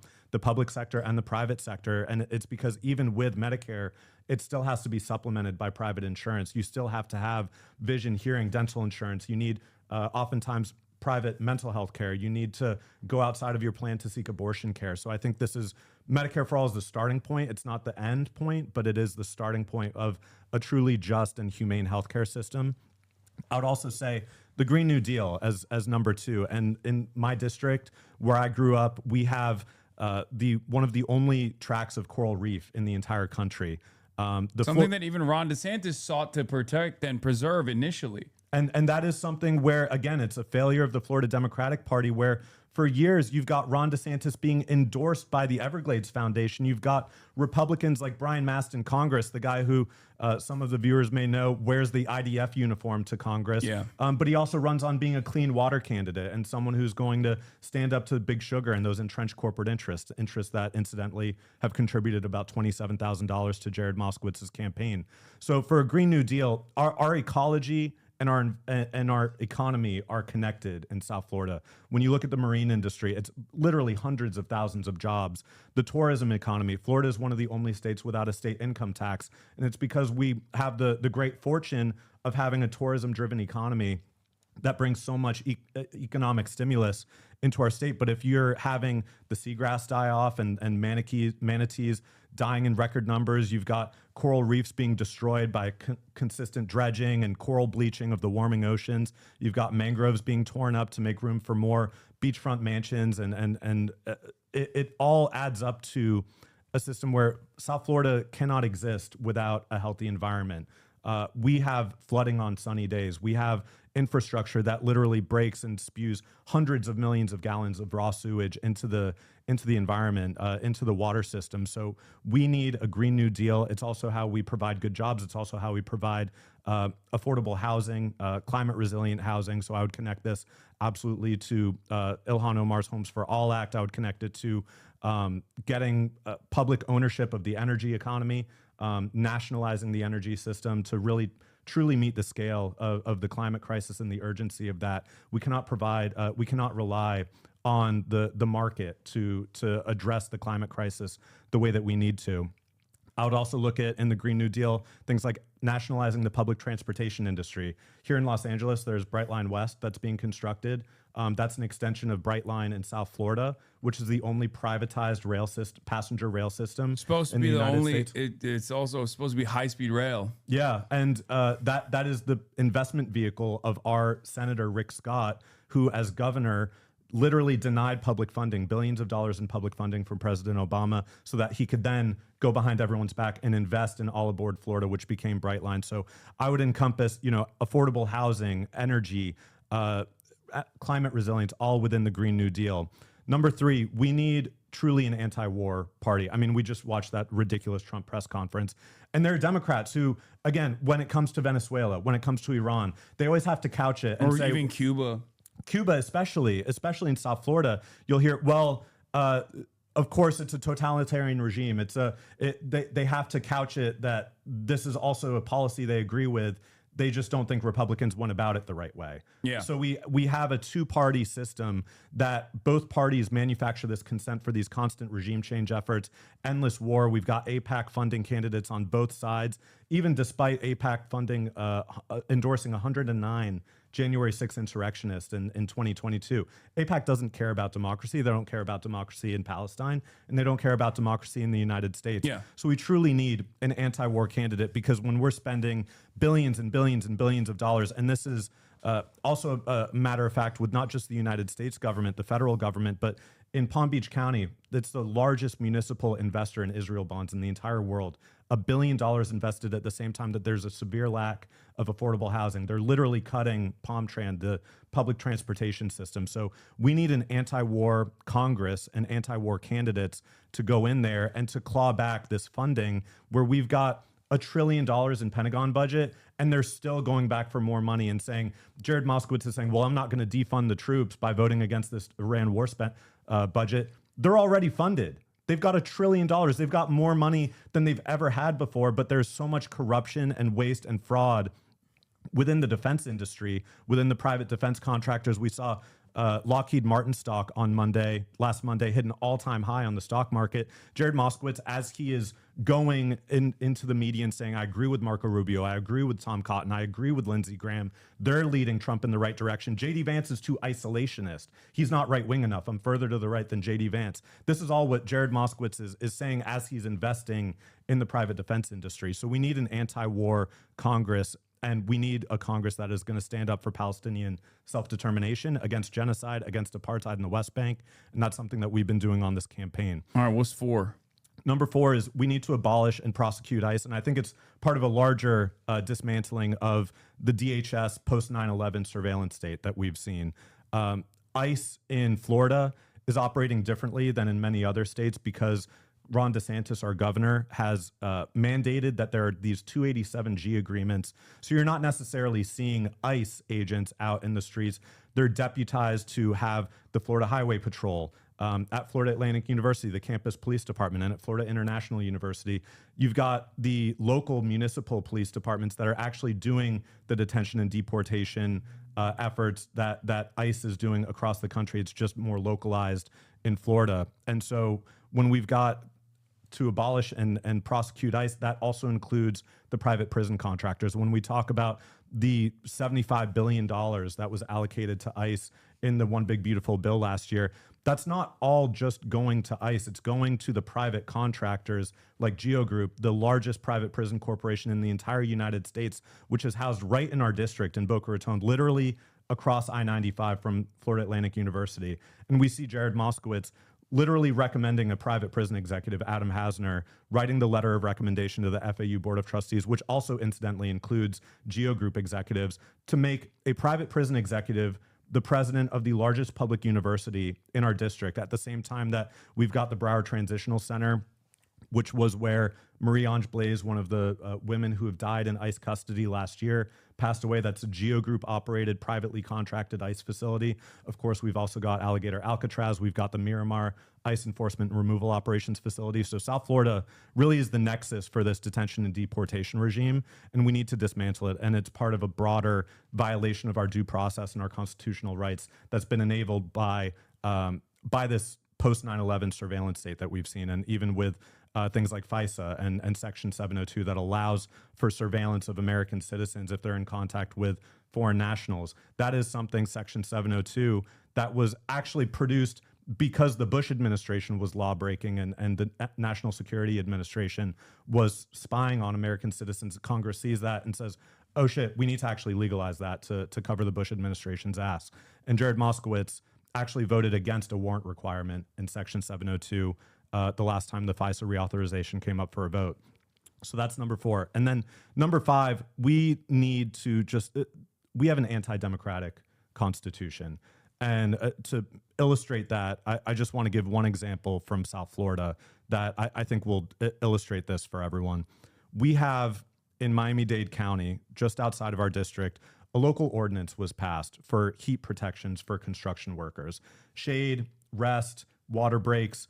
The state preempts that. The state does not allow for municipalities. Republicans love to tell the lie that all the best government is the one closest to you. Yeah. And that's why they're continuously trying to defund the federal government. They're trying to give power away from the federal government and try to localize it. But in Florida, that local power is superseded by Ron DeSantis and the regime in Tallahassee. So you've got, if you want to pass any kind of local ordinance or legislation, it is completely preempted by the state government. We had 1.5 million more people vote for abortion rights in 2024 on Amendment 4 than against.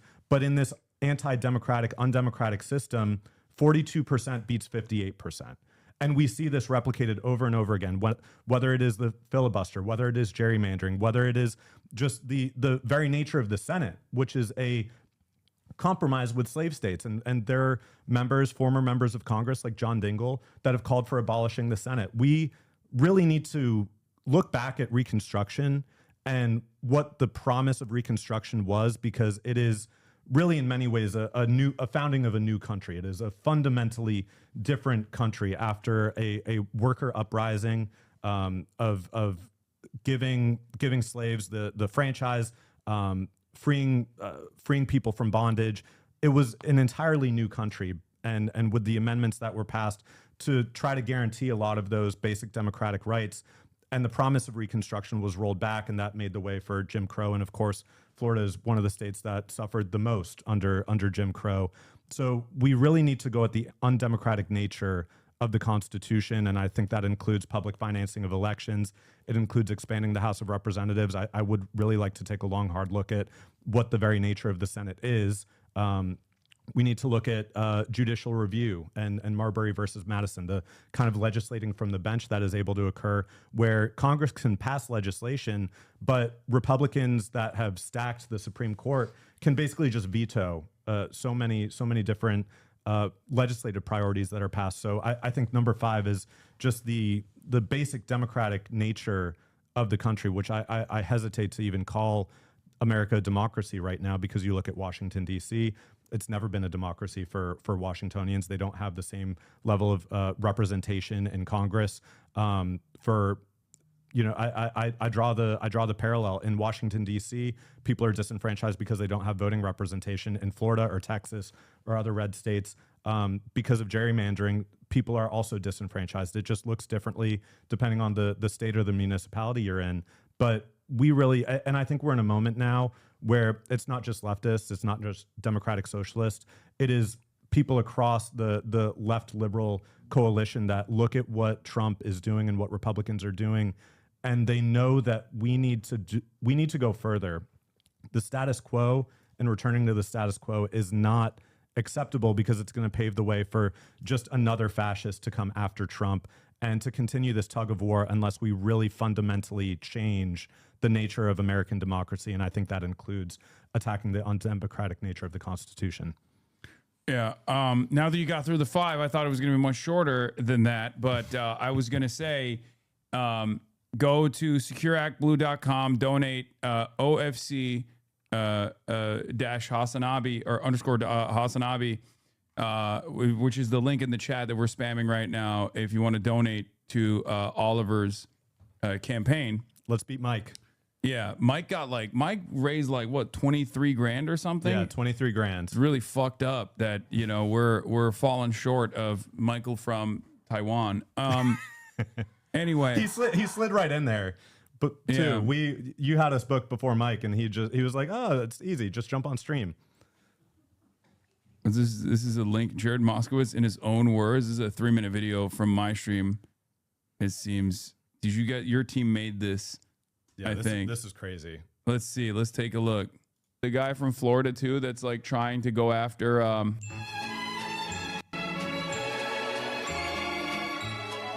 Let's first get you on the record. Where do you stand? Should there be any cuts to DHS or any defunding of the agency? So no, I don't support cuts to the agency, and I don't support defunding. Commission, I'm a twice-appointed Ron DeSantis Democrat, as my socialist opponent likes to point out. On the Patrick Bet David broadcast? Ain't no fucking way.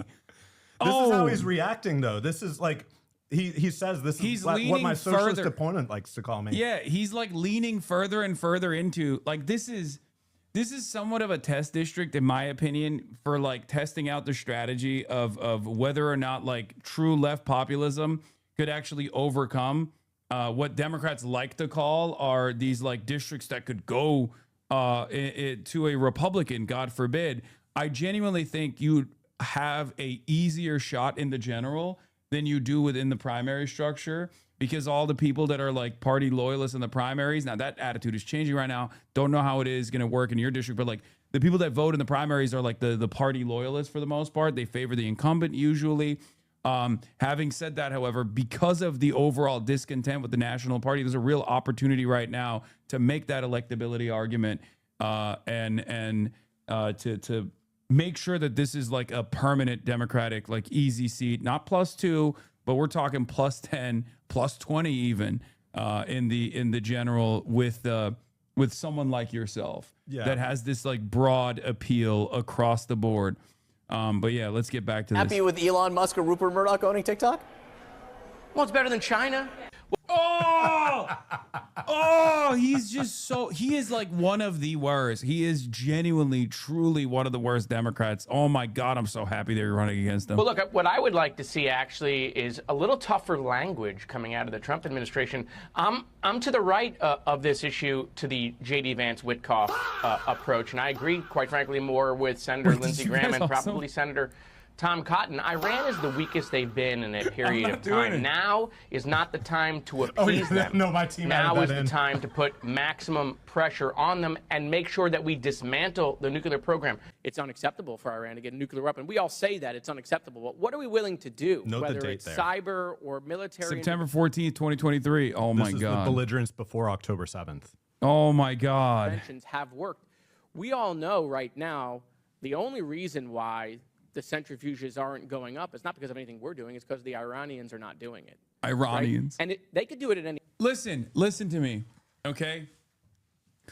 If you sit around frustrated as to why the Democratic Party is not fighting back against the Trump administration, or if you're sitting around wondering why when Democrats are in power, they don't actually take the initiative to like roll the clock back on all of the awful shit that all the awful shit that the Republicans do get away with, it's because of people like fucking Moskowitz who fight as hard as they possibly can and make sure that like the Democrats don't actually move the needle back in an appropriate trajectory in our foreign policy, our belligerent foreign policy. That's like, this is what I mean when I say, if you're frustrated by the controlled opposition, it's because of guys like Moskowitz, okay? They are in the pocket of all of the worst corporate entities, all the worst, I mean, even foreign policy, like Israel is in the pocket of AIPAC.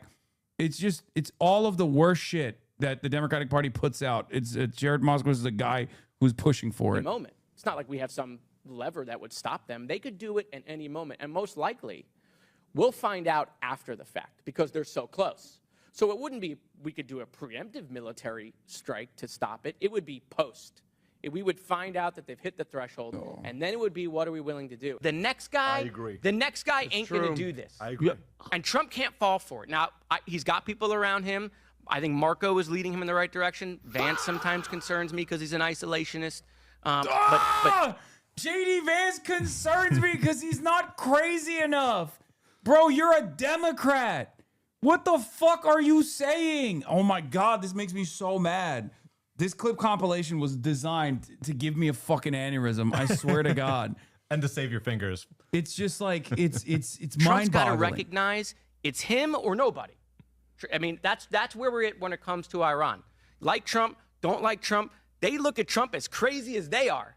Okay, and that works in that area of the region. Otherwise, the Israelis should continue to dismantle that. Any country that chants death to America cannot be allowed to have a nuclear weapon. And look, I have vast disagreements, obviously, with President Trump. What are the disagreements that you have with President Trump, actually? Oh, wait, I know what it is. He's not going hard enough. That's what it is. He's doing Taco Trump like Chuck Schumer. He better not try to do a negotiation with Iran. Obviously, we had some knowledge that this was going to happen, probably could have stopped it. U.S. presidents have that ability. President Trump let it go forward, and he got it right. I think maybe more joint military exercises in the Middle East. I think showing maybe the Iranian regime the military capabilities we have in the Middle East by doing maybe some weapons tests out there. They need to understand what we're willing to do, and then we do the diplomacy. Then we sit down with them, and we try to work this out. Don't go into politics. Oh, this Really? is crazy. Oh yeah, 100%. Do you have regrets? Go to Wall Street. Go to Wall Street. Yeah, be a finance Go bro. to Wall Street. Yeah, go to Wall Street. Go be a finance bro. Like Yes. do cocaine for a couple of years. Get that out of your system. Yeah. That's what I would tell my 16-year-old self. Like, I couldn't ask for an easier thing to, like, silver platter. Yeah. Who says that? Yeah, it's crazy. It's crazy. I mean, you do have like I said, the district itself might seemingly, in theory, the district itself, the demographics itself, like the expectation is that someone like Moskowitz is actually to be the favored pick here. But I think that that is the old way of doing things. That's the old method of assuming that like this is the real electability candidate when it's not. It's like these are all incredibly unpopular positions that he's taking on over and over again. And it's not even like what the district wants. Like if we're talking about Democrats, if we're talking about like actual Democratic Party voters, this is a deeply unpopular way to go about it. Like it's what 80% of the Democrats are against this. Like, who are you speaking to in the primaries? 80% of Democrats are against this. Overwhelming majorities of both the Democratic Party and the independents are against what Donald Trump is doing in Iran. And this man is actively advocating for the Trump line and sometimes even outflanking the Trump administration, it seems. Yeah, and I would say for anyone who says, well, why would a Democratic Socialist be the more electable candidate in a district like ours, what I would assert is that it is precisely because we have Democrats like Jared Moskowitz representing a district like ours. Let's also put into context, Broward County has the highest Democratic voter registration in the entire state of Florida. When Democrats are winning in Florida, it is because there's high voter turnout in places like Broward and Palm Beach County. And when Jared Moskowitz was elected in 2022, that coincided with the bottom completely falling out. Florida gets memed. There's the Bugs Bunny, saw Florida off from the rest of the continent. But in 2018, Andrew Gillum came within 1 percentage point. Bill Nelson came within 1 percentage point of being reelected and defeating Rick Scott and Gillum defeating Ron DeSantis. In 2020, it was a 3-point margin of victory. The problem is that we have Democrats that are making the Republican arguments for them. And so what I would assert is that our campaign is in there to prevent Florida 23 from being the next domino to fall to a Republican Party because we have milquetoast, chicken shit, status quo Democrats that are doing the Republican Party line. Yeah. We need someone who's actually going to motivate young people to turn out, who's going to motivate labor and progressives to turn out, and someone who's not going to, again, when we've knocked on 5,000 doors since this campaign started, we hit our 5,000th door over the weekend. And when we're having these conversations with voters and we tell them, what do you think about your member of Congress? Did you know that he voted for the Laken Riley Act? Did you know that he was appointed twice by Ron DeSantis? Did you know that he was the first Democrat in the entire country to join the Doge Caucus? People are horrified. They're absolutely horrified because the words that people on the doors use, and these are, again, your liberal voters, your committed, dyed-in-the-wool Democrats, people who are 65, 70 years old. Of course, we're talking to people who registered after 2016. We're talking to people under 45. But when you're talking to the committed Democratic primary voter, they're using words like authoritarianism, fascism, Gestapo, secret police when it comes to ICE. And then you tell them that Jared Moskowitz is supporting this agenda, and they're completely horrified. And they literally cannot believe that a Democrat would support that. But that's the kind of voter depression. There's voter suppression on the right, and then there's the voter depression on the Democratic Party side when we're putting forth candidates like this that don't actually represent what the base of the party believes or is going to motivate them to turn out to vote. And so when we talk about hitting 5,000 doors, if you're pissed off about what you just saw about Jared Moskowitz, please donate, because I'm not taking any corporate PAC money. I'm not taking APAC money. I'm taking on all of the entrenched corporate interests. And this truly is, if we get the word out, we are going to win. I just want to tease something that's going to be in Politico tomorrow morning. We had our first poll in the district by the firm that polled the Zoran mayoral election in the Democratic primary. And what it's going to show actually is that Florida is not all that different from the rest of the country. Floridians do not like to see their taxpayer dollars go to fund a genocide. Floridians do not like to see Trump starting another illegal war with Iran and Jared Moskowitz going hand in glove with the Trump agenda. So I think it's going to be shocking for some people, but for me, it's not surprising, because I'm with our volunteers when we're on the doors. I'm having these conversations myself, and it's just, I mean, it's basic logic and just our basic humanity. And I think when we talk about how Florida is this exception because it's got, as you mentioned, one of the highest proportions of Jewish Americans in the country, similar to New York City, there's this flattening that happens with the Democratic Party establishment. There's a flattening to the identity politics and just that kind of naked appeal that divorces people from our own humanity. And this is about our collective humanity, and it is about standing together as a community across race, across ethnicity, and truly building a working class movement.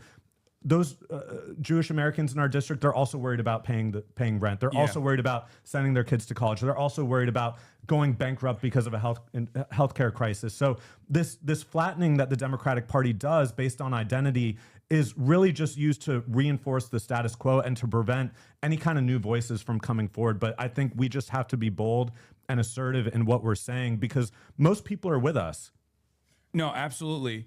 And when you have a vision in the affirmative, when you actually offer things for people, offer things that people want, even if they have disagreements with you on certain issues, which, by the way, there's no guarantee. Like, just because someone is a Jewish Floridian doesn't mean that they're like Israel first, or it doesn't mean that they care about Israel all that much. They live in fucking Florida, okay? They don't live in Tel Aviv. There are plenty of benefits to living in Tel Aviv. The government incentivizes people. The Israeli government wants American Jews to go and live in Israel, and yet they choose to live in Florida. This is something that I stress all the time. Like this, it's this like woke version of dual loyalty that like even Democrats and liberals themselves engage with whenever they talk about this stuff. And they're like, well, all Jews care about is Israel. It's like, well, that's literally not the case.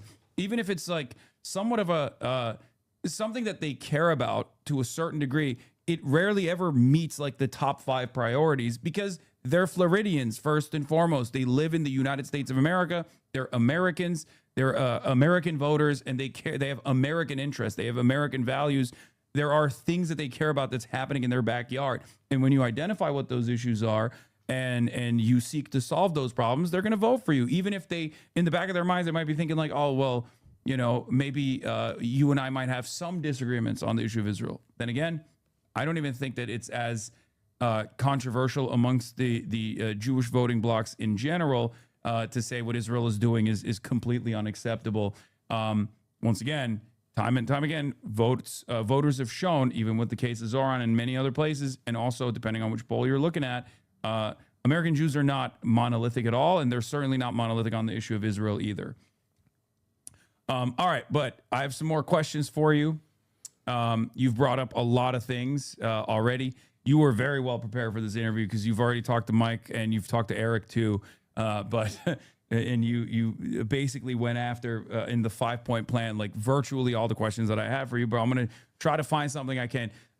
One thing that you didn't mention in this conversation, even though I've heard you say this before, is that you want to shrink the military budget. Yes. And so the question I have for you is, you vocally supported shrinking the military budget. If you were able to cut 10% of the military budget, which is around $100 billion, let's say, where would you invest that money? I think we need college for all. The student debt crisis that we have, and the fact that people are, I'm still paying my student loans, And that is basically debt is used as a means of controlling and disciplining the working class and disciplining the labor market to force that kind of precarity where if you're not actively participating in the labor market, then you could become completely destitute. You could be put out on the street. So we have more than enough money if we cut even 10% of the military budget to invest in college for all. And I would not just restrict that to public colleges and 2- and 4-year colleges. When I spoke earlier about the need for more healthcare professionals, more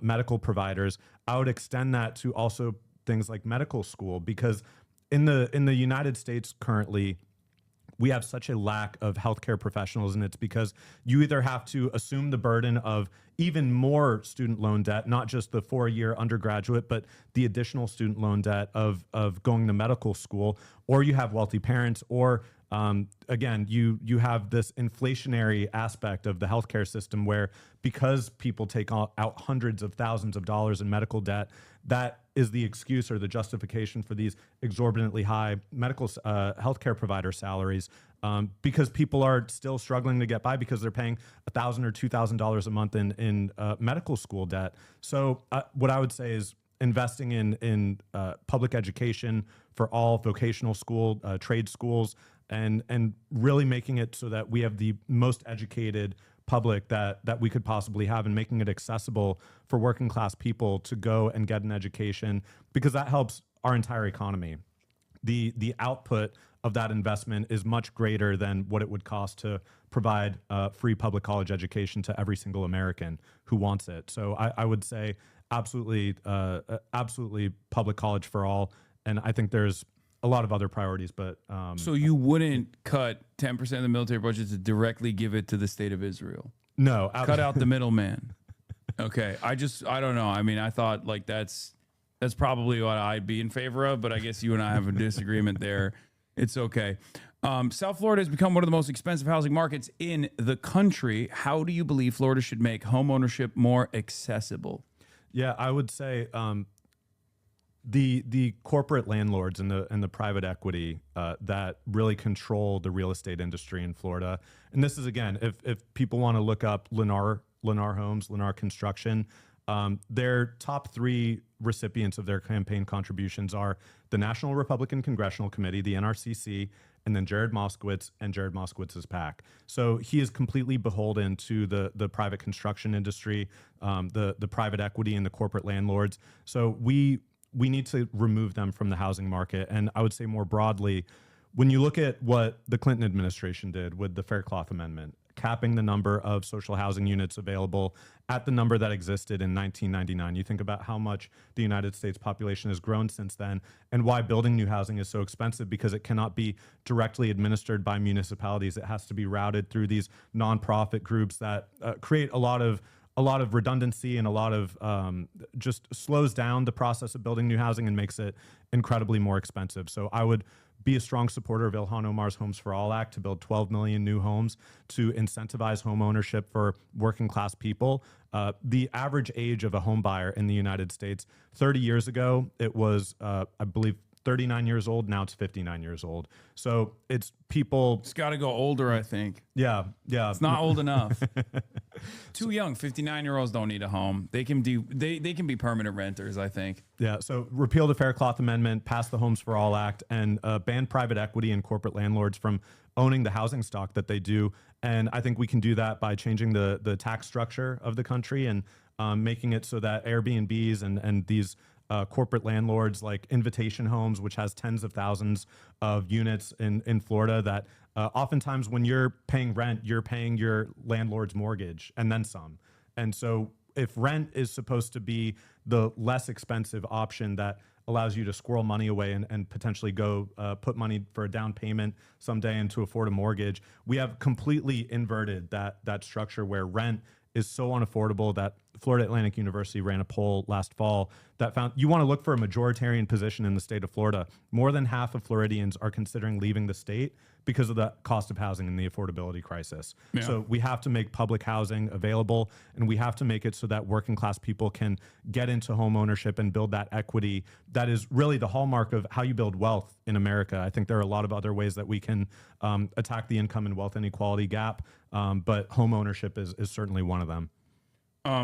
Switching gears here, let's talk a little bit about foreign policy and immigration. Your wife's family is Nicaraguan and escaped the Ronald Reagan-funded Contra death squads. Shouts out Ana Navarro.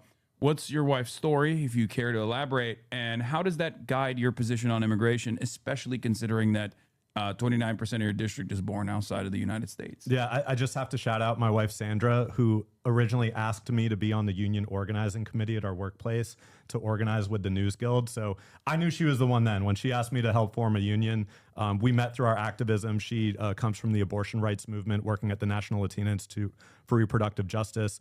That's why abortion rights are such a passion of mine, because it's a passion within our household and a priority within our household. But her story, she was grew up in Northern Virginia. Her family, her grandmother, who was actually living with us last year and had a small pension from the U.S. Embassy in Managua, as well as her Social Security. And we couldn't get a call back from Jared Moskowitz for his constituent service about finding an affordable place for her to live. So she's actually... Damn, his constituent services ass too? Yeah, no, it sucks. So she's actually back in Esteli in Nicaragua because she couldn't afford to live in the United States. I mean, it's over then. I mean, look, a lot of these Democrats, the bad ones, they stay in power because they at least have like reliable constituent services. Like Hakeem Jeffries is a great example of this. He's very popular in his district, very unpopular nationally. But if his constituent services is also lacking, I mean, very weak candidate. Yeah, and no public town hall since he was elected to Congress and started serving in 2023. So he's just completely inaccessible. But on the subject of Nicaragua, so my wife's grandmother was a bilingual secretary who worked at the U.S. Embassy in Managua during the 1980s. She tragically lost her daughter in the 1972 earthquake. Her ex-husband was a member of the National Guard under the Somoza dictatorship, a brutal, brutal regime. And so when the Contra Revolution, when the Sandinista Revolution happened, there was a lot of suspicion within the U.S. Embassy. And so my father-in-law was drafted by the Sandinistas, and basically the turbulence that Ronald Reagan caused by funding these, again, history rhymes, Iran-Contra. The United States has had a long-held interest in Iran, and it relates to our Latin America policy. But my wife's parents were able to come to the United States in the 1980s as teenagers, and were able to get good jobs at through a USAID company, put 3 kids through college, really living the American dream. And then, unfortunately, they were both let go because of the Doge cuts that Jared Moskowitz helped manufacture the consent for as the first Democrat to join Doge. So there's a great book that I would recommend. It's called Blood of Brothers by Stephen Kinzer. He was at one point the Boston Globe Latin America bureau chief, and then became the New York Times Managua bureau chief during the 1980s and the Contra War. And it's really a heartbreaking history, and shows the effect of, one, the lies of the Reagan administration. You think that Trump lies, man, he was not the first one. The Reagan administration and what the CIA did in Nicaragua was completely covered up. And again, just these lies upon lies upon lies, as we're funneling money towards these Contra death squads that are really what happens with our Latin America policy, and what happens when Castro comes to power in Cuba, or when the comandantes come to power in Nicaragua, or really with so many other cases. They're not originally antagonistic towards the United States. They're seeking liberation from brutal dictatorships, whether it's Fulgencio Batista in Cuba or the Somozas in Nicaragua. But then the United States brings all of this pressure to bear with our military, with the CIA, with funding these far-right death squads and paramilitaries. And it forces these new governments to divert resources that the promise of these revolutions is better health care, better labor protections, improving better literacy, improving literacy rates, improving people's like material conditions. And the United States brings all of this pressure to bear to suck all that money out from those priorities and force it back into national defense. And then it creates the conditions where the United States can say, look at this brutally repressive regime. Yeah. But they're creating the conditions that incentivize that. And we see it over and over again in so many cases. But that was really the situation with my wife's family and coming over to the United States. And it's Nicaragua is still suffering from U.S. foreign policy. And really, it's not the exception to U.S. Foreign policy. It is the rule. Yeah. That we sanction 1/3 of the global economy, 1/3 of the countries in the world. So we don't have this even-handed approach where it's the market and it's all the market. Capitalism is a rigged game, and it is rigged in favor of the capitalists and the people who control the wealth and control the resources. And that's why we see, again, with Venezuela, it's a resource grab. With Iran, it's a resource grab. They're trying to take the oil. So this is part and parcel with what the United States foreign policy has been for many, many decades. So again, this is a larger critique. Just like running against Jared Moskowitz is a critique of Moskowitz, of course, but it's a critique of the Democratic Party. But when we also critique United States foreign policy, yes, Trump is a buffoon and he's putting us in danger. And he's murdering millions of people abroad with these policies. It's not just through U.S. airstrikes. It's through the pullback of USAID and all of the global aid that comes in the form of food aid, of nutrition, of vaccinations.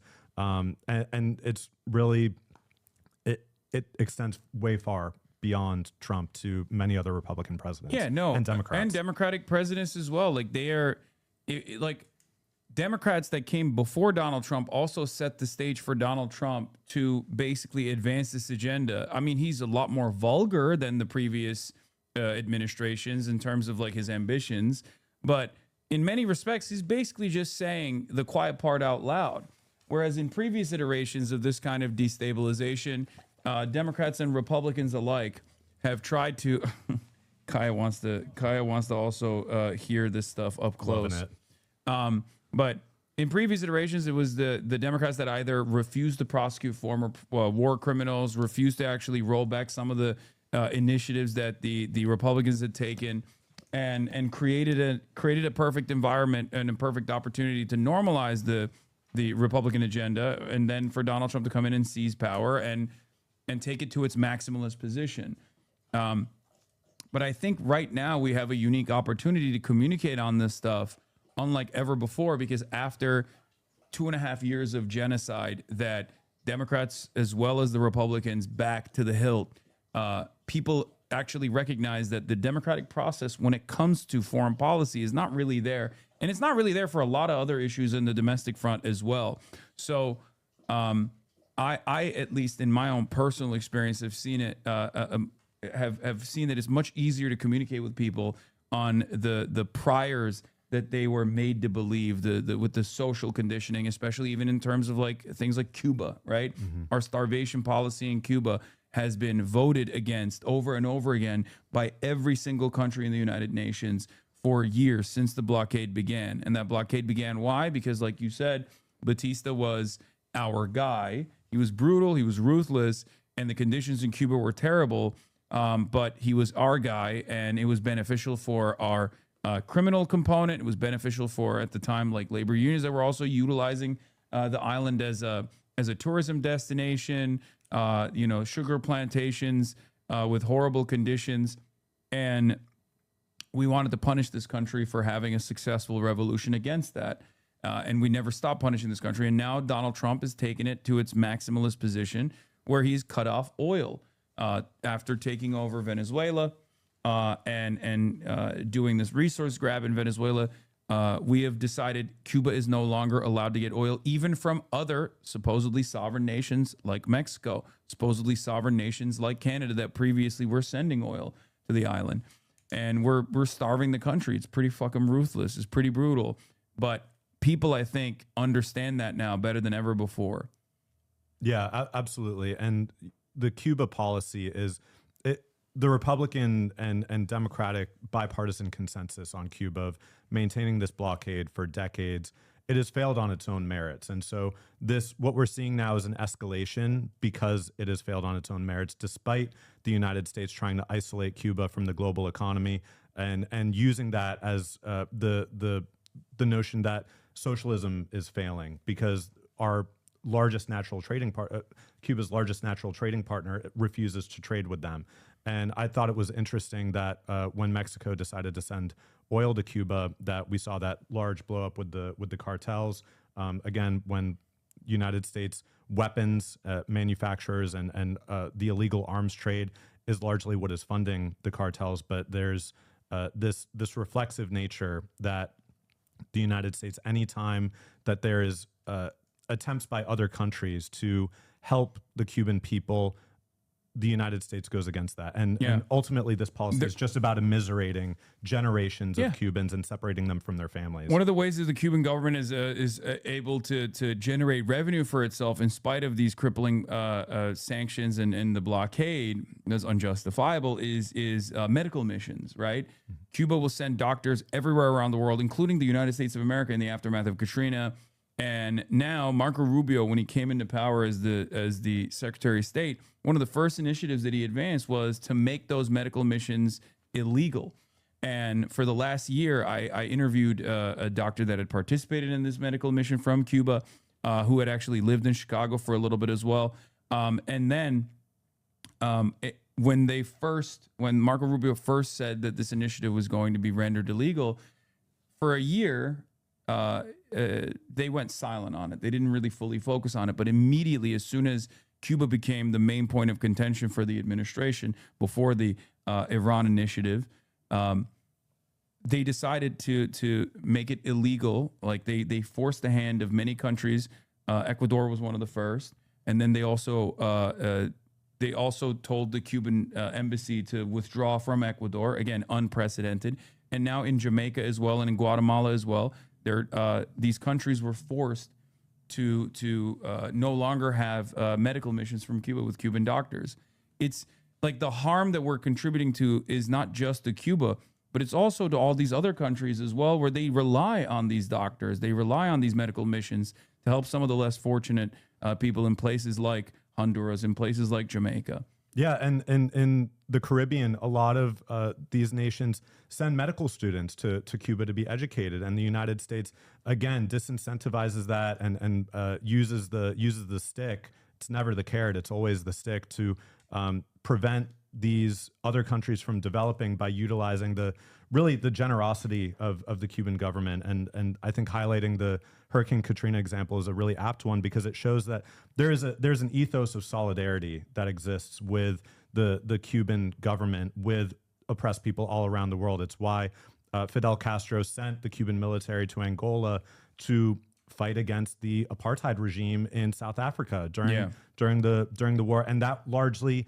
led to the dismantling of apartheid in South Africa. So, the United States labeled Mandela as a terrorist even into the 2000s because of this affiliation with the Cuban regime. But what Mandela recognized was that Cuba stood in solidarity with the mother country, the mother continent of Africa, which is the origin point of so many Cuban people.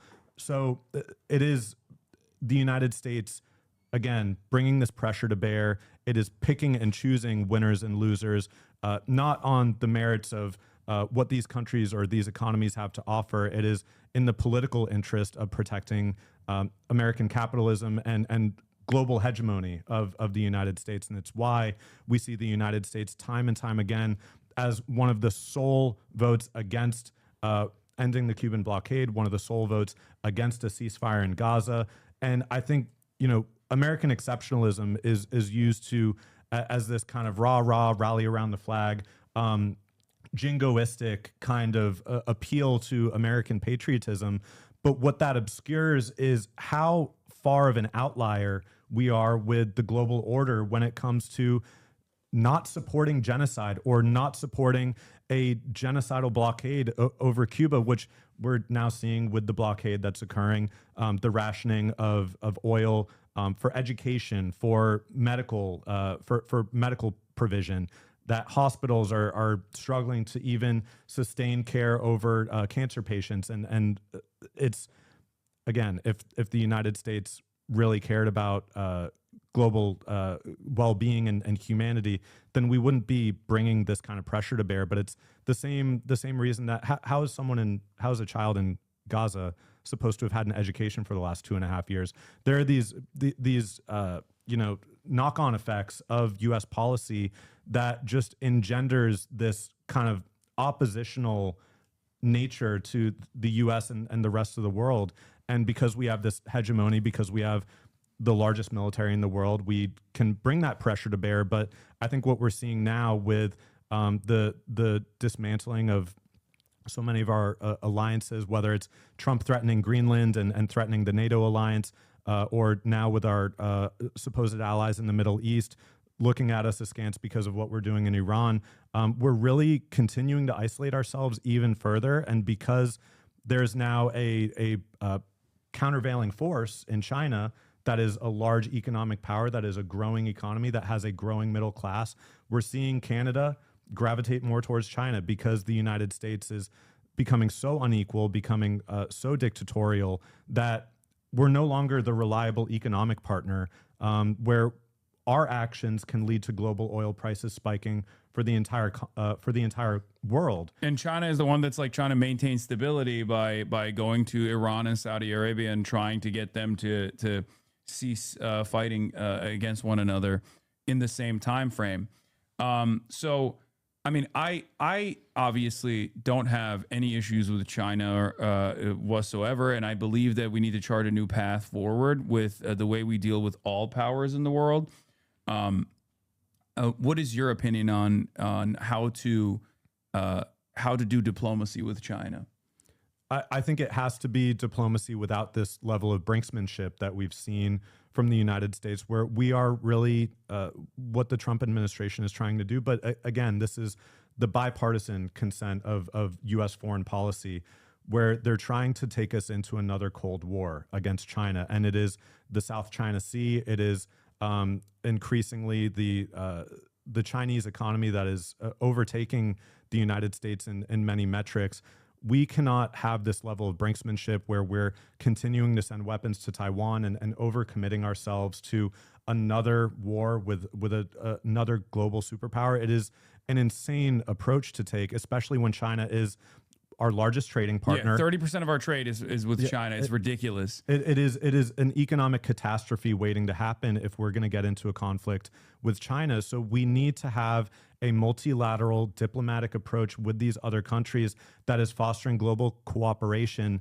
War is one of the single largest drivers of man-made climate change and of carbon emissions. The United States military is the single largest institutional emitter of carbon emissions in the entire world. So back on reducing the global military budget, the United States military budget, I think that has to include closing some of our overseas bases. It's also, of course, drawing down our nuclear arsenal when we have... Well, some of them are closing already. Yeah. Without our without us wanting to close them. So yeah, but I think drawing down our nuclear arsenal, not renewing and continuing to invest hundreds of billions of dollars in nuclear armaments that could never be used, because if they were used, it would be the end of human civilization. So we need to look at how we can cooperate with China and with other large economies on climate change, on electrifying our economy with clean energy. Because the Paris Climate Agreement, we're rapidly approaching what the benchmark for that was, and we are so far behind. And I think a few years ago, you would hear, especially on the right in America, well, China is burning all of this coal. We're not going to, what use is it even trying if China is burning all of this coal? But now we're seeing China outpace the United States when it comes to clean energy manufacturing of electric vehicles that are produced at a lot cheaper and more at scale. So it is a foolish endeavor to say that we need to continue this level of brinksmanship with an economic partner that we need to be cooperating with and finding ways that we can both invest in not just making the United States economy 100% renewable, but how we can help the global South with partners like China to really extend these benefits to the rest of the world that bears less responsibility than we do for the climate crisis. Florida is the Sunshine State, and yet what kind of initiatives have been made to electrify the grid? This could be an opportunity to also work in tandem with the Chinese state, or at least the Chinese industry as well, especially in the aftermath of the energy crisis that we created, ironically enough, over the last 9 days of pummeling Iran, and then the Iranian government closing the Strait of Hormuz, which is now accelerating this energy crisis. What is your opinion on electrifying our energy grid and focusing on renewable energy instead? I think we need public ownership of utilities, these investor-owned utilities. In Florida, it's Florida Power and Light, owned by NextEra Energy. Ron DeSantis is ombudsperson that looks at the rates that Floridians are paying, actually recommended that FPL cut their rates by hundreds of millions of dollars, but because they fund both political parties, including Jared Moskowitz, they got a $7 billion rate hike with no questions asked. So they're raising our rates, they're making energy more expensive. And so when we talk about a global Green New Deal, not just within the context of the United States economy, but how we work with our global partners, this is about making energy more affordable and more accessible to all of us. And it's Florida Power and Light, it's Duke Energy, it's Southern Company, it's so many of these energy companies that buy off members of both political parties. We need to get the investor-owned utilities out of the energy market. We need public ownership of our utilities because that is how we can cut out these subsidies for the fossil fuel corporations. We need to invest at a state level in renewables. And of course, in Florida, where we see Florida politicians will say no drilling off the coast of Florida, but if you do it off the coast of Louisiana or Georgia, have at it. That's a recipe for disaster. So we need to ban all fossil fuel extraction, and we need to incentivize this production of clean energy by having state capacity to do it, not just relying on the market. Because again, that's good state jobs as well that come along with that. Yeah, and government work and state jobs is how we can establish a floor for more of a middle-class life. When Trump talks about how the job growth since he became president, and we just saw that loss of 92,000 jobs in February, so even that is failing on its own merits. But he said that there's been zero growth in the public sector. But public sector jobs is how you can establish strong labor unions, strong worker protections, higher wages and benefits, and establish that floor that the private market has to compete with, because if they don't have a competitive balance in their wages and benefits, then people will just say, well, why not just work for the state and I can have a solid middle-class life. So I think we need to raise the standard of living by investing in public sector jobs, and that strengthens labor unions, it strengthens worker protections. We're running a campaign that is unions for all, because labor and our labor power, especially in this current context where in Florida, of course, Republicans have supermajorities in the House and Senate and the governor, and then in Washington, D.C., Republicans control both the House, the Senate, the presidency, and the Supreme Court. Labor and unions are one of the only existing levers of power to extract real material concessions and real economic gains. It cannot simply be a singular track of we attack this legislatively. That is not enough. We cannot be reliant on electoral system. I know I'm an electoral candidate, but we need strong labor unions and labor protections and that labor militancy that allows for public sector workers' right to strike, which is something that we've talked about. The first public sector union strike in Florida was the teachers union in 1968 that went on strike. The Florida Constitution that very same year outlawed public sector workers' right to strike, because they saw when tens of thousands of teachers went on strike for unified economic demands to hire more teachers, to raise the standard of living, to invest more in our public schools. That's real power. That labor militancy is how working people can exercise our power and extract real material concessions. And so I think again, and you need that as well to go along with your agenda in order to accomplish these goals that you're setting forward. It might come across like radical, or it might come across like it's too far-fetched, but the reality is these things are achievable, especially when you're working alongside organized labor to apply pressure at times when there's any sort of like corporate-backed opposition coming your way. Yeah, and we have on May 1st, 2028, Sean Fain and the UAW and other labor leaders have talked about aligning union contracts to expire on May Day 2028 to have to create the conditions for a nationwide strike. And we're going to need labor allies in Congress that can work in tandem with labor and with organized unions across the country to, in the midst of a presidential election in 2028, extract those real material concessions, not just to apply pressure to the Republican Party, but to make sure that the Democratic nominee is a nominee that is a labor candidate that is going to stand with organized labor, so that we don't have this rotating villain of Mark Kelly with the PRO Act saying, oh, I can't do it.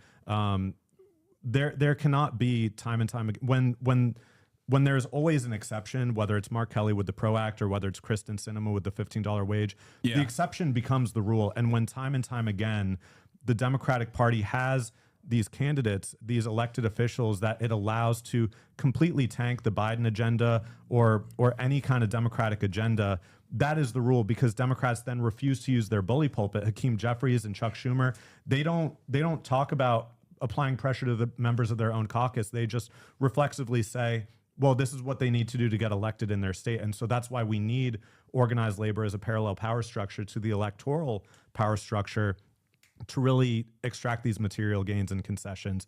And to bring it back to energy, labor is also how we're going to be able to push for these incentivization of public ownership of the energy industry, because we need a clean power plan. We need to we need a New Deal FDR style investment in state capacity to produce energy that is publicly owned, that is affordable for people, because energy is necessary for human life. It is necessary for our economic growth. And we're seeing now with the effects on the market with the closure of the Strait of Hormuz that we cannot survive as an economy without self-sustaining energy resources. And so fossil fuels are a finite resource. It is insane to think that we can continue to rely simply on fossil fuel extraction for our economic growth. We need to incentivize other forms of energy to bring us back. We're in the midst of a Holocene extinction, the sixth extinction in the history of the world, and it is the first that is driven entirely by man-made climate change. And I think that is the framing and the context. We're in the midst of a global mass extinction event. And if we do not change, then humanity may be able to adapt with technology and survive, but our quality of life is going to continue to diminish more and more greatly. And it has to stop somewhere. And that's the line that our campaign is drawing. Also, guys, if you're wondering how you can help out with Oliver's campaign, where you're like, oh, I'm not in the district. One, you can engage in phone banking. Two, you can also go and donate to his campaign as well, especially considering that all the candidates that I bring, with the exception of like Tom Steyer, who's a fucking billionaire, but the candidates that I speak to are not taking corporate PAC money. And on top of that, given their positions on a lot of issues, like Israel, for example, they have a tremendous amount of money that will be spent to make sure that they don't win. AIPAC being one of the major targets here, which is precisely the reason why candidates like Oliver need your donations more than anybody else. Okay, there won't be like a savior PAC out there that's going to come out to help them. Then also on top of that, you can go and door knock and engage in ground operations as well, right? Like you need people to volunteer for the campaign too, right? Yeah, we're going to plan to knock on 80,000 doors in the district between now and our election, which is on August 18th. We just crossed that 5,000 threshold. We've been knocking on doors since November. We're scaling it up rapidly. So your donations help us hire a full-time field director. This is a DSA-run project. My campaign manager is co-chair of our Broward DSA chapter. He was formerly the labor working group chair. Our field director is Felipe, is a DSA member in Broward. Our video team, Janae and Gabriel, are DSA members of our Broward chapter. And so much of our capacity comes from running as a committed Democratic Socialist in South Florida, but it does take resources. We just saw NITA alum come within about 1,200 votes. Yeah. Less than 1%. And that is with a campaign that launched maybe 3 months before Election Day.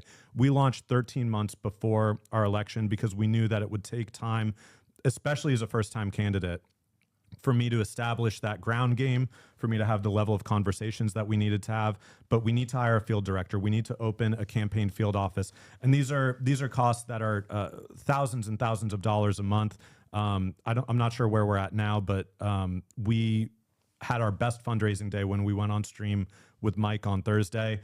I'm hopeful that when I get off, I left my phone and everything outside, so I'm gonna find out once we're done here. He's cooking us still. I think he raised what, 23,000 that day Yeah. when he was on. About 550 people chipped in, so I know that with the number of people watching now, we can we can change the nature and the character of this election. Open your fucking wallets, chat. What the hell? Because we're at 13,712 that's raised so far. It's disastrous. Disastrous number. Thank you to everyone who's donated. To everyone else who hasn't donated, we need you to chip in because this is, and I'm telling you, with this poll that's coming out tomorrow. What's the max that you can donate? $3,500. $3,500 or $7,000 for the primary and general. Okay. If you want to bank it, that we're going to make it past Jared Moskowitz and. Well, if you don't make it, then I get the 3,500 back the anyway. 3,500 comes back. Yeah. So. There we go. Okay. Let's see. Let's see if it works out. Let's see. We're at 13. Okay. All right. There it is. All right. So you just saw Hassan chip in. He's fully in on the campaign. So let's keep it going. Let's keep it going, chat. Who's going to chip in? Whether it's $1, now $10? It makes it a little bit easier to beat Michael from Pennsylvania's ass. Okay, so as I was saying, and I want you to talk about this real quick while I go pee because you can just yap for hours and it's great. So I feel comfortable leaving you alone on stream. But the question I have is. Your district apparently is very gay. Yes. It's a very queer district. What are some of your policies in terms of protecting queer people in your district? And I'm going to go pee while you explain that because I'm a foe. Yeah, so I'm going to just set the context here. Based on the 2020 census, based on the largest proportions of LGBTQ households in the United States, among large cities, San Francisco was the largest, with 34 LGBTQ households per 1,000.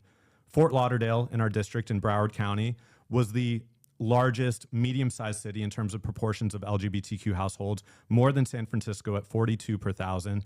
And Wilton Manors, Little Wilton Manors, which is a small city that is nestled in the heart of Broward County, 213 households per 1,000. It was, I believe, after West Hollywood, the second city government in the United States of America's history to have an all LGBTQ city council. And so for me, I'm unapologetically a trans ally. I'm standing up for LGBTQ rights against Ron DeSantis and against the Republican administration in Washington, D.C.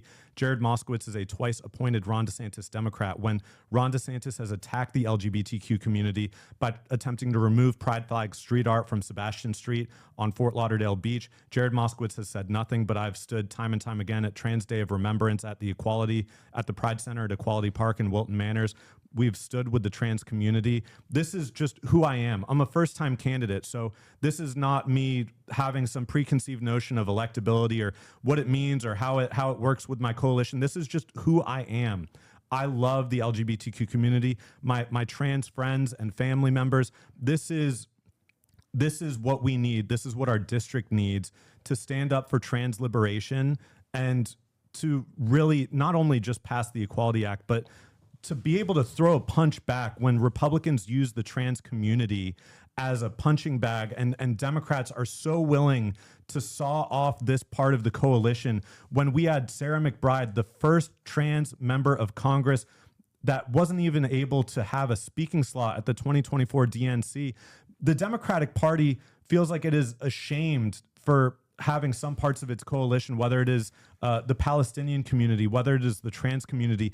I'm proud to have this as part of our campaign coalition, and communities like Wilton Manors and like Fort Lauderdale deserve, in the highest representation LGBTQ congressional district in the country, we need an outspoken champion, a trans ally. Jared Moskowitz has thrown the trans community under the bus time and again with the last two National Defense Authorization Acts that had these poison pills to attack trans rights. Trans rights are civil rights. Trans rights are human rights. And when trans rights are under attack, all of our rights are under attack. And we need someone who's going to stand up and be able to throw a punch back at the Republican Party, because at the end of the day, when Republicans try to fearmonger and try to take these small exceptions, these what is really a minutia of the American populace at large, but use it to fearmonger, they're really distracting from their efforts to cut billionaire taxes. We're on track to have 5 trillionaires within the next decade, according to Oxfam International's report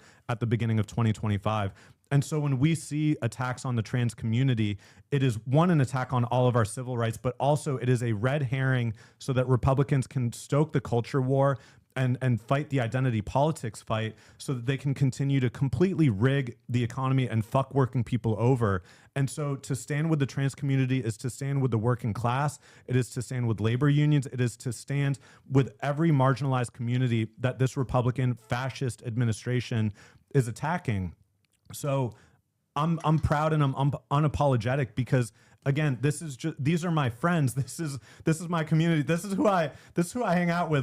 Before I was ever running for office, when I was just an organizer, this is the community that I grew up with. This is the community that I spend my time with. This is the community that when we were just in Washington, D.C. before coming out here, this is the community that I stand with because they're ultimately my friends. And I think so many Democrats, because they don't know any trans people and they don't associate themselves, it's like a foreign entity or a foreign object that they don't really understand how to relate.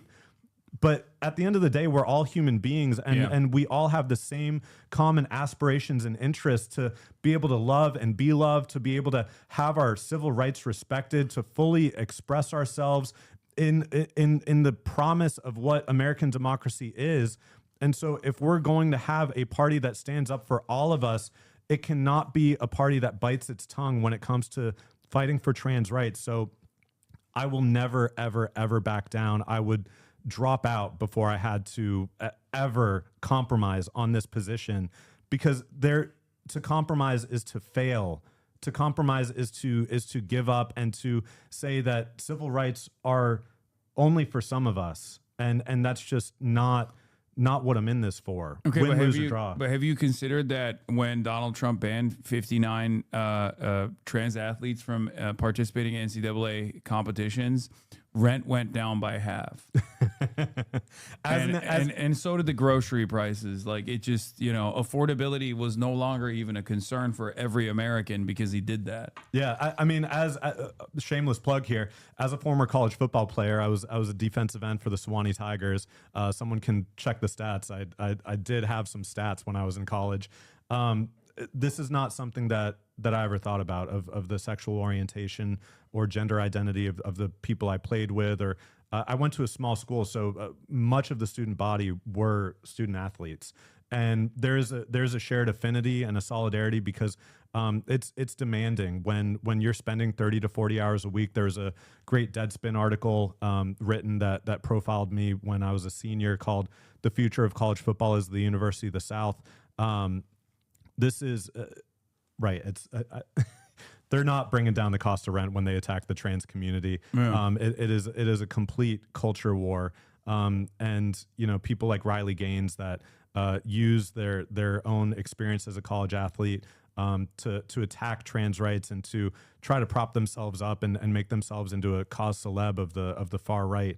It's disgusting. It's completely disgusting and shameful.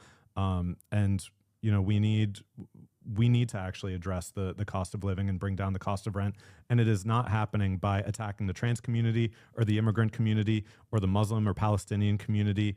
These are all red herrings. The divisiveness of racism, of misogyny, of xenophobia, of Islamophobia, they're all red herrings to distract you from the class war that is happening, because it is out and out class warfare that we're seeing right now with the highest levels of income and wealth inequality in American history, even worse than the 1920s. Getting back to specific policies around foreign policy, around military intervention, how do you believe the genocide in Gaza and U.S. military intervention around the world ties back to domestic policies here at home?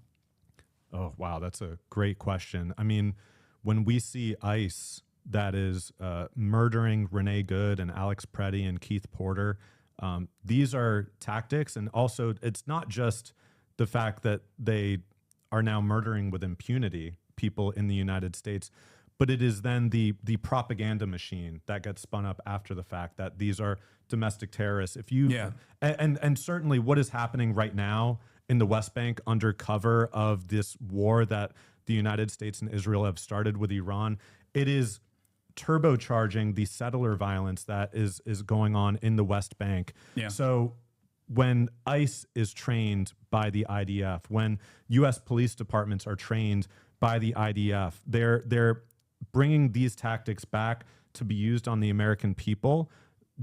What we're willing to tolerate in Palestine is a test for what we're willing to tolerate in the United States of America. When we saw Pam Bondi a few months ago as these ongoing illegal military strikes, just mass murder of people off the coast of Venezuela and in the Caribbean and the Pacific, Pam Bondi says we're going to do to Trinidad or the gangs in the United States, we're going to treat them the way that we treat the cartels. And when they're bombing the cartels, they're manufacturing the consent for these kinds of military actions, this level of impunity and state-sanctioned murder within our own borders. And we're going down a very, very, very dangerous path. And it begins and ends and is tied in with U.S. support for the Zionist colonial apartheid regime that has racial apartheid in Palestine. When Ta-Nehisi Coates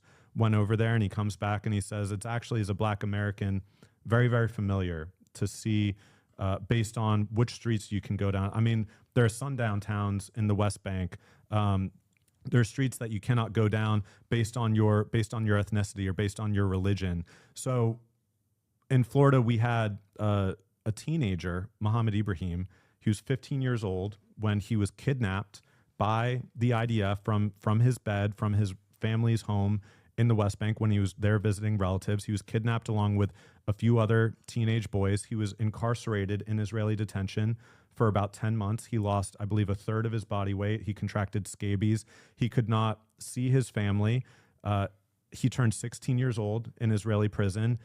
While he was detained, his cousin, Seyfola Musalet, who they're both U.S. citizens, Florida residents. Seyfola, 20 years old, worked at his family's ice cream shop in Tampa, beaten to death by Israeli settlers, who then barred the ambulances from administering care to him. And when we look at what happened to Renee Good, what happened? ICE blocked emergency care from going and administering aid. They're so parallel, and it's so chilling. It's fascism. It's fascism in Israel, and it's fascism in America. It's a domestic military occupation, and some of the techniques and some of the propaganda is damn near identical. And I think a lot of Americans are starting to recognize that these are the exact same struggles that everyone is experiencing. So one last question I have for you is about AI. AI is actively replacing workers. It's unfortunately seen as a mechanism to displace the existing labor force and not one that actually lifts the burden of the working class. You yourself were replaced by AI at your job just a couple of years ago. how do we make sure the economic gains of automation are also felt by the masses who will be most directly impacted by the layoffs? Yeah, I think one, and maybe just to tie it back to the previous question, AI and surveillance technology that is used and piloted and tested in Palestine is now applied within the United States. And with AI, and what we're seeing now is the kind of second stage of there was first the automation of the kiosks in restaurants and the kind of impersonalization of no longer having to interact with someone because you could just place an order and have working class jobs automated away. But now this is affecting white collar workforce. It is affecting people in information technology, coders, marketing jobs. And what it is accelerating is an economy where there are fewer and fewer people controlling more and more of capital and more wealth. And the workforce becomes expendable. And when the workforce is more expendable, it is easier to control them. It is easier to bust labor unions. It is easier to undermine labor protections because of the precarity that AI creates in the global job market. So we need to really have, I think, to bulwark against that, one, some universal economic rights and guarantees. We need, it's not just Medicare for all and universal childcare and paid family and medical leave and free college. We need people to have a stake in the economy. And when we look at something like Meta and what Facebook does, where they literally profit off of, we are the product that is being sold. When our browsing habits, when our social media engagement is used to be packaged and sold off to advertisers, that is our data. That is our own personhood that is being packaged up and sold off for profit. And so I think we need to look at public ownership of big tech. We need to have structures where people are compensated for their advertising habits, their browsing habits, where people can receive a dividend from the tech industry. This also with AI, we see it affecting the news media. I was a former member of the News Guild, and we just saw the Washington Post lay off so much of their workforce, and it's being replaced by AI, and that comes with faulty fact checking. It allows for the propagation of misinformation and disinformation, and so we need public entities and public structures that can counteract that to protect careers in journalism, and to really protect against AI is not perfect. It is rife with errors. It is rife with its own the biases of the people who create it, and so it can replicate at scale a lot of the inequality that we see within the economy. So we need to have protections against AI. We need a moratorium on data centers. We saw the absolutely disgusting usage of AI by the Cuomo campaign to have that kind of AI generated hit pieces against racial agitprop. It was insane. Yeah, I mean, Idris Elba yeah, robbing a CVS with a keffiyeh, wearing a keffiyeh, psychotic. So AI also affects creators and independent content creators. It affects. We saw the Writers Guild strike last year or 2024. Because as more and more of these mergers occur, with basically there being one big movie and television production company. That's the end objective of so many of these mergers, and they're trying to take creative jobs out of the workforce and just automate it into AI. But there's no creativity involved there. It's all downstream and derivative of human ingenuity, and so that cannot be replicated. But there's going to be more slop, and so we need to, for political misinformation and disinformation, political propaganda purposes, to put a moratorium on the development of new AI data centers. It is one of the most destructive aspects of the economic, or environmental, resource extraction that we're seeing with just the water usage that the demands of these AI data centers draw from, and that raises people's utility rates. So there has to be a moratorium on AI data centers. It has to be banned in terms of the national security state apparatus that's used to surveil people and to, again, it just brings in the biases of its creators, and it can be used to suppress people's civil rights, constitutional rights. And what needs to be there in replacement is investment in labor protections, strong unions, and ultimately we need to remove the private ownership of so many of these big tech multi-billionaires, because they're using this AI technology to very nefarious ends. And if we do not put a stop to it now, and if we do not bring it under state control, then we're going to see really a dystopian future where people are expendable, and there will be more impoverishment, more homelessness, more people being laid off. And ultimately, the very few people who benefit are going to be in greater and greater control of the economy. So we have to put a stop to that. Yeah. All right. Two final questions. I lied. I said last question, but two final questions. One, there's a candidate that's running in the gubernatorial race by the name of James Fishback, I believe. And he is America's not first, but hopefully last Groyper candidate. He has engaged in a lot of racial animus in his campaigning.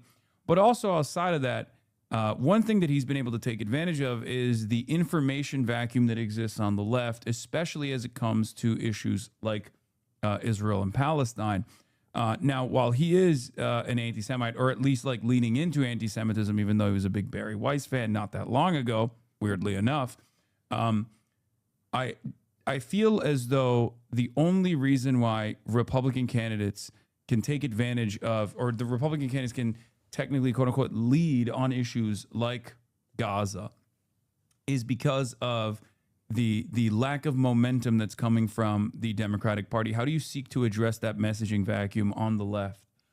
Yeah, I believe it has to come with, Fishback when it comes to ending state investment in Florida, in supporting the state of Israel.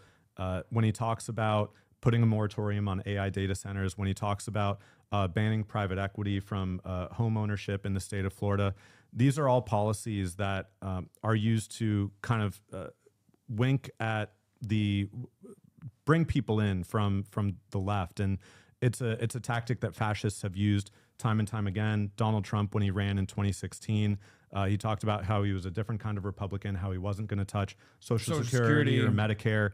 And that was the permission structure that many voters needed to hear from him in order to support him.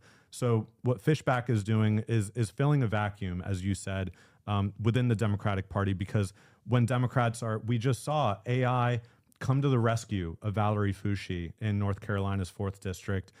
It was not without more than $1 million that Anthropic invested at the very last minute to defeat Nida Alam.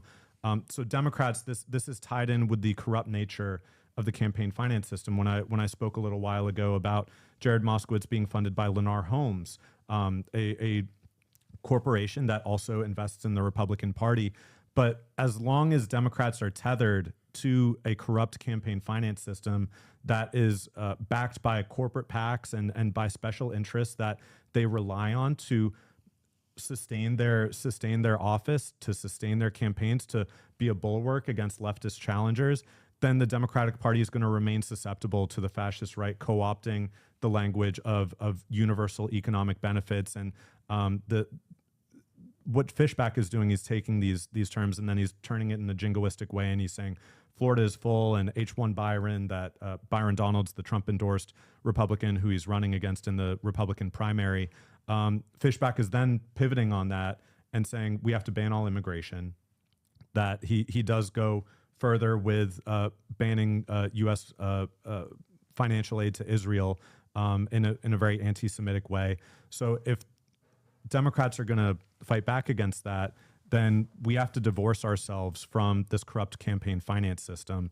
And I think that's why it's so important that it's not just me running in this district. There are Democratic Socialists running all across the country with this shared platform. And I think what is so important to me running as a Democratic Socialist is there is a fidelity to an organization, and there's a fidelity to a platform that is not what so many Democrats use to just say, well, it's the political entrepreneurship of I'm just the right click on the dial. I've got it just right. And there's this kind of broad expanse of views that Democrats can have to allow themselves to take this corrupt AI money, to continue to be funded by AIPAC, because they say that it's kind of uniquely what their district needs or represents. So we need to divorce ourselves from the corrupt campaign finance system if we're going to expose James Fishback, because he's not fighting for every single Floridian. And I think that is the key difference. He's fighting for what he conceives of as the kind of American people, and that everyone else, if you're an immigrant, our district, 30% of people born outside the United States, they're not welcome in James Fishback's Florida, and they're not welcome in the fascist Republican Party's United States of America. And so the key difference is that when we talk about banning U.S. military aid to Israel and banning U.S. government bonds, U.S. municipalities and governments investing in Israel bonds, we're talking about universal economic benefits. And I think it's the universality of our platform and our message that is characteristically distinct from what Fishback is talking about, because he's just got his preconceived notion of what it means to be an American. Yeah. And you're either in the in group or you're in the out group. And that is a classic fascist tactic that goes back for a century. And people like James Fishback would not be taken seriously at all, or would not have any room to message around Israel if the Democrats were actually leading the pack when it comes to this issue. Like, there's never... My policy on this is like, Tucker Carlson, when he was at Fox News in the 2016 era, was one of the only mainstream resources that was actively talking about labor rights and centering labor in his commentary. It was very obvious that it was cynical, but the reality of the matter is he won. He got much more he gained so much more popularity as a direct consequence of being the only person who was addressing this aspect in mainstream news. And the same thing goes. The same thing happens with politics in general. It's the people like Moskowitz or many other Democrats that refuse to be the leader on this issue, even though it's like unimaginably popular, that allow Republicans to come in with anti-Semitism and try to steer the conversation in that direction, even if they don't actually want to do any of those things that they're claiming that they want to do. All right. Well, thank you so much for coming on. This was fantastic. I believe we raised around almost $50,000 in the short period of time that you were here. Let's go. Thank you, everyone. $49,000. What else can people do to give one more shout out? When is your election, and how can people help out with your campaign if they liked what you were promoting here? Yeah, www.oliverforcongress.com. Our Mobilize is synced up right in our website, so you can find our phone banks, which are virtual, and you can join them from wherever you are in the country. Our canvassing, which is happening in both Broward and Palm Beach counties. We're canvassing every Saturday and Sunday. I think with this amazing financial windfall, thanks to you, Hassan, and all the Hasanabi heads, we're going to be able to bring on a full-time field director. And so expanding our canvassing operations to every single day of the week, I think we're going to be able to open a field office. But oliverforcongress.com, you can find us on Mobilize to plug into those volunteering events. We also need, Jared Moskowitz has his own meme army with the Midas Touch Network, with ACYN, with Aaron Rupar, who when Jared is in committee and he's wearing the Justice for Cricket pin, or when he's making fun of Kristi Noem and, of course, distracting from his own complicity in voting for the Laken Riley Act, he's got his backers in social media, and so we need a countervailing force. And so just speaking out about the campaign, creating your own content, whether it's on TikTok, Instagram, or on Twitter, we really need to show the country who Jared Moskowitz is, because in that 3-minute video, I think that did a perfectly good job of illustrating who this person is. And he is a Republican. If he were not running in Broward County, Florida, the most Democratic county in the state, he would be a Republican. And so we need the social media engagement. If you are local and also want to write letters to the editor of the Sun Sentinel, of the Palm Beach Post, of the Miami Herald, or Miami New Times, We need to build a media presence because, again, I'm a first-time candidate. I'm doing this for the very first time. I don't have any previous public office held or any previous campaigns for office. And so we need to get the word out. If we get the word out, we will absolutely win. So it is just a matter of resources, and it is a matter of being loud enough and spreading the word. So anyone you know in Florida, in South Florida's 23rd District, in Broward and Palm Beach County, please join and get them involved in our campaign, get them to vote for us. Also, if you live in the state of Florida, we have, because Ron DeSantis has called a special session on redistricting, any registered voter in the state of Florida can go on our website, www.oliverforcongress.com. There's a link to a petition on the top page of the website. You can sign that petition and send it into our campaign P.O. box. We need 2,564 petitions, and fundraising is important. Hitting this 2,564 petition mark helps us save $10,440 in qualifying fees, a ridiculously high number that really is a barrier to entry for so many working class campaigns and candidates. So if we hit that 2,564 petition goal, we can save 10 grand, over 10 grand in qualifying fees, and put that back into our field organizing, put it back into our advertising to reach people. So that is another thing. If you live in Florida and are a registered voter, it doesn't matter if you're a non-party affiliated voter. It doesn't matter if you're a Republican, Democrat, live inside or outside of the district. If you're a registered voter in the state of Florida, you can sign that petition, send it into our mailbox, and that will help us save that money and get ballot access. Our primary election is August 18th. The voter registration deadline, despite the petition threshold being open to voters of all party registrations, Florida is a closed primary state. You must be a Democrat to participate in our primary. That deadline to register as a Democrat in Florida is July 20th of this year. So you must be registered as a Democrat by July 20th if you live in our district, if you want to vote for our campaign in the primary. So I'm asking you to please register as a Democrat. If I can be a Democrat, as I'm a Democratic Socialist, then please join the party so that you can participate in our election and help us make it past Jared Moskowitz, because we've got a very tough election against whatever Republican candidate that comes forward from that race. This is an NRCC targeted district. It is one of the closest districts in the state of Florida. And if we can win this race, I know you can win the primary, but once you win the primary, it's over. I think like a candidate such as yourself is going to absolutely cook in the general and have a far better shot at thoroughly defeating any Republican that is placed in front of you, because your message is universal, as opposed to just like leaning into, the partisan backing and leaning into the Democratic brand and leaving it up to like a potential marginal victory. You're actually leading first with your policies, leading first with your worldview that is universal, that is much more appealing to a broad base of support. Yeah, and when we win this race, when we win the general election, it is going to change the nature of American politics forever, because our message has, for so long, it has been cowed and couched in, this is only possible in the deep blue districts. Yeah. This is only a kind of politics that can be espoused in deep blue New York City or deep blue San Francisco or Los Angeles.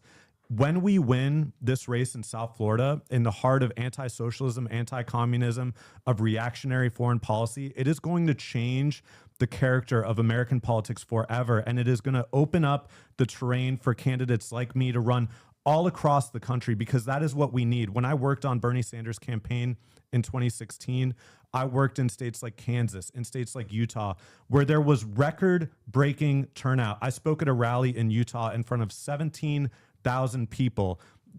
You would not imagine that level of popularity for the Democratic Party in parts of the country like that.